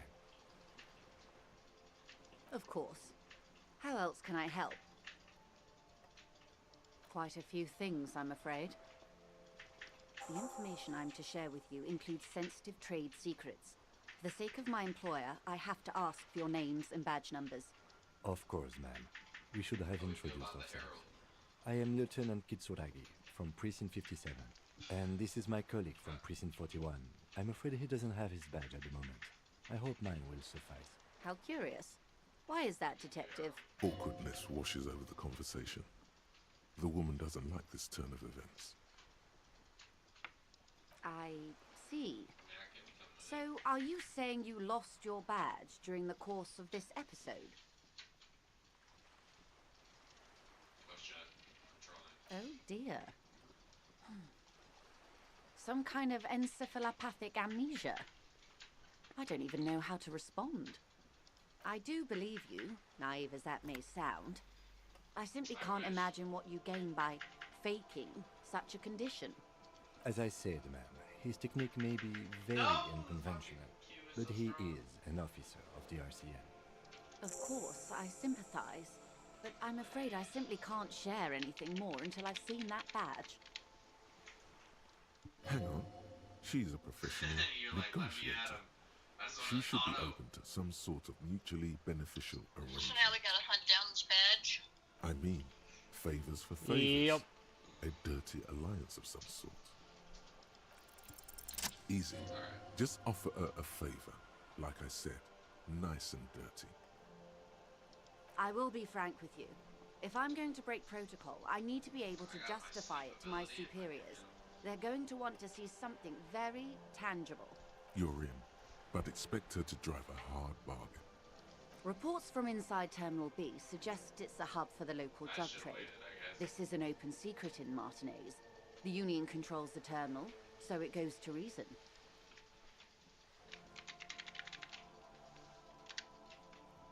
They're profiting from this trade.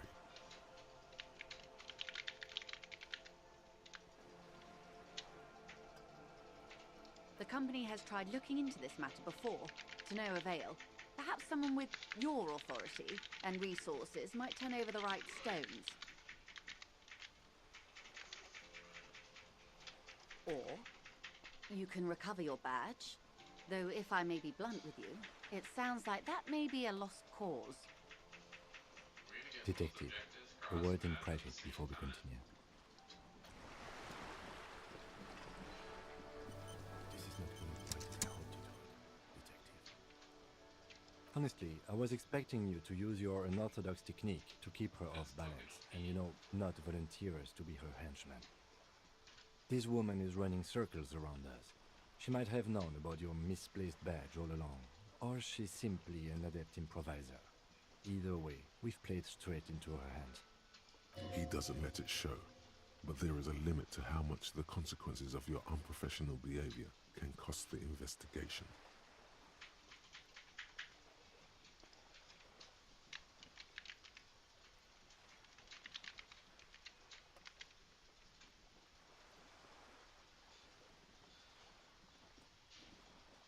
I'm sure you will, Detective. Oh, that would be fantastic, but do we have the time? The world is large and your badge is 8 by 6 centimeters. You could request a new one from the station, but that would literally take months.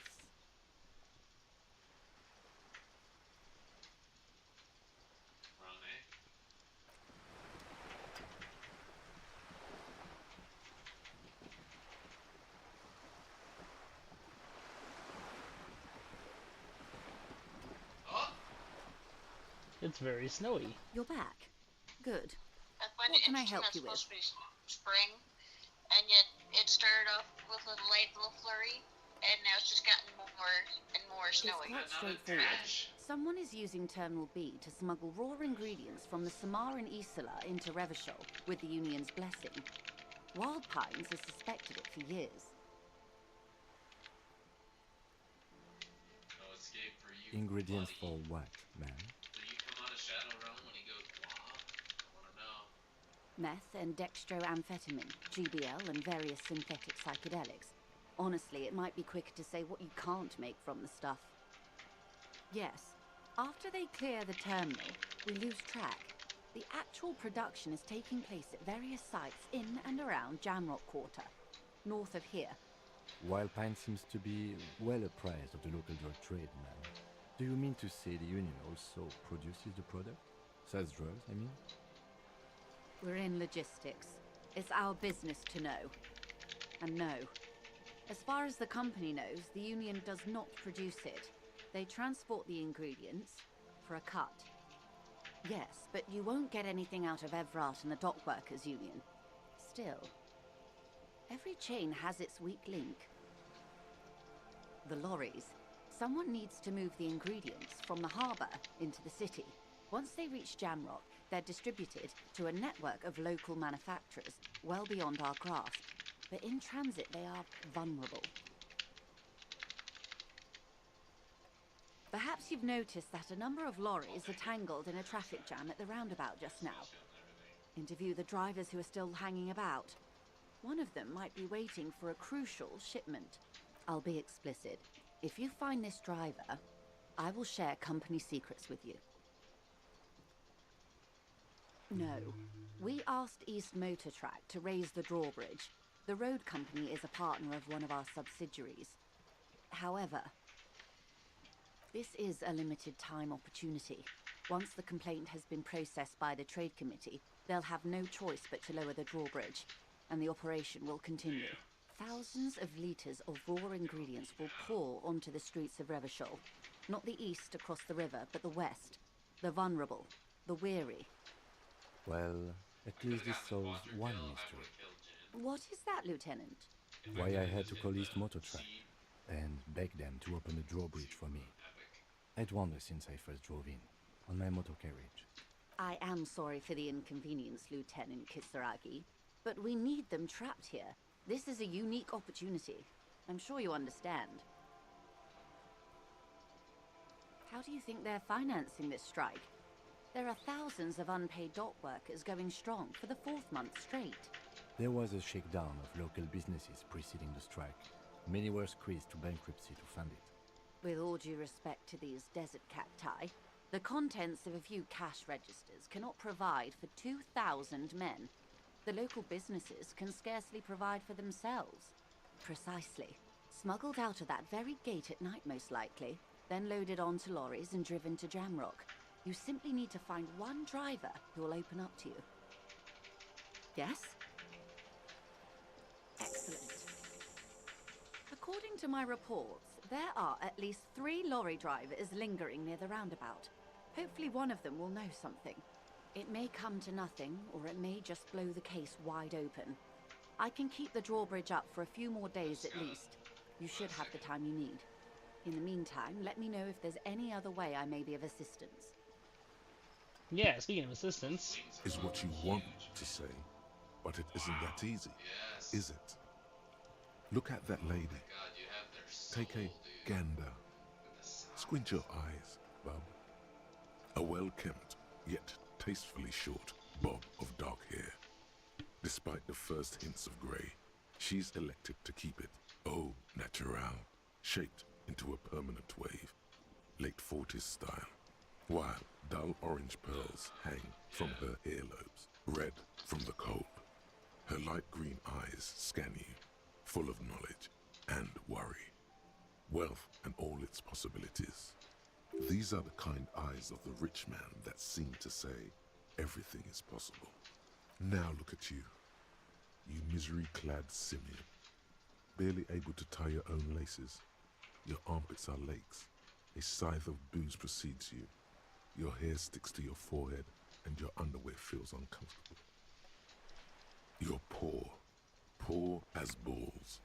You can't ask this person for money. You're too... Very close still. I'll be done with it after clearing these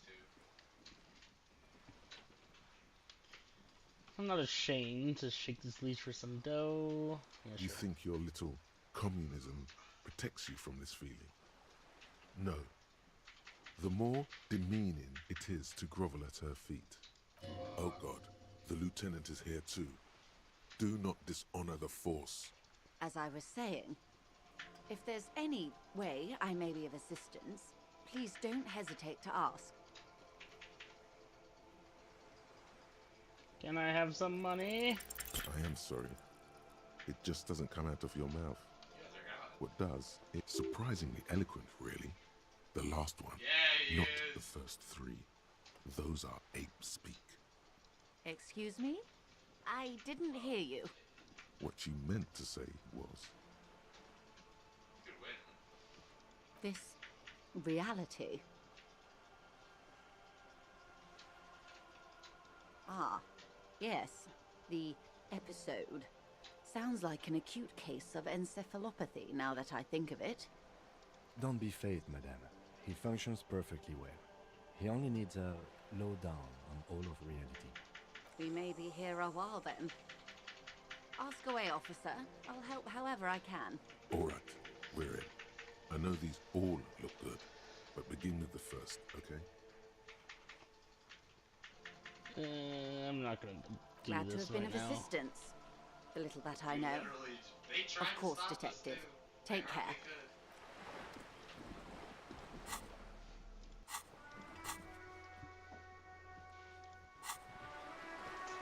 How close am I leveling up? Very close. Alright. Celsius or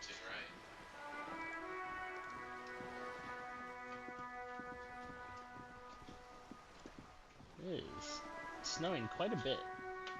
A sturdy metal door guards the southwest entrance to the apartment building. Dude, the wings It's that locked. came out of that Mordecai. I need to go use the bathroom real quick.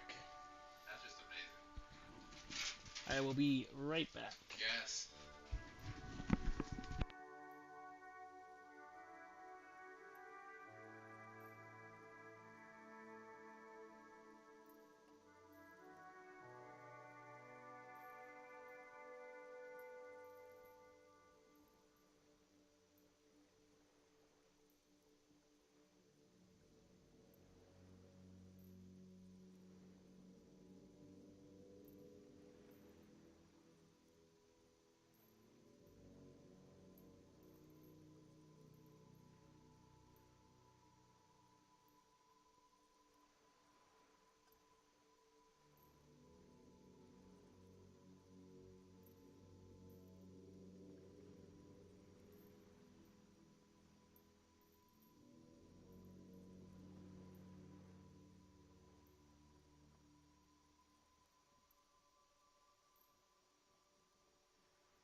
I'm back.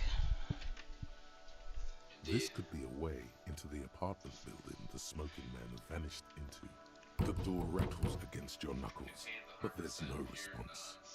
The door rattles again, but Hell this yeah. time you hear an elderly woman's voice calling out from inside. Stop banging on the door! I'm not letting any more strangers inside. The police?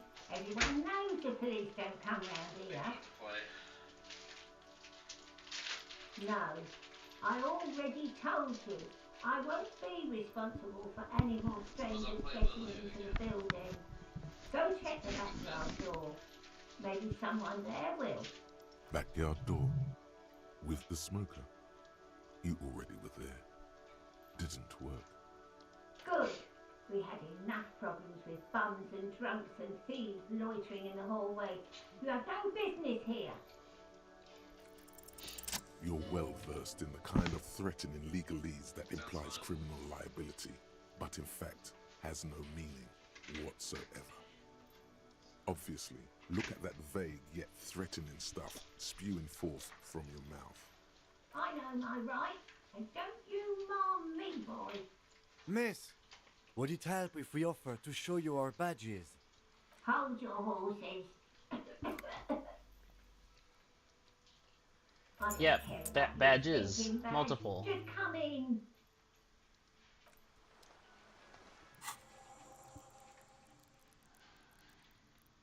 It was volition.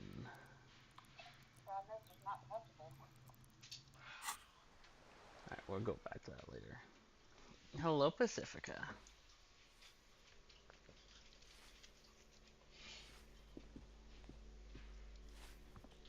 Give me a moment.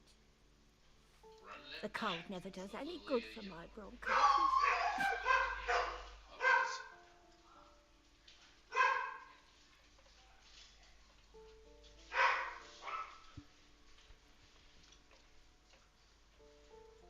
I already told you I don't care about any badges.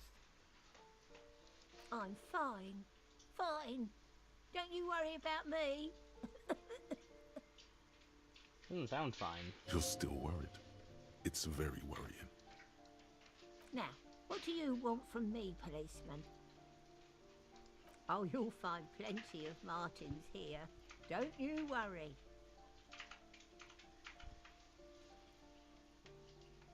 Pea-brain, someone played a trick on you. Martinez is a name for anyone who comes from Martinez, like Tim Jamrock or Raoul Ravachol. Oops. You really didn't get the joke there. I thought it was obvious. Anyway, officer, we don't have the witness's name. Yes, I know who you mean. The scrawny boy who's always smoking like the devil, right?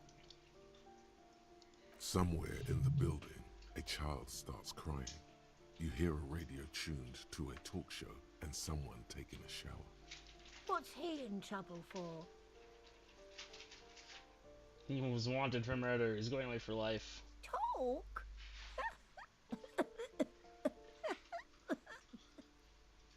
He lives upstairs in room 28. Go to the balcony. It's one of those doors there. He's usually home in the evening. Thank you. We should go check out his apartment on the balcony. Because he pretends to See be if a he's Negro, home. and all they gift him is pink skins.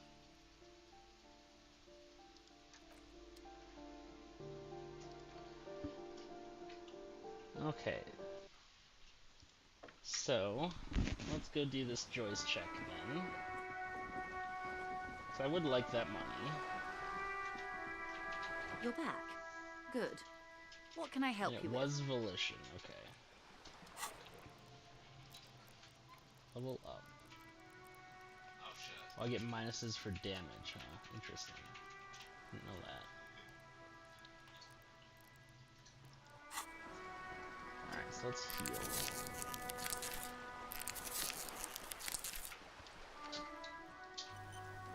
You're back. Good. What can I help you with? Can I have some money? Voila. There it You're is. doing it. Can I have some money, ma'am? Of course. How much do you need? She's surprisingly nonchalant about this. Could it be that she somehow knows more about your predicament than she's letting on? That's a good sum. Not too small, not fantastically large.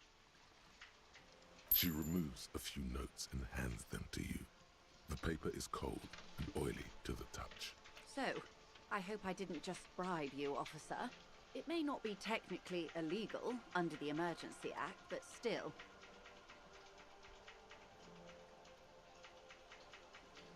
You're right, man, that donations are permitted under the Emergency Act. And see me as Yeah, this is the easiest way to get the money to pay back Bart. If you don't get the money from her or from the dock union, then Kim has to like sell hubcaps that he really likes. Which he most certainly will. And I don't want to do that to Kim. Now, how else can I help the RCM today, besides supplementing its salaries? Alright, we did it. We have money.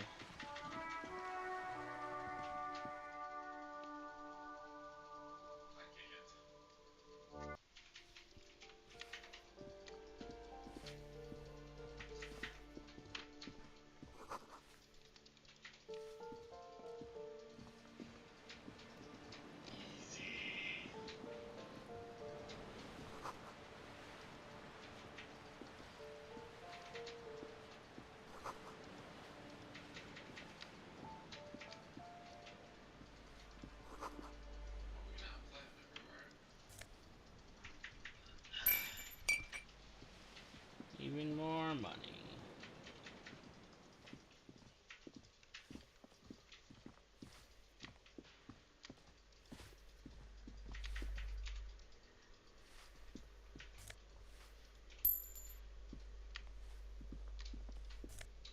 Oh my god, $6? Don't mind if I do. A postcard?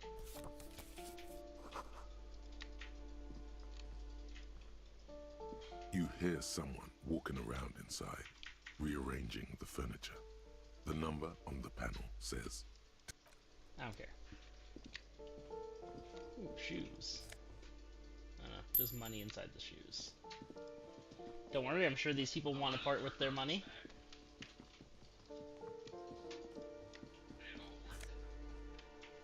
Ooh, glasses. Let's put them on.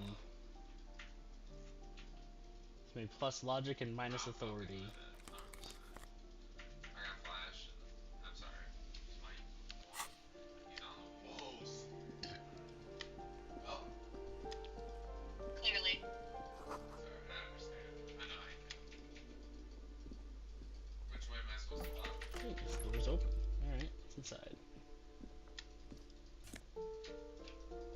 Magnesium and alcohol.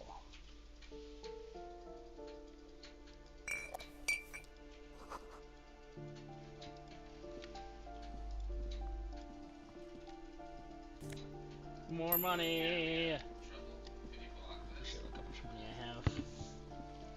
I should just not pay for the room. No! He taunted. He got too close.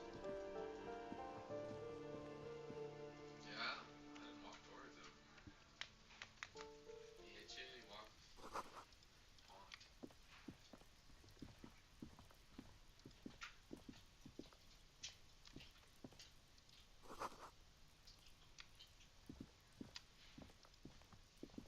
This door is made of metal and appears to be reinforced. Someone here really values their security. Number 28. This is where the cleaning lady said the smoker on the balcony lives. Let's see if anyone's home. Knock on the door. No one answers. Looks like the young man we are looking for isn't home. I think our best chance to catch him is in the evening. We should return tomorrow after we have finished with our day's work. How about 9 p.m.? Sound good? Tomorrow, 9 p.m., right here. Apartment number 28. Good, let's go. Damn. Turns out it's quite tricky finding someone in a big apartment building. Don't worry. You'll get him. Hello, cats. I would like to see the screen, please. Tomorrow. He's probably gone for today.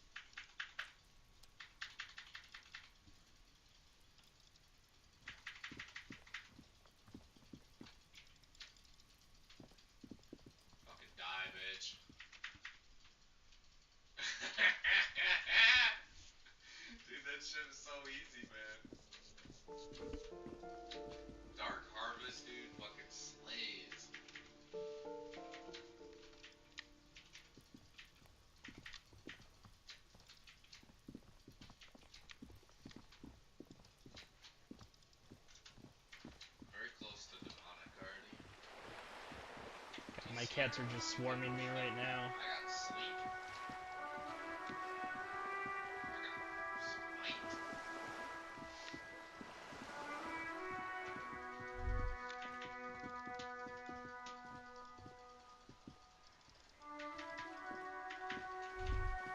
Oh my god.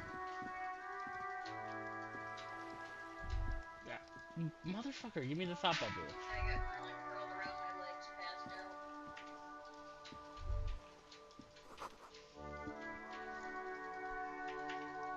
Alright, that wasn't worth it. Stupid thought. Okay. In we go.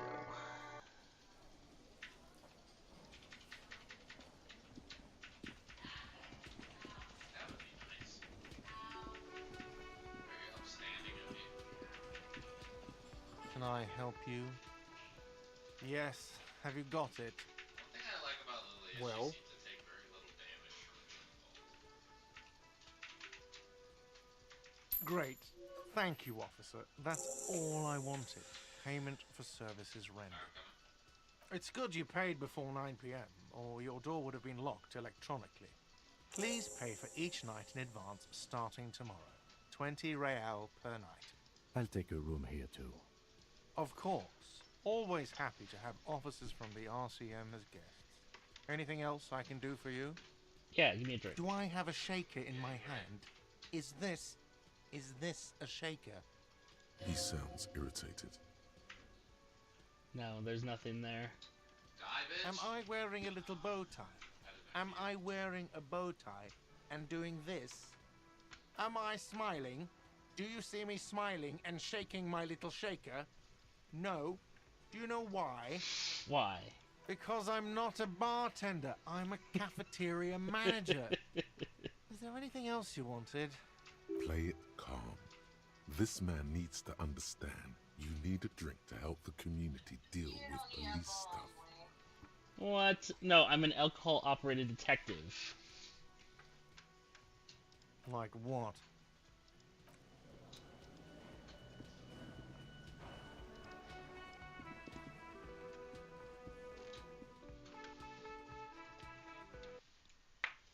Oh shit.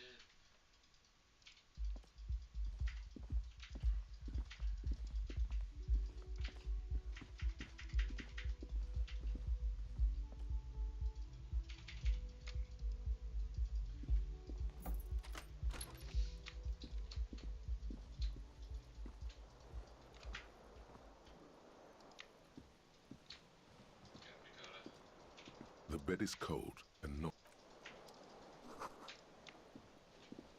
No, pick up. I can't pick up that bottle,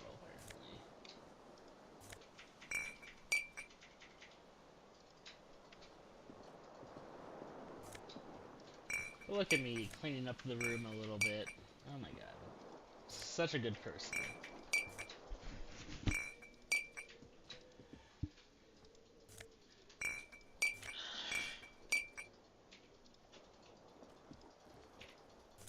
Not like you created that mess or anything. No, that was someone else that created the mess. Don't worry about it. That was messed up. That was messed up.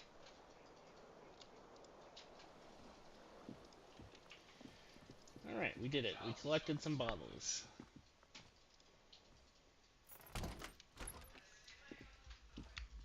I did that because I'm a good person, not because I want money. By recycling bottles. Yeah.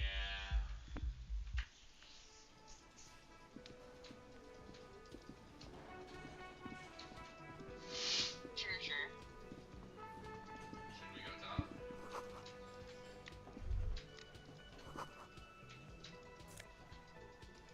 Ah, more money. You see a heavy steel door with a prominent dimple lock. It's painted blue. You immediately feel drawn to the color. Blue is for mystery. The cobalt blue surface feels rough to touch. The stainless steel door is flush with its frame on every side. The door does not budge. You do? It's a door in the back of the kitchen. Why do you care where it leads? I'm drawn to its cobalt blue. It is quite pretty. I suppose we could look into it as a side investigation.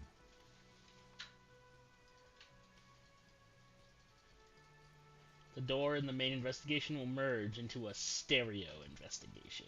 If you say so. Gart is the person to ask about this. The cafeteria manager. Gart loves talking to me. This will be great.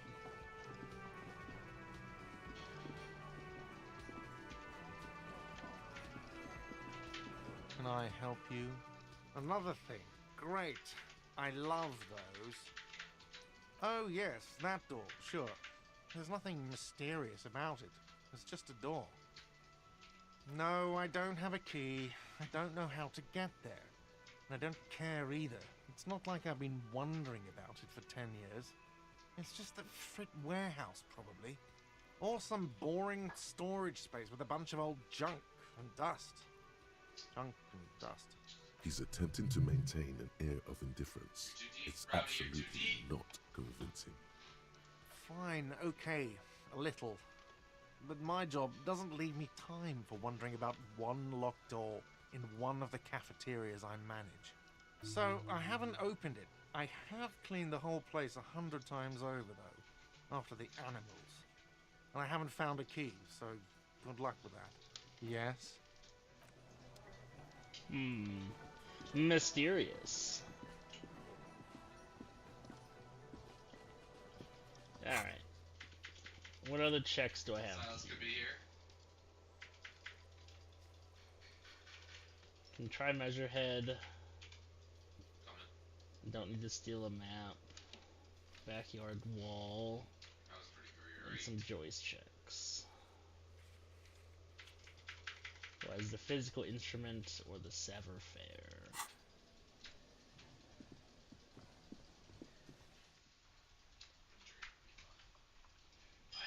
Alright, let's go try that wall again. And then we're talk to the lorry drivers, I guess.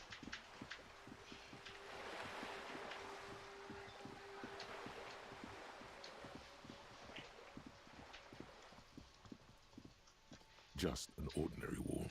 Nothing to see here. Yeah. What Why? happened to spring? It's I a just think wall. we remember this An thing saying ordinary it's wall. springtime. Why must we stop to look at It this wall sometimes every snows time in we the pass by? in the spring. It's happened. It's possible. I was also very close to passing that check. I suppose.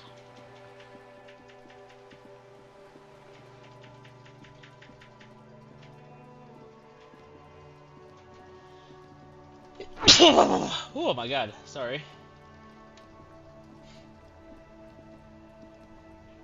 I am a gander and a hunter and a gatherer. Feel like a traveler. A simple little cadence. He seems to be making it up as he goes. From another planet. Hey there. I am the law. You sure are, my man. It's the jam, my man. It's a traffic jam for the ages. Harbor gates up the street are shut tight. No explanation given. Workers on strike, scabs agitating, all around clusterfuck. Meanwhile, we're all stuck here in long-haul limbo for days upon days upon days. Yeah, exactly. Oh, I guilty as. It's official. Ow. He too agrees. This is the antechamber of the afterlife. Feels like forever. Yeah, Like I was a long born on this time here ago. roundabout and this was all I ever knew. Just me and the metal and the tires, the oil and the fumes and mazout. Extravagantly phrased. Yeah, imagine. It's been a whole week already. Behind the laugh, however, a touch of sorrow. So tell me, what do you need?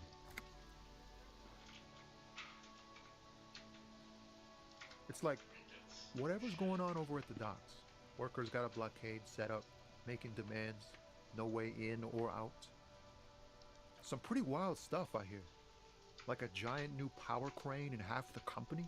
Forget what exactly. Good on them, I guess. I've heard talk there's a company rep in town too. Like a strike negotiator type. They'd know what's up. Precise demands and so on. What do you think the company wants? They want to keep that money flowing in, my man. Ka-ching. Anything else? Yeah, this ain't really my area of expertise. I just do my job and get paid. I have things to do and places to be. All of us do. Us lorry drivers. Camionneurs. You still hang around here waiting for this mess to end. Most have scurried off somewhere to get drunk or high. Or laid. Not that I blame them, really. Not my thing. Chasing transient pleasures is a drag these days.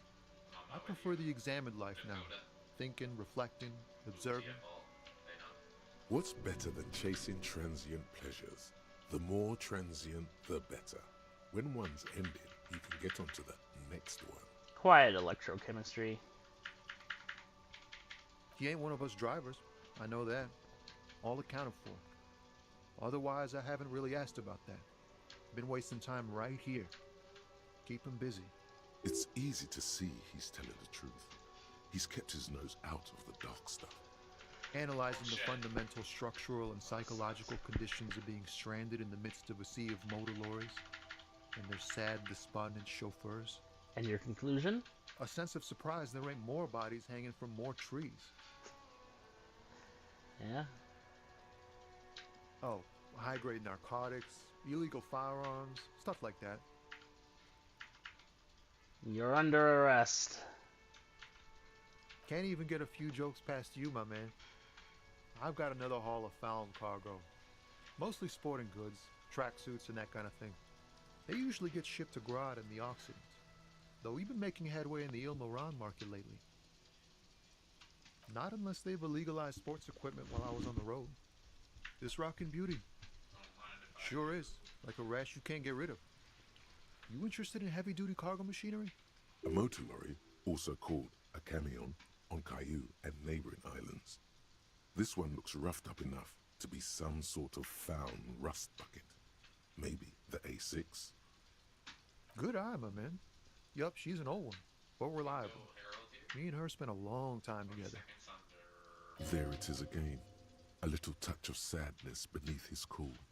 He thinks he's spent too long in this lorry. We're pals and all, but I can't just freely hand out the merchandise. The bosses won't be happy. The man taps his fingers rhythmically against his arm. Ah, man. Me and narcotics go way back. Had some good times surfing the psychic waves of my own consciousness, you know? But those days are behind me. There are other addictions in my life now. Why the inquiry, my man? We have a credible lead, sir. Someone on this roundabout is waiting for a bulk shipment from the harbor to load it on their lorry and drive it to Jamrock. Not me, man. No way. I don't need any trouble. Shit's bad enough anyway. This jam's got folks up in arms, and I'm afraid it's headed toward a conflagration. Why are you saying Gotta that? guard the stuff. Bosses don't look kindly on missing cargo, and it gives me time to work on my rhymes. A rhymesmith? This is quite credible. It goes with its cadence and way of speaking. Look, man, I try to stay away from the criminal underbelly of Revachol. I'm a guest here. You really need to find another man to probe with those questions.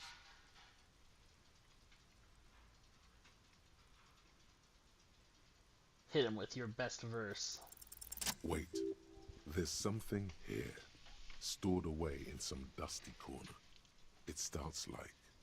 Amir's temperature is always 0. It is ice in the veins. Its camera is an X-ray. Whoa. What else? It is a chalice held out to you in silent communion. Silent communion? That's good. Where graspingly you partake of a shifting identity, never your own. Dang, that's some great shit. You came up with that yourself. Did you?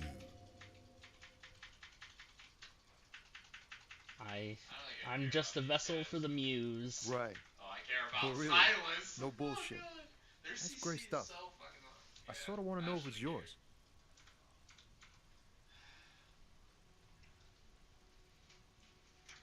I really thought I was No matter. It's a fine stanza. You're not so bad after all, for a cop. They're more often into fists than rhymes, see? Let alone honesty in verse. In a small office behind the old military hospital, hunched under the green glow of his desk light, Officer Hans Blau browses through a test print of his Futurist magazine. It's called The Futurist. The typeface on the header is too small. No joke, man. Fuck the police. I want to see what Kim says. The lieutenant closes his eyes and lets slip a loud, long sigh. If you say so, officer. You found some common ground with this man. Of course he does. Even impressed you. The next time you look in the mirror, though, remember those words.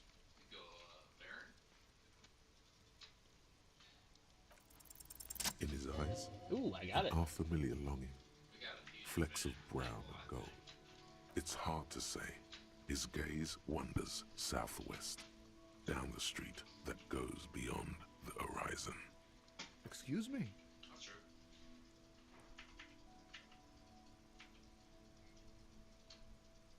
Man, I don't know what to say.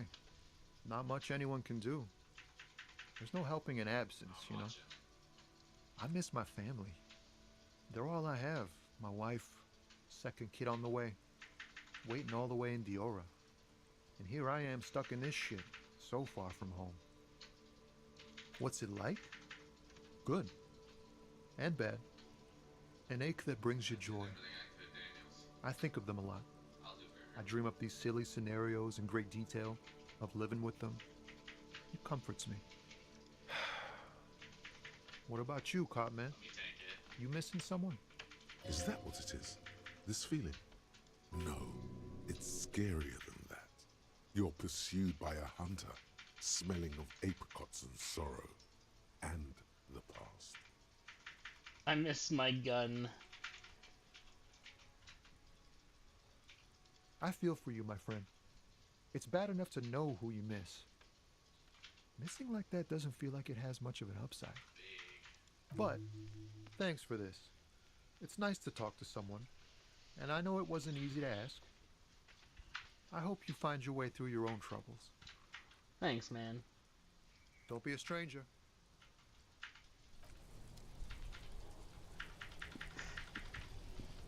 Fuck the police. Kim, just, ugh. Trying to get to Daniels. Oh.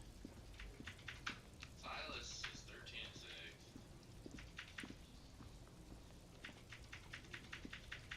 Such an understanding man, that truly a saint. He really is a saint. An old monument stands in the middle of the traffic island, pointing toward the sea. It looks as if it's been reassembled piece by piece, secured and mounted in the air with the aid of numerous ropes and rods. A silver plaque on the statue's pedestal reads, "I am Philip III, the Squanderer, the greatest of the Philippian kings of Revachol, son of Philip II, the opulent, father of Philip IV, the insane." Not a good track record of mental health in that family. Even by the standards of the Philippian kings, old sumptuous Philip was known for his profligacy. Well, he blew through the whole national treasury, starting the decline of one of the penultimate century's greatest superpowers, the suzerain of Revachol. His own maladministration foreshadowed the fall of the monarchy. During the anti-centennial revolution, an end to his family line and the monarchy on the Insulindian Isola. Stories have it that he had his bedroom converted into a treasure chamber, where he stored unfathomable wealth.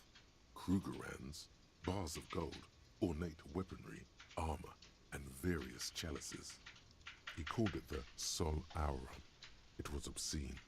There were whispers he slept on a huge pile of gold-dipped feathers, like some obese dragon, instead of a bed, like a normal person.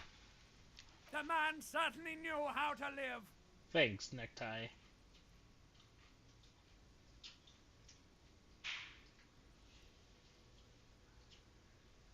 I would like to sleep on gold hustler style. But wait, You haven't even heard about his fabled cocaine addiction.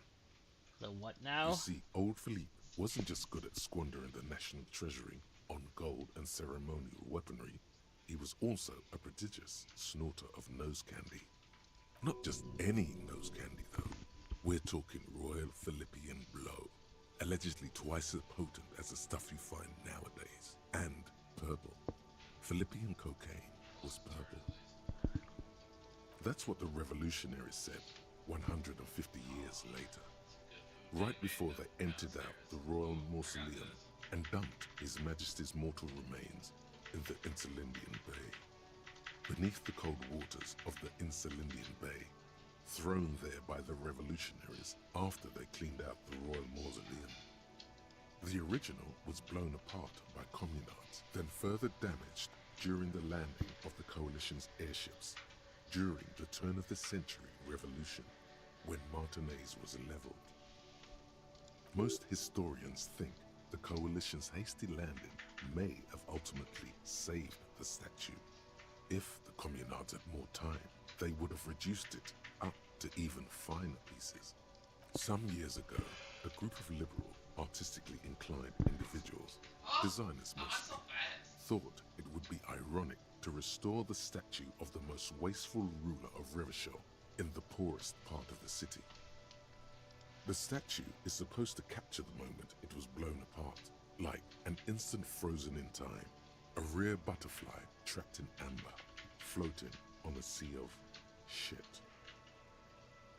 That's brilliant, so funny and nihilistic. People in Martinez tend to disagree, as do many prominent art critics and thought leaders with more nuanced social awareness than the young ironists. Philip III, the Squanderer, however, with his bronze face up in the air, doesn't seem concerned about what the hoi polloi think of him in death. Alright, how close am I to another level? 95, I need like one more conversation.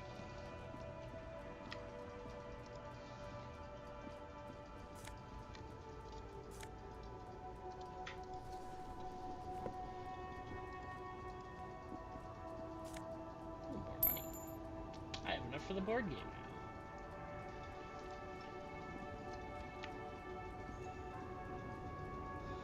Could talk to you, but I'm gonna go play that board game with Kim. This will be a good use of $15. Listen, tomorrow's rent can take care of itself. Board games with Kim.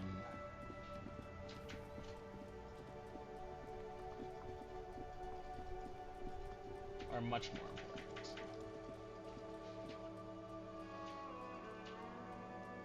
You say so? A small mountain of colorful only board game 12. boxes. Perfect. There are I still have numerous 3 types left of over. games for all ages. Wonderful choice, sir. A wholesome family game. Play the game with me. Yes.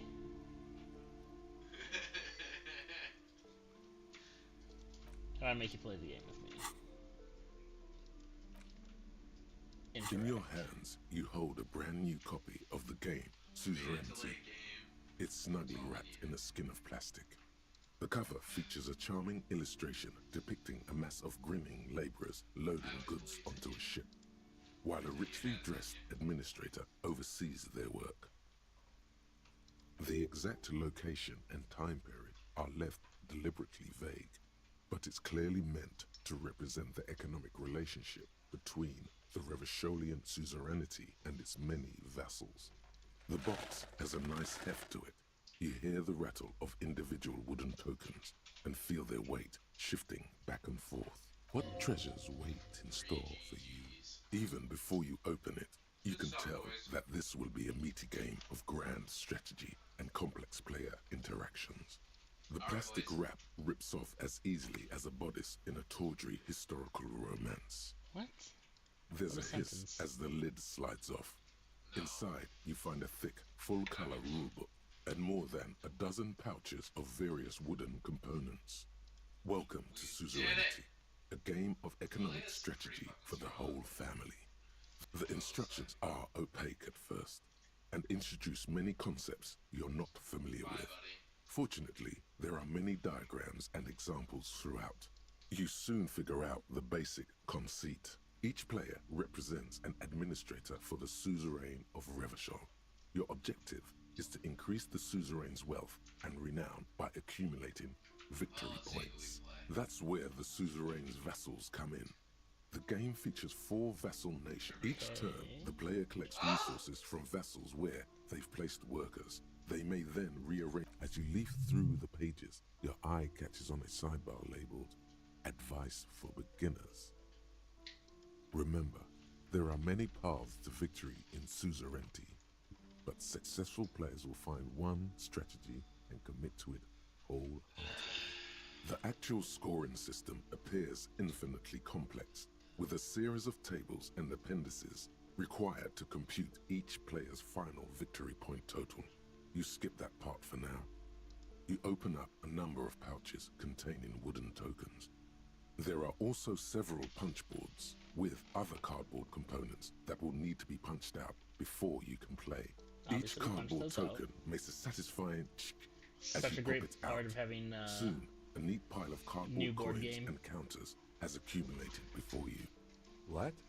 You're not going to offer to let me punch any of them out?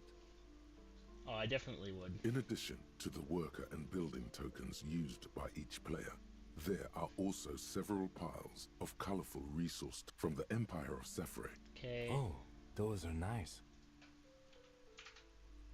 You hold the open game box before you. The lieutenant looks over the rulebook before he sees something that makes his eyes go wide. Holy shit. Logical inference, attention to detail, the ability to analyze your opponent's motives. I do feel like my thinking has become somewhat rigid. Maybe a little diversion to keep the mind limber is just what's in order. See? He's doing the hard work himself. All he needed was a little nudge. Alright, you've convinced me. How do we play? You explain the basic setup procedures to the lieutenant, who seems to be a quick study. You each take your bag of tokens and counters and unfold the board between you. In the center is the crown of Revachol. You just do it here on the Radiating floor, I outward guess. Are colorful vessels, each one supplying some raw material desired by the suzerain. Yes, hi, baby girl. Apricots from Safre, archaeological treasures from Ilmarat, sugars from the Seminine Islands, and magenta cocaine from Supra Muindi and Sara Maritza. There's also a neat little log to keep track of your progress in case you need to put the game away and return to it later. The lieutenant goes first. He draws a contract card and moves several of his workers to the Safre territory of the board and the others to the Seminine Islands. Alright, detective, your turn. You have a few options available to you. Will you try to fulfill contracts right away or rearrange your workers to maximize production on future turns? Remember what the rulebook said. You will want to choose a strategy early on and stay committed to it.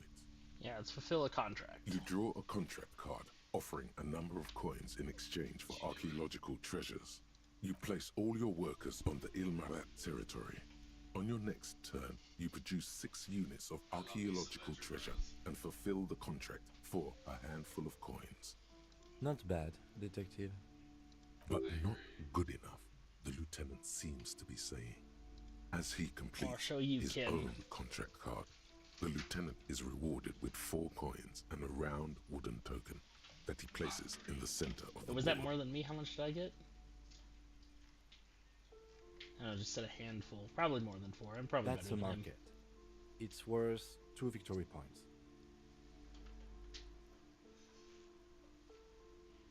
Don't worry, it was mostly just luck. You'll earn some points soon enough. Glowers silently. The lieutenant returns your baleful look with a satisfied grin. Glancing over the board, you see several possible strategies.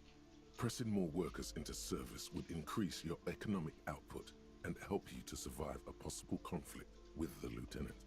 Or you could ignore your labor supply and focus on fulfilling contracts for points and resources. What do you do?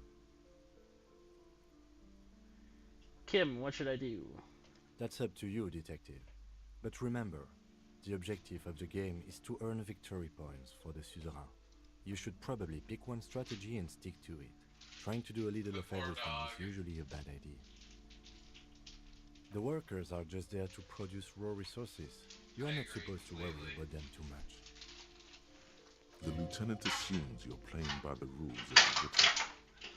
What's the point of playing if you can't make your own choices? Right, Volition?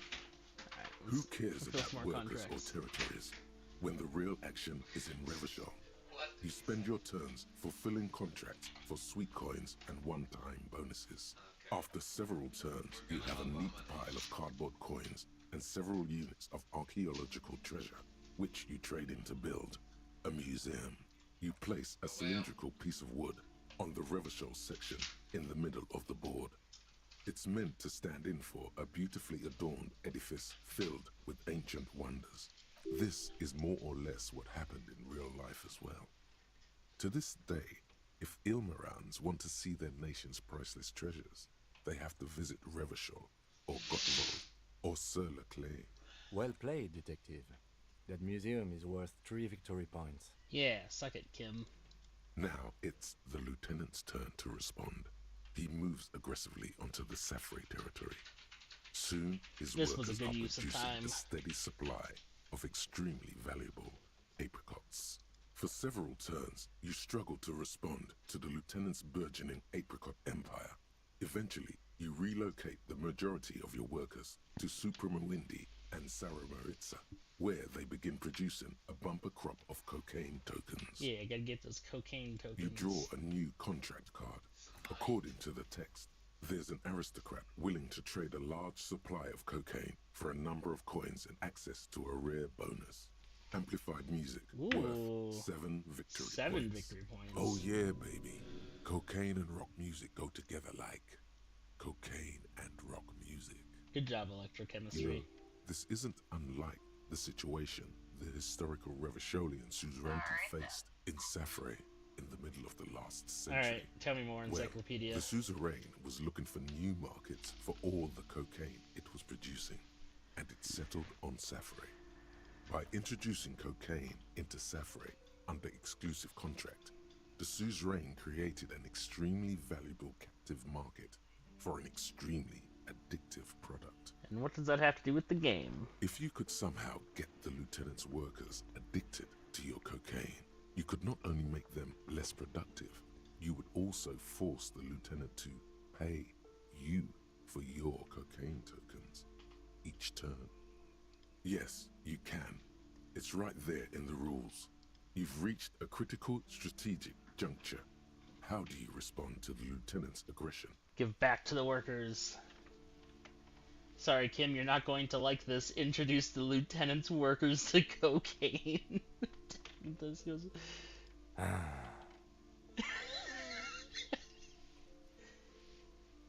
With each passing turn, you slowly bleed the lieutenant of coins as his own workers become less productive and more dependent on your magenta cocaine tokens. As a matter of historical fact, this is almost exactly what happened in Safrey.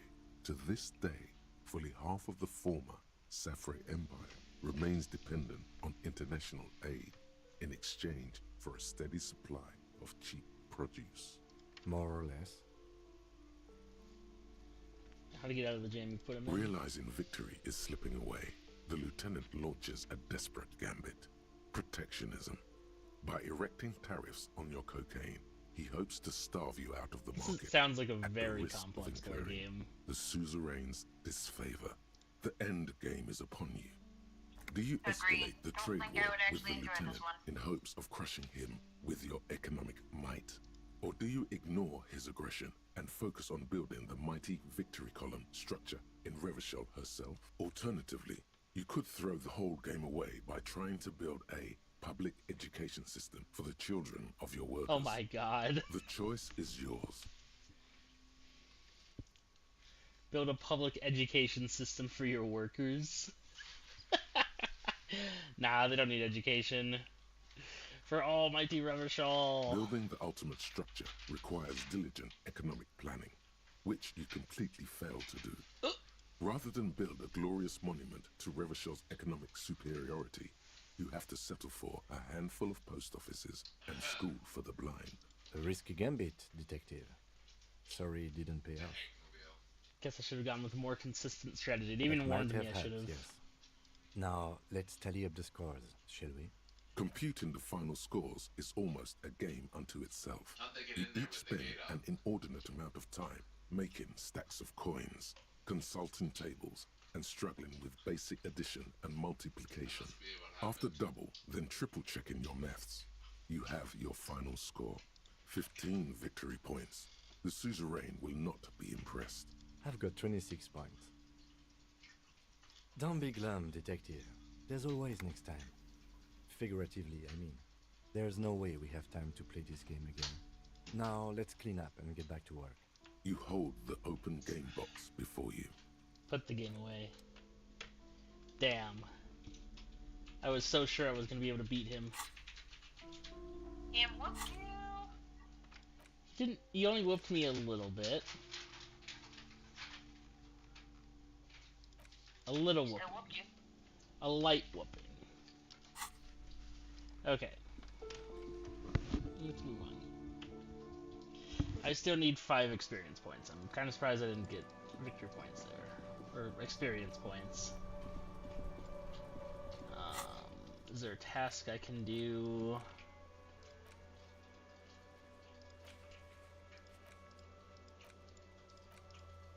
Body down, find booze and drink it. No. There they are. I wondered how it went for them. No, there really isn't. Just have to navigate conversations until I get something.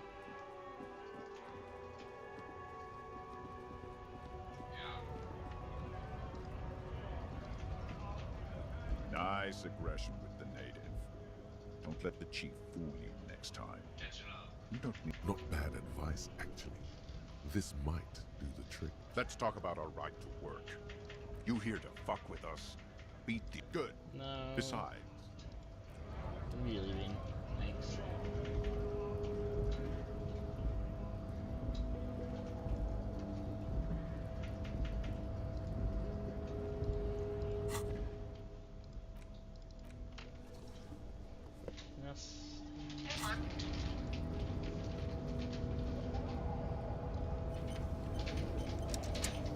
Your race descent has only worsened since the last.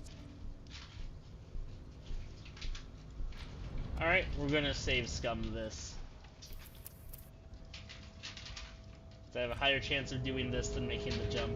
Your and race this or become descent a has racist. only worsened We're not gonna become a since the racist. last. So, You have really let oh, I did it. yourself Didn't even need to save scum. Just like that, instinct took over.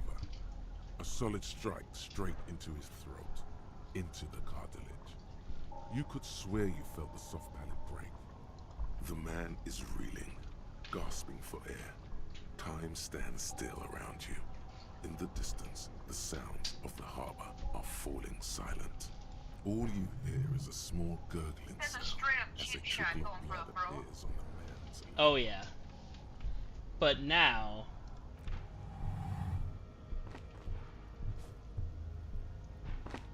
Pachoo! The man lands with a dull thump, like a broken down puppet of muscles and sinew. For a moment, he still tries to keep his head up, dazed eyes looking at you with unimaginable surprise. To your left is the button. Disco Inferno! Press the button. You slam your fist on the button. The man collapses entirely, his head rolling to the side. Looks like you're the new measurehead now. Her voice is surprisingly calm. No one That's is the new unfortunate. measurehead. Let's go before he gets up. Aha!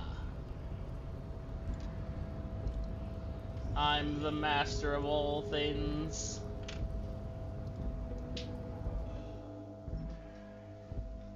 He's got huge tits.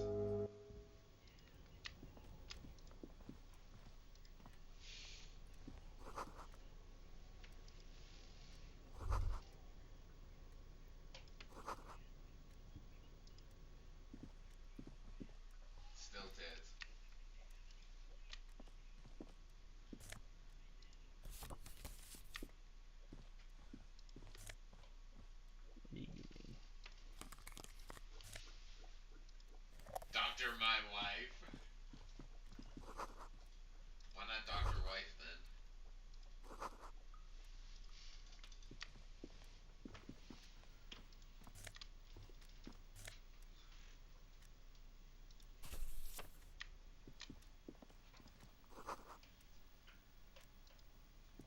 An imposing combination of a punch clock and a payphone is looking down at you from the wall. A note on the side says, "Tokens unavailable due to strike. Use change." Never.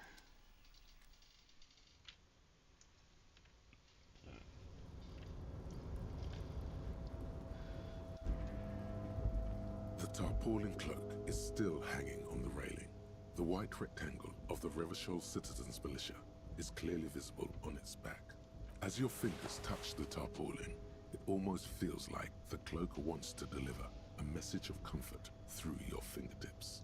I will shield you from the elements and give my life for yours. That's what the cloak is relaying. Heck yeah. Put the cloak on.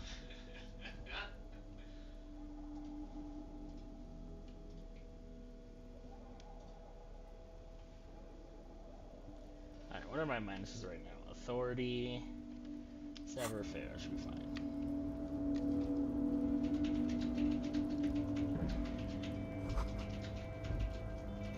Well, what's giving me minus authority? Actually, let's keep going for now.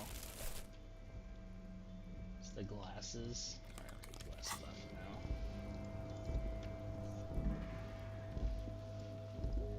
now. Ah, look at all this tear.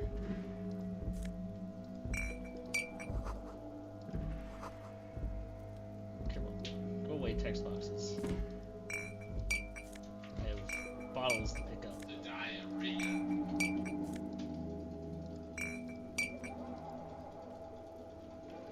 Oh my god, Kim, move. Kim!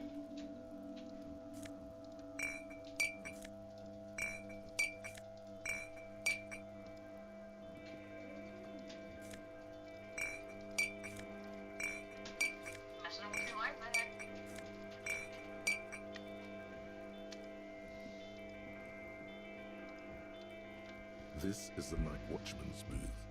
The name on the door reads, René Arnaud. You need to rest. Your body is aching. Getting in here has taken something out of you. Have a seat. The chair is not as austere as the rest of the booth. A thin grey pillow is attached to the seat, secured to the stiles by black ribbons. Stale air floods through your nostrils. Not a single mote of dust floats inside your lungs, though. The inside of the booth is immaculate. You stand and exit the booth. If you must. But please hurry. We are pretty easy to spot up here. Nothing incriminating catches your eye. The cabinets are clean and their sparse contents meticulously organized. There's a framed photograph on the table. Let's get going.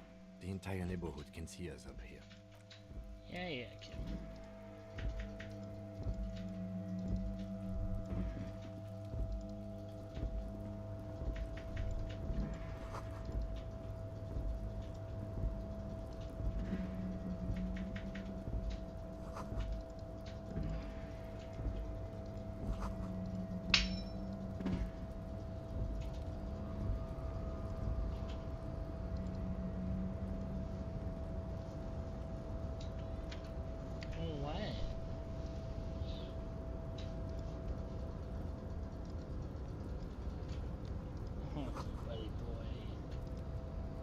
Meowing at me. More money. Glad I spent 12 on that board game. I'd be kind of worried if I had enough to make rent. That'd be annoying, you know? Board games are more important than rent. That's what I said. Something about the rent, but you're like, rent's a tomorrow problem. I mean, it is a tomorrow problem. Yeah, look at all this money that's just like laying around over here. Look at all that. could talk to you, but I'm gonna go talk to Everett first. Because it is actually getting pretty late into the day, and I need to get this done.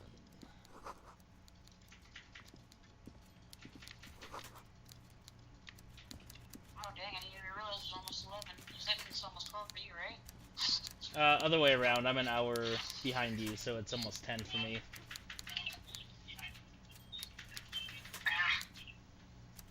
We're almost finished with the first day of this game, and that'll be a good place to stop. Before you is a walrus of a man, seated behind a large desk.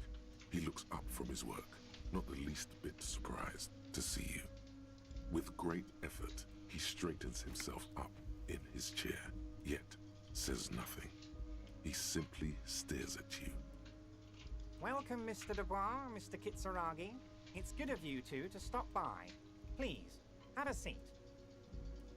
I'm Everard Clare, head of the Debarders Union here in Martinez. I'd offer you my hand, but unfortunately my health prevents me from getting up. You understand? Yeah, of course. He looks extremely comfortable. The tiny folding chair, on the other hand, looks like a torture device. You go ahead, detective. Whatever he has in store for you, it can't be good, he thinks. I'll do my best. Forget about that. What's with this Dubois stuff? You're getting some seriously bad vibes from that name. Please, Mr. Dubois, let us converse in a civilized manner, as equals. Take a seat. I insist. It's nothing. Yes, that's probably right. It's nothing. Forget about it. Filter it out. He's trying to throw you off your game with this Dubois nonsense. Don't give him the pleasure. Don't sit. It's kind of my thing. Very well, Mr. Dubois. I respect a man with strong convictions. I, too, have convictions. One of which is that I will not engage with any man who won't face me at eye level. Should you find yourself more amenable in the future, I'd gladly resume our conversation. But until then, I'm afraid I must ask you to leave. You're no Titan affiliation, buddy. He's got you in a fork. Sit down or leave. Excellent, Mr. Dubois. I can see that you're a reasonable man, and reasonable men can be of great use to one another. Damn, this chair is uncomfortable. So tell me, how can the head of the Debarders Union help a representative of the Revachol Citizens Militia today? The chair you're sitting on has got to be the most uncomfortable chair in the world. It's violating your backside. Oh, by the way, I heard you got a rather rude reception from a certain Lawrence Gart. Some people have no manners, it pains me to say. This should take care of that nonsense. It should be sufficient to cover your expenses for a few days and patch over your differences with a cafeteria manager. Go ahead, take it. Wow, that's 25 real. That's good money. You need it.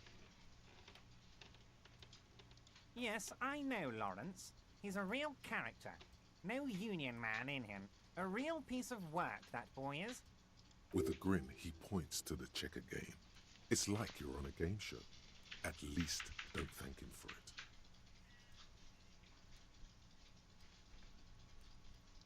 Okay. I respect a man with principles. No handouts, then. That's just extreme. Now, I'd like to set your mind at ease about one other matter. Your lost gun. Let me assure you, Union people are on it as we speak. I've got my best hounds looking for that lost gun. His slug-like lips move, but all you hear is an echo. Lost gun, lost gun. The world is swallowed by a black hole of fear. Only two words escape its gravitational pull. Lost and gun. I know everything, Harry. Right now, I know that you're worried. Don't be worried. Everything's going to be all right. It's not like you left it loaded. You didn't lose a loaded gun. Local children aren't out there playing with it right now, pointing it into their own mouths. It's in a safe place. I just know it. I have a feeling everything's going to be all right. Don't panic. I have a -2 modifier because the chair is killing me. Kim? Officer, we will deal with this later. We don't need Mr. Clare's help with this. I wouldn't be so sure about that. Don't panic. God, you're sweating. Your knee is jerking. You're about to cry, aren't you? You're about to cry because you lost your gun and those children are gonna shoot themselves with it. No, I'm not about to cry. Mr. Dubois, you don't look so good. What is this, Mr. Dubois? He keeps repeating. What is he trying to pull here? You need to cool the fuck down. Chill. Mr. Dubois! Mr. Dubois! Harry! Keep sliding down the chair like a jello shot. This guy knows things, so panic. Mr. Dubois, are you okay? Can I get you a glass of water or something? Are you having some kind of medical emergency? Maybe you could use your hands somehow, in a kind of throw-in motion, like you're throwing that Mr. Dubois act right back at him. He's Mr. Dubois.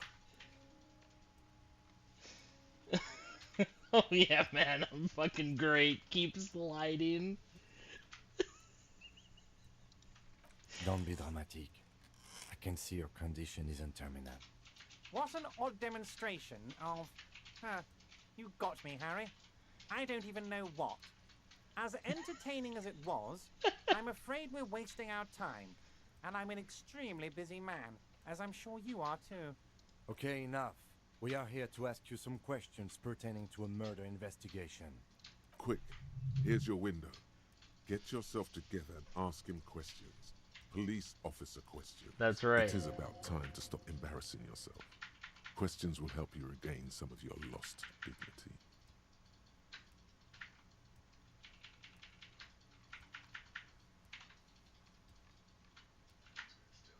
Oh, of course. That's your main thing here. That's why you're in Martinez. I know everything that goes on around here, and I would love to discuss it with you. I mean, it's no secret that the lynching is connected to the strike. So much to talk about. Honestly, it's been weighing on me so heavily. I understand you need to interview me, but there's a thing that's been keeping me up at night. I want to talk about the hanging. I mean, if we could just calmly talk, exchange information, we could blow this thing wide open. Yes, that sounds good. Let's do that. But I can't think straight with this thing weighing on me. You're police officers, aren't you? I have a crazy idea. You guys are basically door-opening machines, incredibly talented at opening doors. I've opened a few doors in my life. And I'm sure you're going to open this one with flying colors, Harry. This really is very simple, and there's nothing shady about it. Mm-hmm. Does this jiggling ooze think he's going to use you? He's got another thing coming. Play his game, son, with your eyes peeled. He's going to slip up, and when he does, you're going to come out on top. Harry, my dear friend, I am what people call a local bigwig. I know everything that goes on in Martinez. Harry, I'm a very busy man, and more importantly, I don't have that extraordinary physique you do. You look like you could run around all day. You want to send someone a message that the police are working for you. I repeat, I'm a very, very busy man, Mr. Kitsuragi, and therefore I must occasionally enlist outside help. So what will it be, Harry? Of course, Harry, I understand.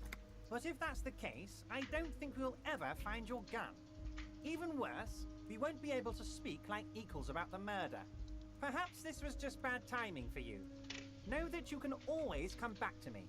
I really hope you do. For your sake, my sake, and for your gun's sake too. Yes, we both understand what you meant. This may be the only way, he thinks. I won't hold it against you. In fact, we probably should reconsider later. Am I going to ask? Hell, Harry. You spin-kicked my strongest man in the face. I saw it from my window. Would you ask a man like that how he got into your container yard? Don't worry, Harry. Between you and me, I'm not a huge fan of his race thing, but the Union did not get where we are today by frowning on eccentricity. Anyway, I assure you, I love his portrait, by I am the a way. very It's so well-informed man. perfect. Information reaches me before I even get the chance to request it. Of course, let us dispatch with the formalities. You call me Everard, I call you Harry. That's what the hanged corpse called you. Harry. My God, so it's true. I didn't want to believe it, but you are a fantastic science fiction amnesiac cop, aren't you? What are the odds of that? I also love his voice. I think the odds of that are very low. I assure you, there's nothing to be ashamed of, Harry. You're among friends, and the good news is, I have a big fat folder on you, Harry. I'm sure you have a lot of questions to ask. Maybe I can help you out. I'm sure you had some concerns you thought I might be able to address. And you were probably right. I can. Are you trying to tell me you've gotten hold of some of our documents? Mr. Kitsuragi, would you mind? Me and Harry are talking about his lost identity right now. Don't just jump to the folder. That's not smart. Shows you're on the edge. Do some probing first. It's Harry. Harry Dubois. You feel like a Dubois, but you don't feel like a Harry. Strange. Sure, okay. You're Harold. Harmon. Haroldamus? But that's not what the record says. The record says Harry Dubois, a real man's name. Poor Kim. Mr. Kitsuragi doesn't seem even slightly empathetic to your memory loss, Harry. I, however, wish to help you any way I can. Family? Harry, you're not a family man. There's not one peep of family in here. Unless you think you're a family man, do you strike yourself as a family man, Harry? That's why I like you, Harry. A good man knows both his strengths and his weaknesses, and you, my friend, you are one of the all-time greats. Ah, this? My friends in your organization gave it to me, Harry. I find that very suspicious. May I have a look? I'm afraid this is meant for Union eyes only, Mr. Kitsuragi. I'm sure you understand. Please continue, Harry. Alright. Greater than half chance. As you look at the folder, That's right. Everard covers it with his hand and pets it. Is he trying to hide that it's not a real RCM folder? It certainly doesn't have the RCM stamp on it. Okay, Harry, you got me. This is from the Census Bureau, not the RCM. Those Census Bureau people are absolutely corrupt. You should do something about them. He got the name from the Census Bureau, and everything else from your actions here in Martinez. Yes, Mr. Kitsuragi from the Census Bureau. Like I said, now I'm actually a very busy man. So is there anything else I can do for you, Harry? That means he doesn't really know anything about you. A pity. The mystery of you will have to remain a mystery for the time being. Yes, that's what I said. Try to keep up, okay? Let's move on. What? Harry, how could you say that to me? You know I appreciate a joke as much as any jolly fat guy, but I can't take slander. Are you actually investigating this? Harry, you wound me, Harry, in the heart. But I trust you to put this to bed. Do what you must, and let's change the subject, shall we? Thank you for your understanding. We will continue to do what we must. You too, Lieutenant. You know, I like you, but you never were my favorite. I'm a Harry guy. I'm Team Harry. I love Everett. He's so slimy. Taken. Did we have anything else to do here, Harry?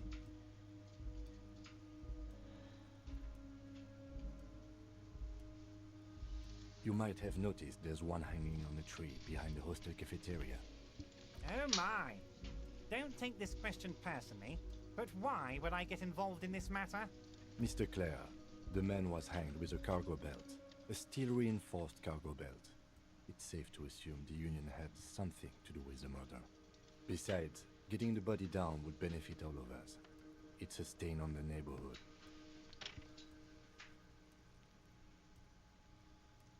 I can certainly see how having him up there might start affecting some real estate values. But of course, all joking aside, I am going to help you. Jean-Luc, the cop who bested you in physical combat is here, and he has a little dead body in a tree problem. Namely, he needs it to be taken down. Please extend him this courtesy. You can find Luke down at the gates, but you already knew that. Anyway, he's going to help you, now that he's back on his feet. Yes, your lost gun. My best men are on it. They're turning every stone, searching every playground, asking kids, grandmas, everyone. Your gun will be found, Harry. Let me assure you of that. It's just a matter of time and effort. The only way to find it seems to be working with him. He might even be holding your gun hostage. Who knows? Only one thing is certain. If you work with him, you're going to get it back. And working with him might be the only way to do it. Harry! I was only trying to be tactful. A lost gun is a dangerous thing. I can't have it around in my neighborhood. Kids could be playing gun roulette with it as we speak. Teenage gangs could be arming themselves. Get a hold of yourself, Harry. I assure you, we are working on locating the missing sidearm as well. The lieutenant is concerned about the lost gun and feels that the fact you haven't prioritized looking for it is unfortunate. Excellent, Mr. Kitsuragi. That's excellent news. Looks like we have a friendly gun-finding competition on our hands. Wait. You need this to get in and out through the gate. Here, you're one of us now. A real red and white Union man. Take care, Harry. Alright, I could have gone worse.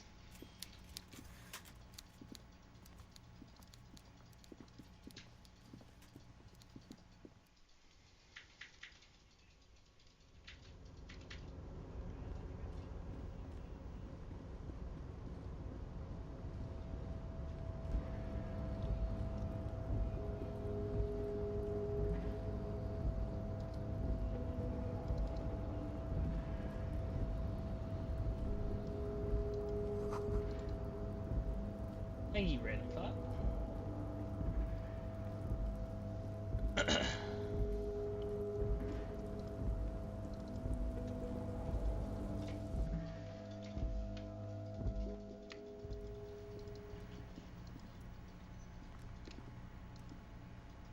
On second glance, someone has forgotten to properly close one of the drawers. It's unfortunate for the Union to just leave their paperwork lying around like this. Let's see what's inside, he thinks. The drawer opens smoothly. Inside is a well-organized selection of brown folders. Hundreds of documents containing logistical data. Two kinds of transactions stand out. Materials coming into Revachol from the outside world, from Muindi, Grad, and even Ilmara. And the same materials being handed over to companies inside Revachol. Kourdon, Coal City, La Delta, and Jamrock are listed among the many districts where the imports are being sold.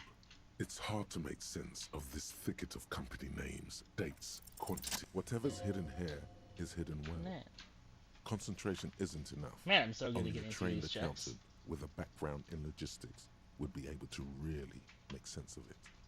However, there is a little handwritten note stuck on the side of the drawer. It appears to be a to-do list written in large, uneven capital letters. Remember, Leo, Everart's shoes, special whirling borscht, water Everart's plants, sweep office floor, more banners. All items on the list have been crossed out, and the note itself is crumpled. One of his aides must have left it. Nothing incriminating here. What is so special about this borscht? Code for drugs? Booze? The drawer slides shut.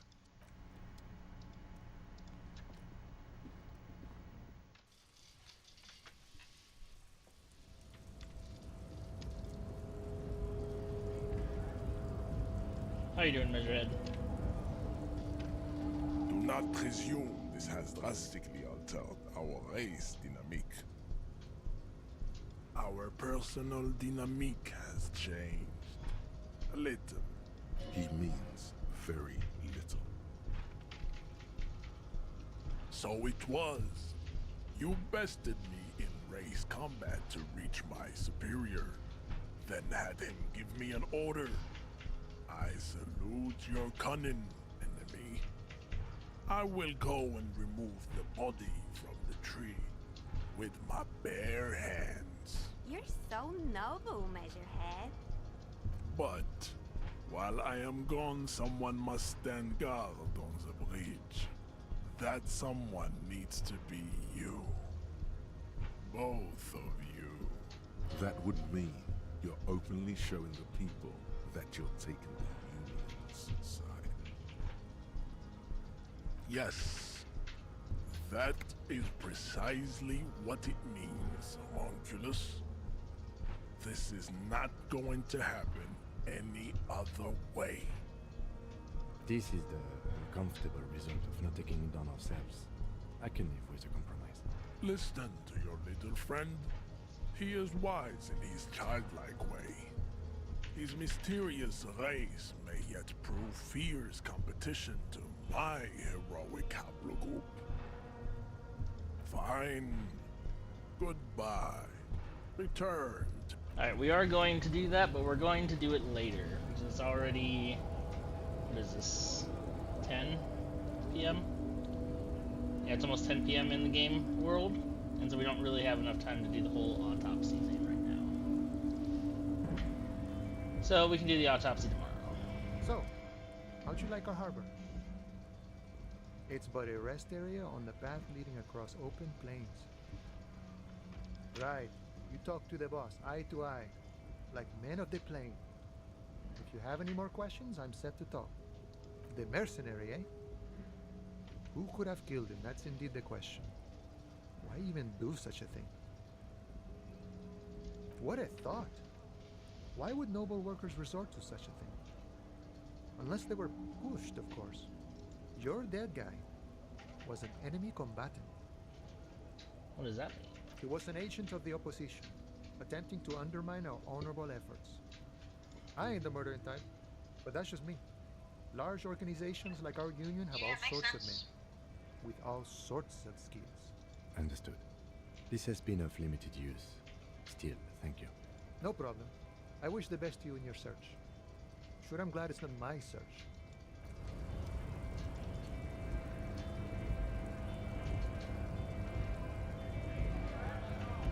I will fight any of you 1, 2, 1.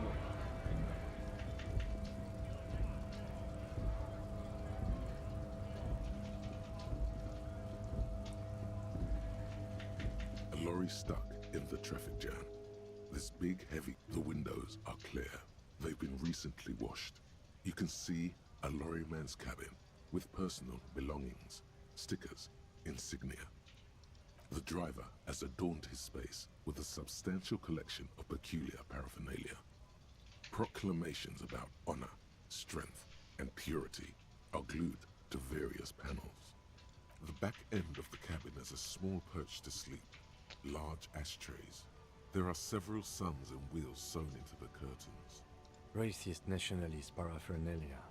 Not unusual in this part of town. This is our guy. Likely, yes. This guy's proud of who he is. Drapes it all over his machine.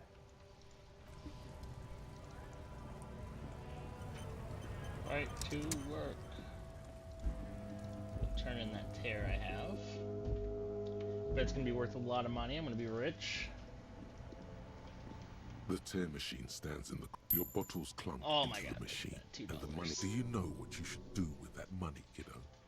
You should buy more alcohol. Enter the endless cycle of consumption. Damn, thanks electrochemistry. You always give me such great advice.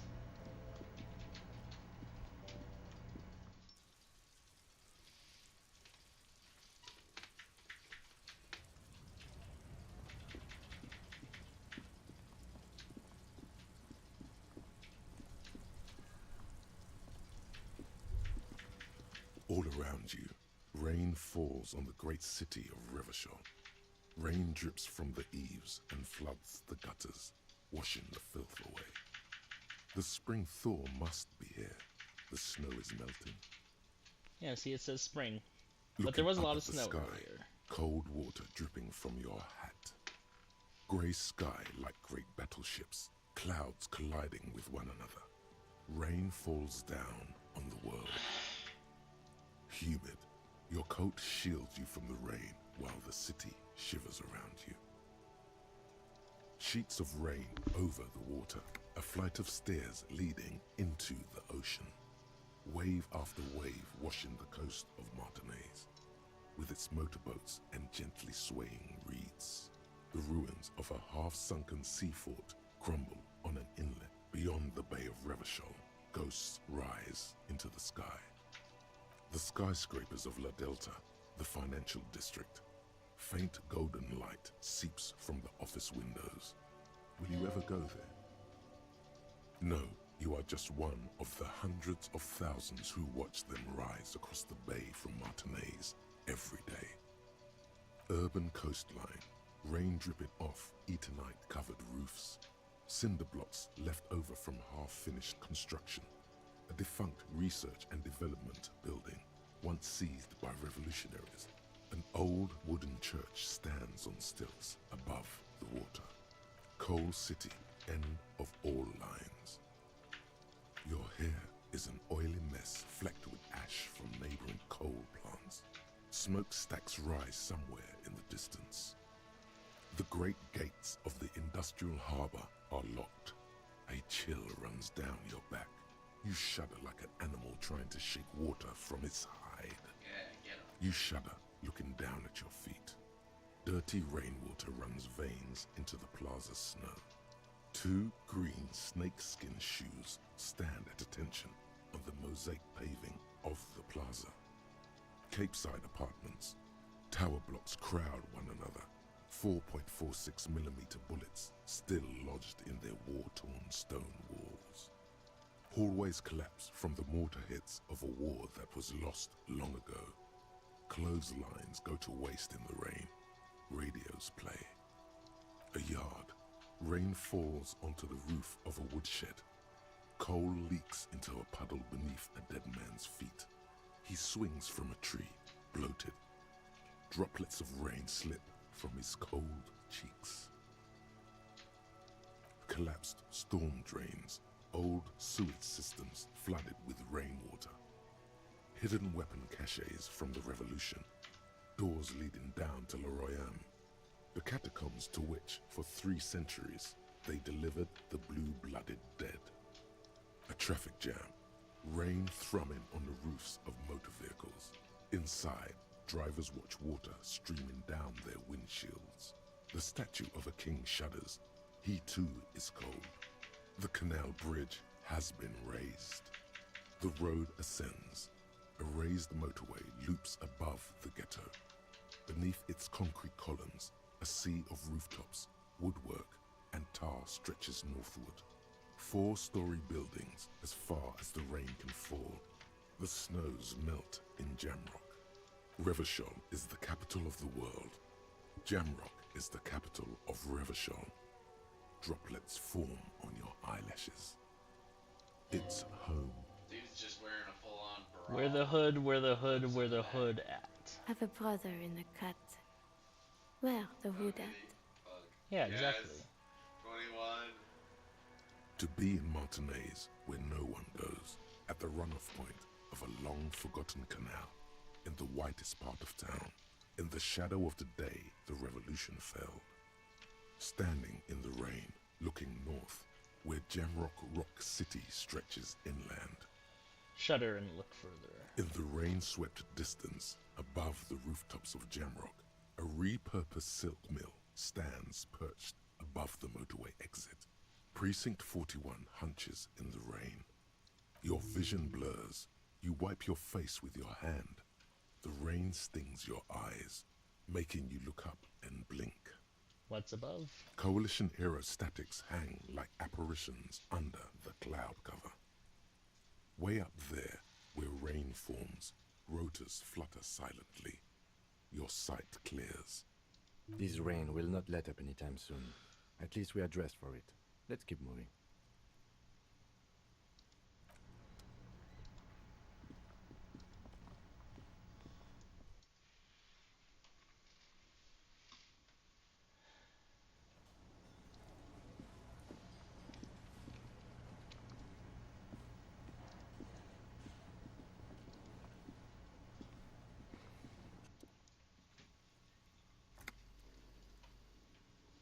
On the counter, rolled out of his open hand, you see a blister pack of headache medicine. The man does not mind. You probably need them more than he does. Wake him up. You gently shake his shoulder, but nothing happens. I actually failed that. This man could probably sleep soundly.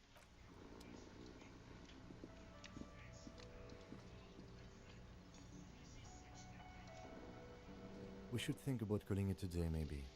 The nights are still miserably cold this time of year. We can pick up where we left off tomorrow morning.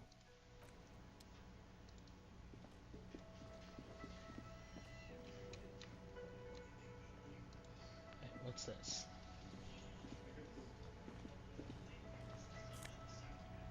Yeah, take that.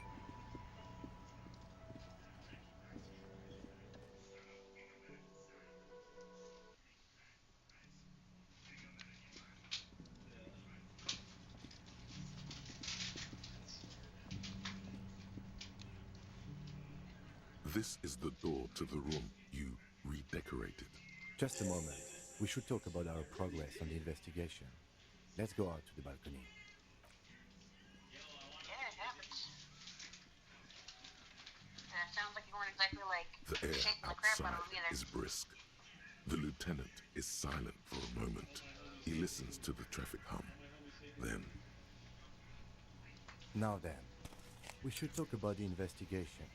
But I also feel you're a bit hazy on the RCM. Our role here, our rights, our jurisdiction, basically. Didn't know you smoked, Kim. I have a cigarette every night when I go over my notes. It's something of a ritual. oh man, he looks so devastatingly cool with that cigarette. How'd you get so cool, Kim? You mean this? This isn't cool. It's an unnecessary trial of will and unhealthy. Keeping the habit within the parameters he's given himself takes a lot of focus. It would be easier to simply quit. Yes, it's been a long and eventful day. Well, we inspected the victim's body, so that's good. It was not easily approachable in that state, but we did it. I would say our initial inspection was very thorough, and we have solid leads to follow up. The body is still hanging from that tree, which is unfortunate. But we performed a thorough search of the premises of the crime scene. That's great. Though he wishes the body were out of the tree, he doesn't want you to feel too discouraged. Probably out of fear that you'll just give up and keep drinking.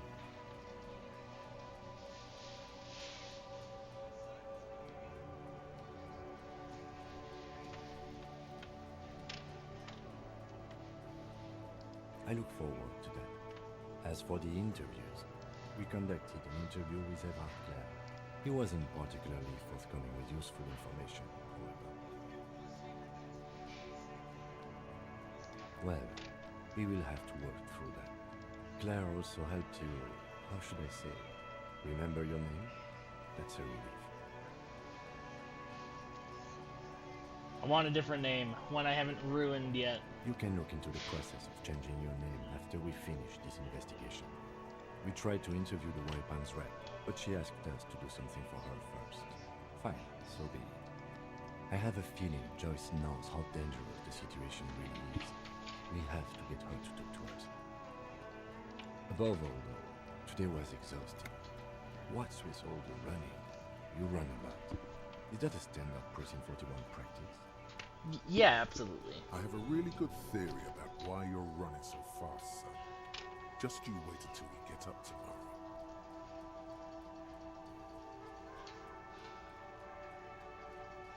I don't know why I do the things I do, Lieutenant Kitsuragi. It's impressive. especially for a man your age, and in those hills. Nice shoes, by the way. I like the green. Goes with the orange. They're quite limited, actually. The power officers of the Ravachol Citizens Militia exercise most frequently is imposing fines of up to 1,000 real for offenses, in accordance with an interdepartmental schedule. Yes, although indirectly, as citizens can always request records from their local station. Officers of the RCM have been known to take bribes of less than the prescribed fine amount. It undermines trust in the RCM. We can arrest people, of course, but rather than bringing someone in directly, it's preferable to serve a station closely. It prevents confusion and overcrowding. You can't. Those who don't show up become fugitives, though, and have fewer legal rights when they are eventually caught.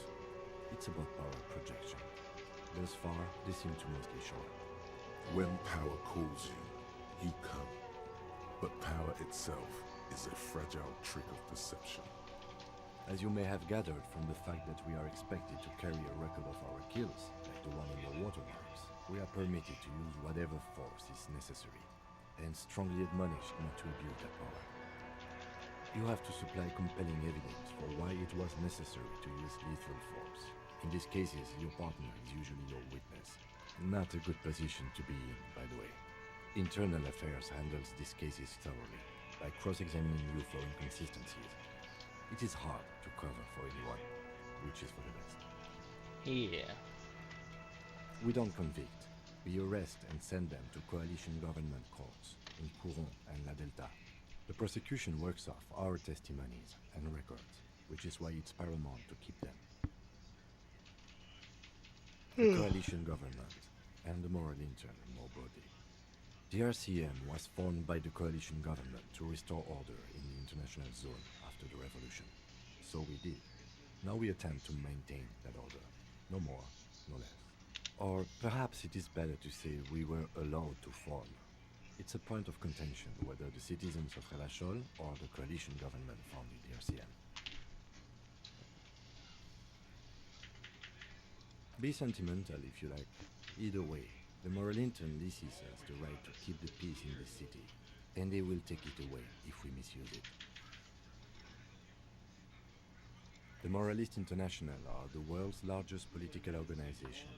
You know who they are. They have been running this place after the revolution failed. They're a union of center-left and center-right parties across the Real Belt. Our coalition government is just one of its many projects. They also run the ICP, EPIS, most intergovernmental organizations in the world. What do they believe in? What do they believe in? They are Dolorians. They believe they continue the humanist project set forth by Her Innocence Dolores Day 4 centuries ago. Others say they are just technocrats. What is their symbol? Interesting question. It's a blue forget-me-not. Their motto is love, compassion, self-discipline. I think you can gauge what they want you to think of them from that. Something kind and usual. Something ominous. Something even a little feminine. But in a strict manner. Who was Dolores Day? A historic figure? The author of the modern age? You will have to look elsewhere for opinions. The subject of humanism is too abstract for me. And what do you think of them? The moral intern are a fact. I try not to have opinions on facts until they change. And it doesn't look like that's about to happen. It is more than that. There's some kind of affection in him. Yes, I did, when I was younger. In my 20s, I considered myself a moralist. A blue forget-me-not, a piece of the sky. They're not all that bad. That's another leitmotif associated with moralism. But the years have changed that. I don't know what I believe in now. No, I believe in the RCM. That's enough for me. Do you?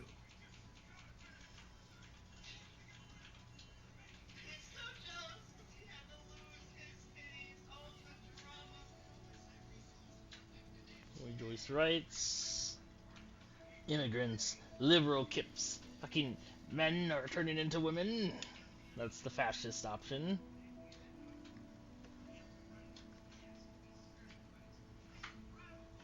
Oh, I said I'm being communist, so... No. We are stooges of the world's biggest bourgeois organization, protecting the people of Revachol. That's the hand we were dealt. Without the MI, we would be common vigilantes. Sadly, it is what we already are to the people of Martinez, most of them at least, especially the Union. Vigilantes. I expect our job here to prove quite challenging. The lights of the orphan district are reflected in his glasses. The red and golden orbs of the motorway sliding like pearls on a string from east to west as Revachol commutes back to the suburbs. Tomorrow is Tuesday. Monday is over. The dying lights of the city shimmer below. Slowly, like luminous clouds, they pass on his lenses. The lieutenant looks at his slim cigarette, contemplating the next drag. This soldier is the highlight of the day for me, he thinks. This little stick right here. They really don't like us here. And the mouth on that kid, you know. It's different in land, in Jamrock and the GRIH. It's our fault for leaving this place to the dogs, to the Union, to the company, not daring to come here more often. It's like I told you, this place is an orphan, fallen between the cracks. We run this city. West of the river is RCM land. It's incredibly hard. Human beings are... But we are in control, and it's worth it. The organization works. Our systems work. If they didn't, the city would disintegrate. I hope this investigation will improve and do some good. Me too. But I wouldn't count on any drastic changes in our lifetimes. Thank you for this. Yeah, it's getting very cold now. Let's go.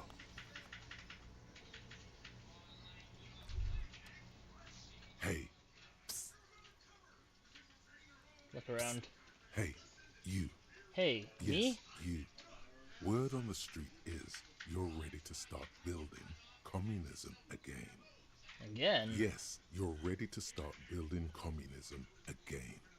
You've built it before. They've built it before.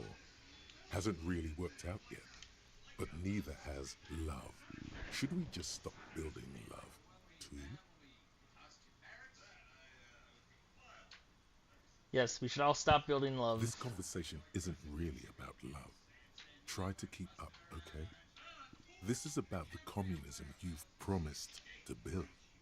Word on the street is it's going to be 10,000 times larger than any communism. 10,000 times larger. Is that true? You keep saying things like, down with the bourgeoisie, eat the rich, sodomize the landowners, impale all people who have more than 25 real in their pockets, literally murder all human beings regardless of their political beliefs. That kind of stuff. Alright, that sounds like me. Funky style. Very funky. So tell me, do you have any questions before we fire up the big communism builder? Or do we get right down to it? What's this communism even about? Failure. It's about failure. Failure? Yes. Abject failure. Total, irreversible defeat on all fronts. Absolutely vanquished. Beaten. Curb stomped and pissed on. Until you came along. You will reverse the fortune of the you alone. Against every living thing. Against every human alive. 800 trillion real in the hands of an impossibly well-organized ruling class. Towering city blocks of bankmen who have the ears of prime ministers. Million-headed armies of nations and the love of your own mother. You against the atom, the charm and the spin. Where the whole world failed. Matter failed to bend to human will. Human will failed to get out of bed and tie its laces. You alone, single-handedly, will rebuild the dreams of the working class. You are the last communist. Sounds like a good thing for a superstar now get cop. To work, comrade. Roll up your sleeves and start building communism. Oh yeah. Get the firing squads and the animal wagons ready. Wait, what? Firing squads? You didn't say anything about those. Too late to back out now. You can't make an omelette without breaking a few million eggs. Roll your sleeves up further and breathe in the pristine air.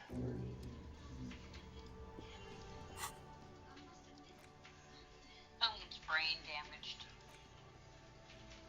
Internalize communism.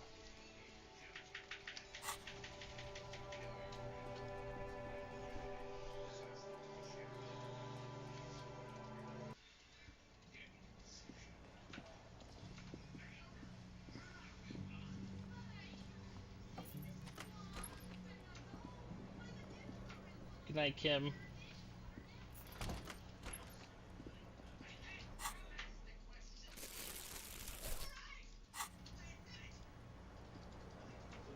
The bed is cold and not particularly...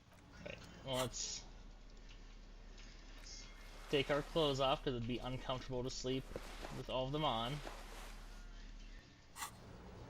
The bed is cold.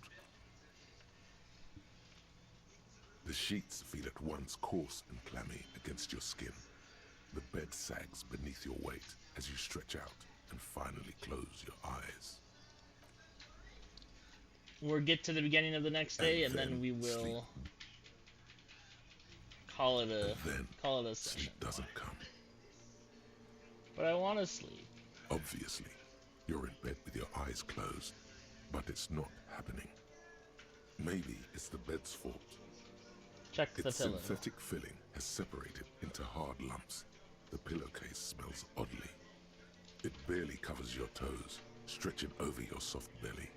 This is your body here, intimate and warm, breathing. Under your thrumming eyelids, you see a dizzying array of colors. You won't get off this carousel quite so easily. It's a little better. Colors, scenes, and half-formed phrases still litter your mind. Part of you is still trying to solve the case, isn't it? Something to do with, what was it that the lieutenant said? Union? And it's gone again.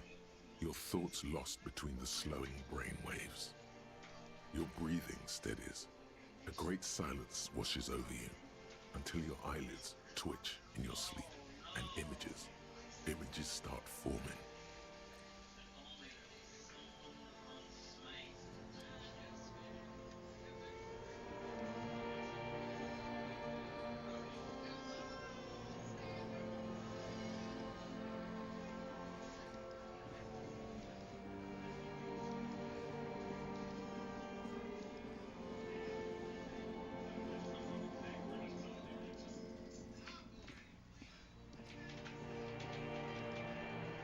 Do you remember the scent of your childhood? What it says on the can, Harry? Answer the question. Do you remember your wife's hand on your face? You know who I am. I'm the bad day. The one where you ask her, and then later in the streets, wandering. It's the worst day of all time, Harry dear. And it's coming. She will hear about it on the phone.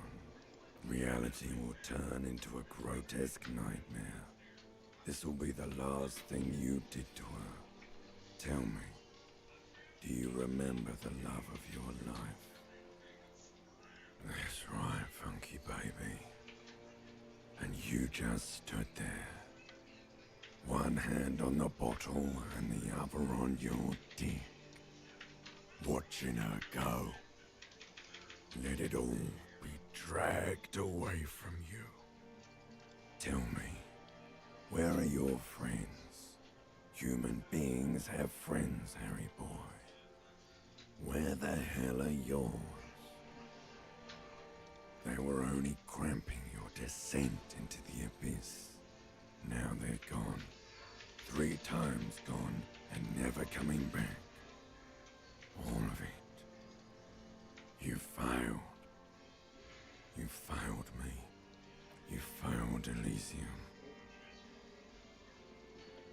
Everything. The pale and the useless. On the surface. The outer magnetosphere. Burning, furious truth. 8,000 years of written history.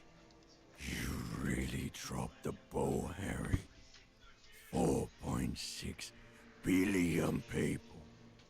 And you failed every single one of them. You really fucked up. You're not coming back from shit.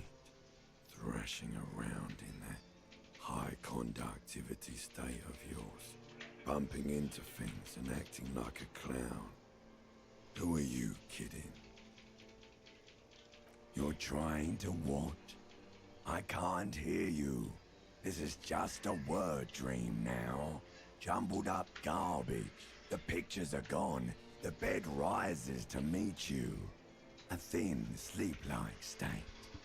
More glass than velvet, grinding in your head. So something is wrong. Sleep shouldn't be this bad, this dry, this unnourishing. There's something wrong with your thoughts. Some kind of new type of hangover. Oh yes, party boy, and it's worse than the one before. Just think of the shit you saw. Here it comes too, so soon already. A silent alarm goes off in your head like clockwork, barely let you sleep at all. Time to get those clothes on, Harry. Time to go to work in the shit factory. Thank you, Brain, for that very unsettling dream.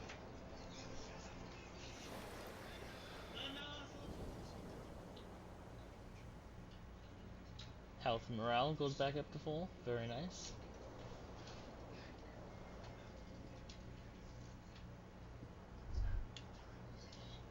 Good going, buddy. Oh, just a dream. You have ones like that all the time. You feel even worse this morning than you did last night. Let me guess. You have a solution for electrochemistry. Is it drugs? Why are you so tired? Too tired and down to even think? It is worrying, isn't it? You can't be a detective like this. Detectives need to be able to think. It's just that your heart has finally pumped all the speed out of your system, Buster. Extremely. Time to get some more. Don't do that. Stay strong. The hangover will wear off. You don't need to keep doing this to yourself. I'm not gonna go looking for speed. Are you sure?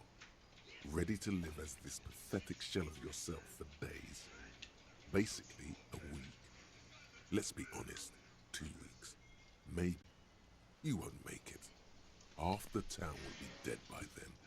You will be fired. That's a lie. I can do this without the speed. Half the town won't be dead. Suit yourself. Slow, sad shellman. See how you do without your spark. Alright. Save here.